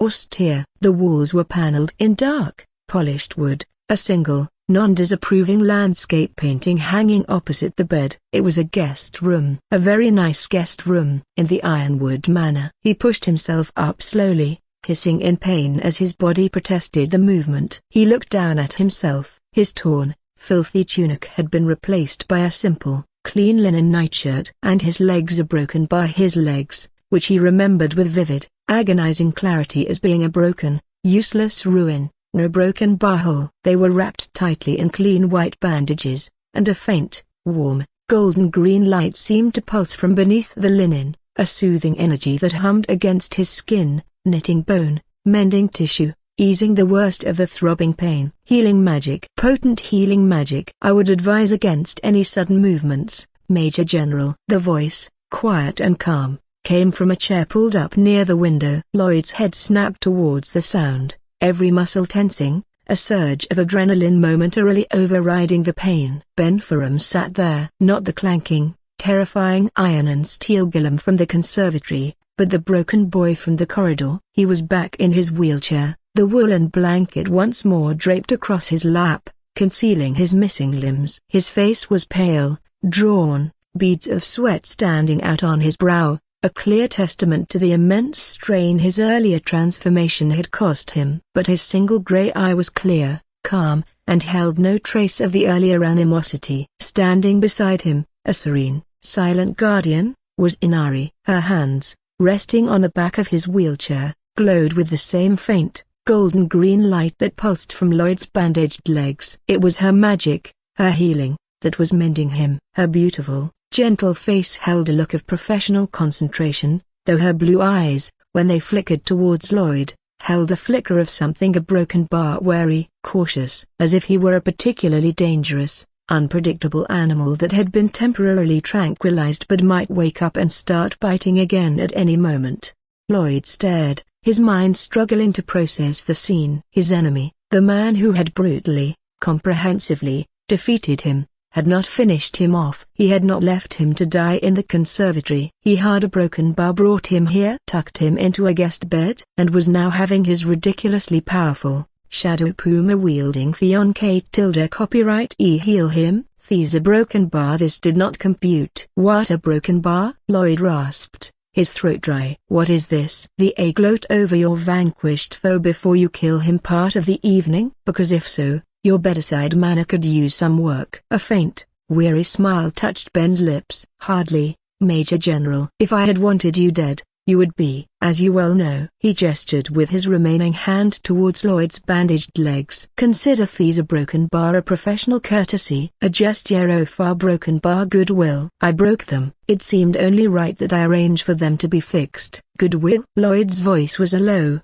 incredulous growl. You call that a goodwill? That was a beatdown, Ben. A curb stomping. You shattered my legs. You nearly turned my internal organs into a smoothie. A necessary lesson, I'm afraid, Ben replied, his voice still quiet, still weary. I told you I needed to demonstrate the broken bar disparity. To make you listen. To make you understand that the old rules, the old rivalries, they do not apply here. Not anymore. He sighed, a sound of profound, ancient exhaustion. My loyalty to Firefly, Major General, died with my original body. It died in a hail of gunfire in a corporate black site trade you yourself ordered, if you recall. These a broken bar this second chance a broken bar this broken, painful existence a broken bar. He gestured to his own crippled form. It has granted me a certain a broken bar philosophical flexibility.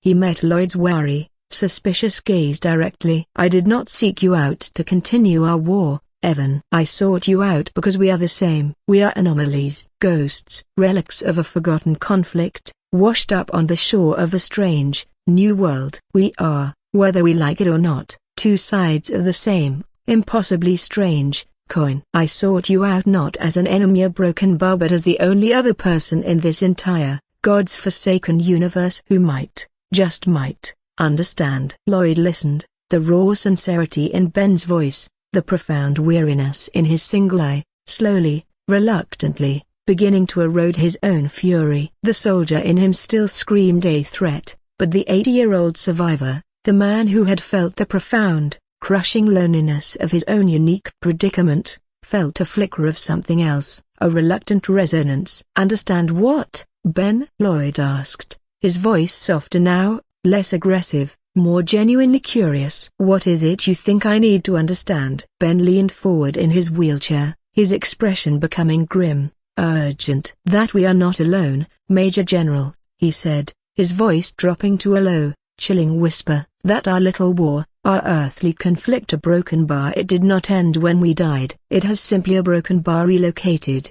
He let the words hang in the air, heavy with unspoken dread. The forces that brought us here, whatever cosmic, careless entities are responsible for this cruel joke of a reincarnation cycle broken bar. They were not a broken bar selective. I have been here, in this world, in this broken body, for 17 years, Lloyd. 17 years of pain, of study, of observation. And I have found a broken bar. Others. Lloyd's blood ran cold. Others? He breathed. Chapter 246. Yes, Ben confirmed, his eye dark with grim certainty. Others from our time, from our world. Allies of yours, enemies of mine. And, his gaze sharpened, enemies of yours, Major General. Very powerful, very ruthless, very bitter enemies. He paused, then delivered the final, terrifying, world-altering blow. They are here, Evan. Reborn, just as we were. Terrorists you hunted, rival intelligence agents you dismantled, soldiers you disgraced, whose comrades you killed. They are here. And they remember you. And worse, Ben added, his voice a near inaudible whisper of dread. Many of them have been here longer than you. They are not fumbling teenagers rediscovering their powers. They are adults in this world now. They have had decades to accumulate power, to build networks, to nurse their grievances. Decades to prepare for the day they might, just might, encounter Major General K.M. Evan again. And not all of them, I assure you, are as a broken bar philosophically flexibly broken bar as I have become. He leaned back, the terrible warning delivered. His work done. You think your fight with me was difficult? Major General, that was a friendly sparring match. A gentle welcome wagon compared to what is coming for you. Your recent victories, your little tournament triumph or broken bar. You were fighting children. The real threats, the real ghosts from our shared past. A broken bar. They are out there. They are waiting. And they are already, in many cases, far, far stronger than you are. He offered a final, grim, almost pitying smile. Welcome back to the war, Major General. It seems it has followed you, and this time a broken bar. You are no longer the one with the overwhelming force. The quiet, tastefully appointed guest room in the Ironwood Manor suddenly felt like the coldest, most confining prison cell in the world. Ben Ferrum's final words echoed in the silence, not as a warning, but as a death sentence, a chilling epitaph for the brief, almost hopeful, period of peace Lloyd had naively believed he was building for himself. They are here. They remember you. They are stronger than you. The words were a bucket of ice water thrown on the nascent flames of his ambition, extinguishing the triumphant glow of his tournament victory, the warm satisfaction of his royal investment, the very hope that had begun to bloom in the ashes of his past lives. He wasn't just a reincarnated heir with a secret and a burgeoning soap empire. He was a hunted man. A man whose past, a past he thought buried under 86 years of time and an entire dimension of space, had not just followed him, it had gotten here first.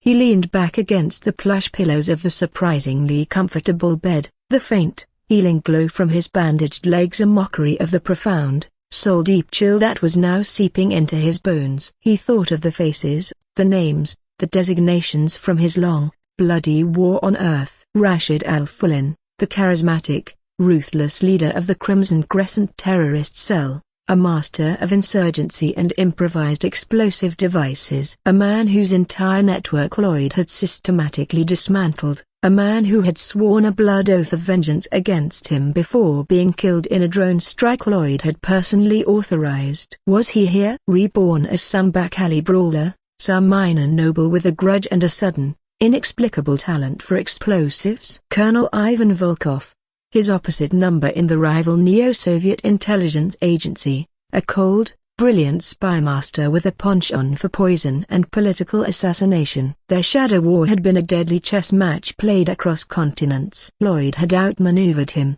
exposed his network, disgraced him before his own government. Volkov, it was rumored, had taken his own life rather than face a firing squad. Was he here? Perhaps as a guild master, a political advisor to some ambitious lord. His brilliant, strategic mind now turned to the intricacies of Riverian power games, and the soldiers. The men he had faced in the gray zones, the special operators, the mercenaries. Men whose faces he barely remembered, but whose hatred would be sharp, personal, eternal. The survivors of squads he had eliminated, the brothers and sons of enemies he had killed. They would not have forgotten the name K.M. Evan. They would not have forgiven. A cold, greasy sweat broke out on his brow. Ben was right. He had been fighting children. Kenta, Mike, even Yana Broken Bar. They were ambitious, arrogant, but they were boys playing at power. These others of Broken Bar, they were killers, strategists, true soldiers. And they had been here for decades. Decades. While he had been living a peaceful,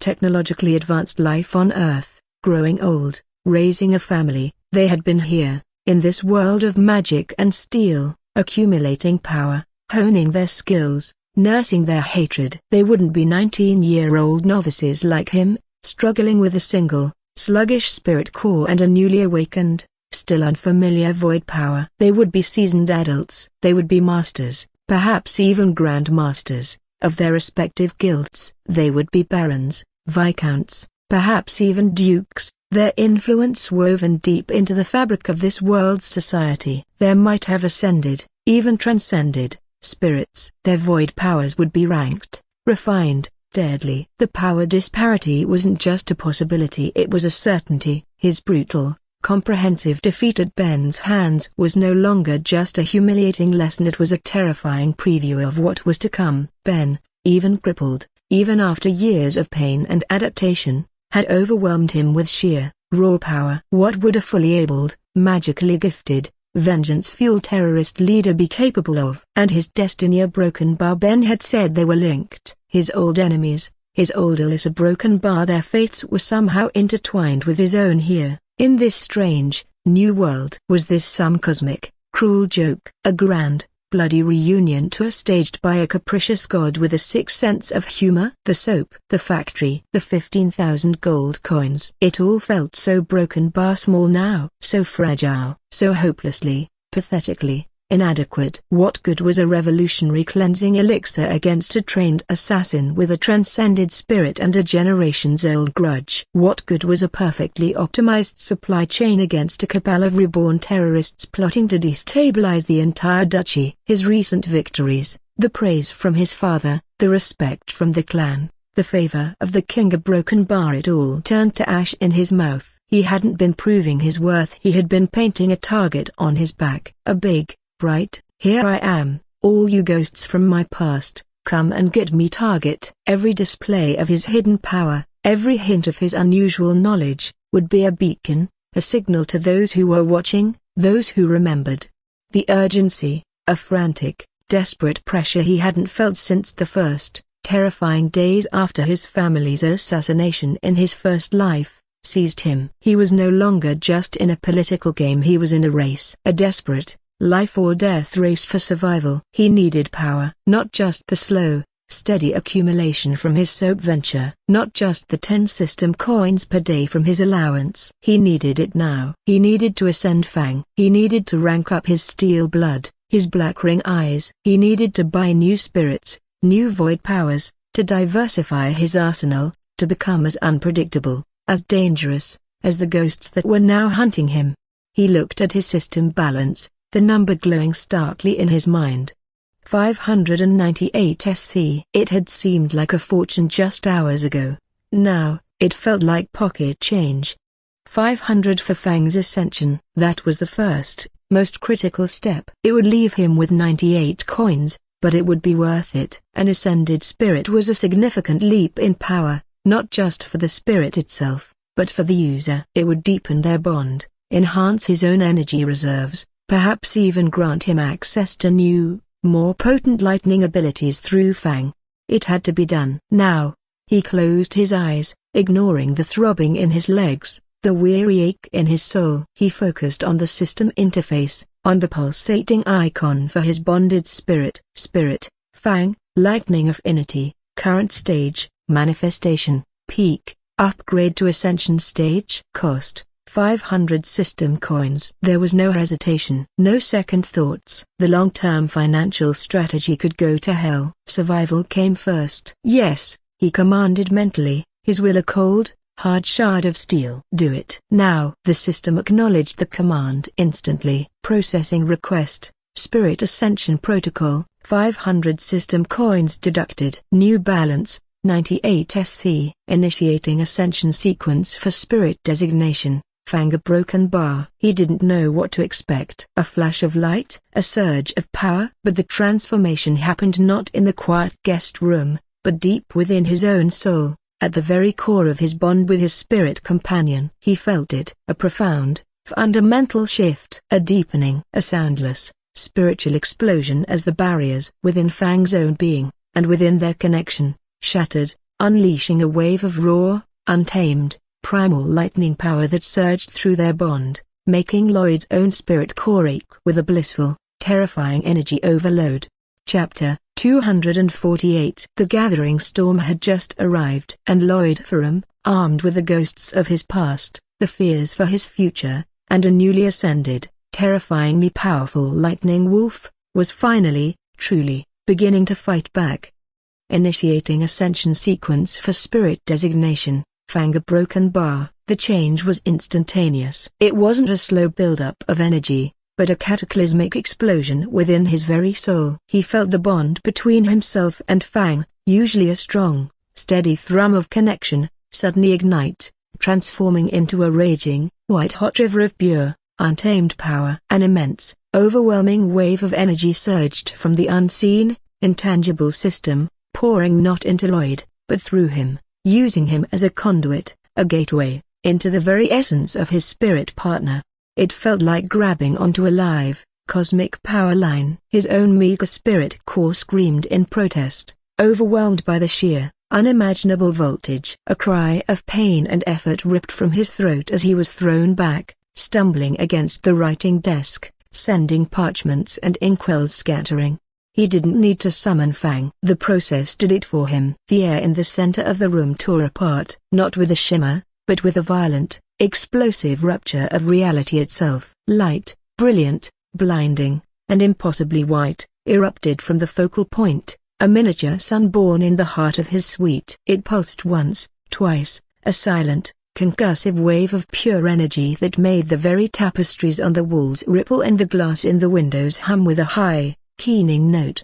Lloyd shielded his eyes, his heart hammering, his every nerve ending screaming with the overload of raw, unfiltered power. The connection to Fang, his Fang, was still there, but it was different now. Deeper, more intense, woven not just with loyalty and affection, but with an ancient, primal, terrifyingly potent energy that he had only glimpsed before. This was the true nature of his spirit, unleashed, unshackled, reborn in the crucible of ascension. Then, as quickly as it had erupted, the blinding light began to recede, to coalesce, to fold in on itself, drawing back from the corners of the room, gathering, shaping, solidifying into a new form.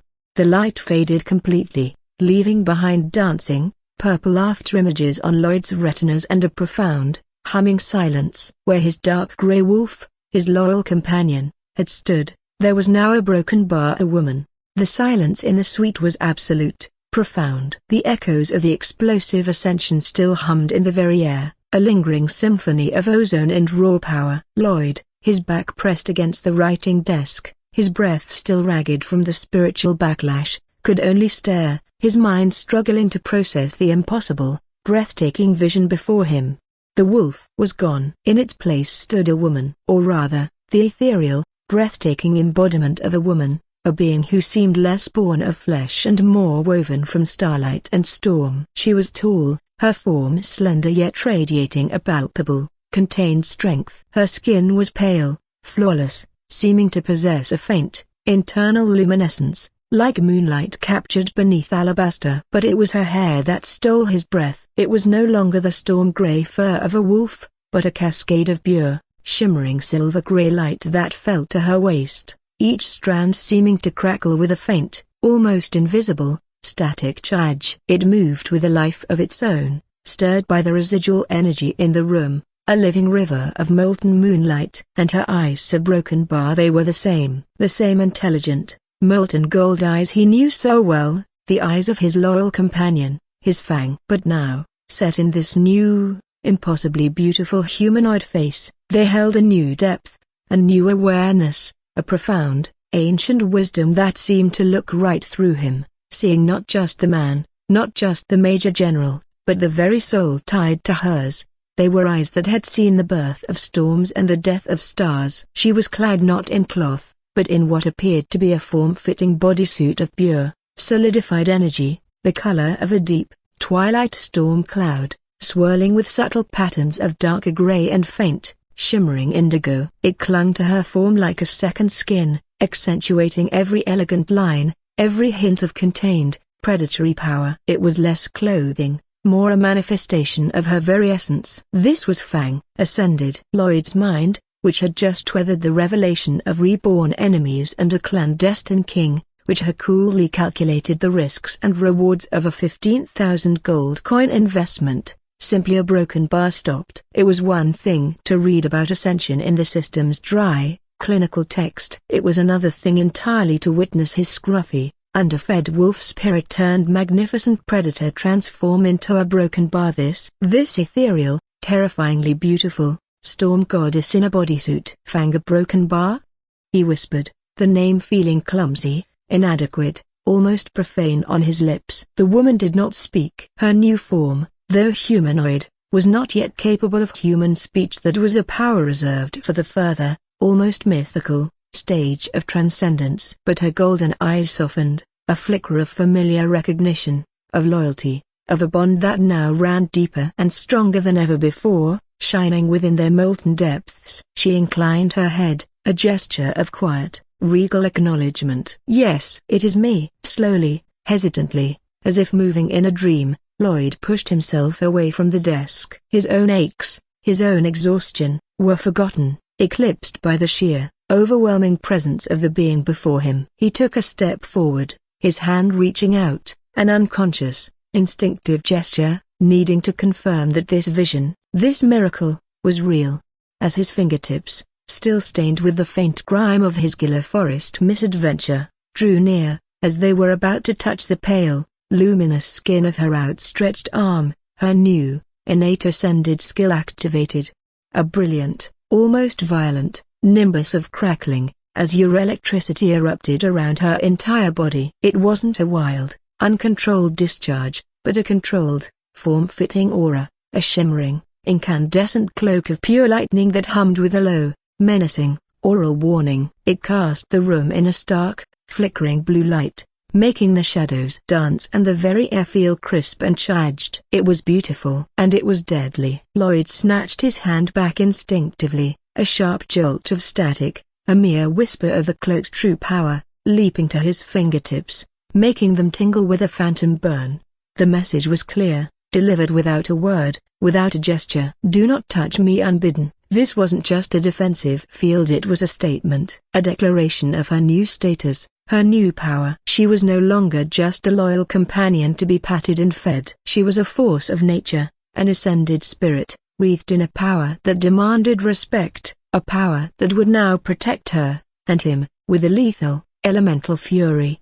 Ascended skill unlocked, lightning cloak. Description: spirit can wreathe their form in a controlled, sustained aura of high-voltage lightning. The cloak acts as a passive defensive field, delivering a severe electrical shock to any object or being that makes direct, unauthorized physical contact. The intensity of the shock can be mentally controlled by the spirit user, ranging from a non-lethal deterrent to a fatal discharge. The cloak also provides moderate resistance to physical and energy-based attacks. Lloyd stared at the shimmering, crackling aura, then at her calm, watchful golden eyes. A slow, almost dazed, smile spread across his face. A defensive field that could electrocute anything that touched her without permission. It was practical. It was intimidating. It was a broken bar perfect. The lightning cloak, he murmured, a sense of profound, almost giddy, relief washing over him, chasing away the last of the dread from Ben's warning. The ghosts from his past were still out there. They were still stronger than him. But now a broken bar now.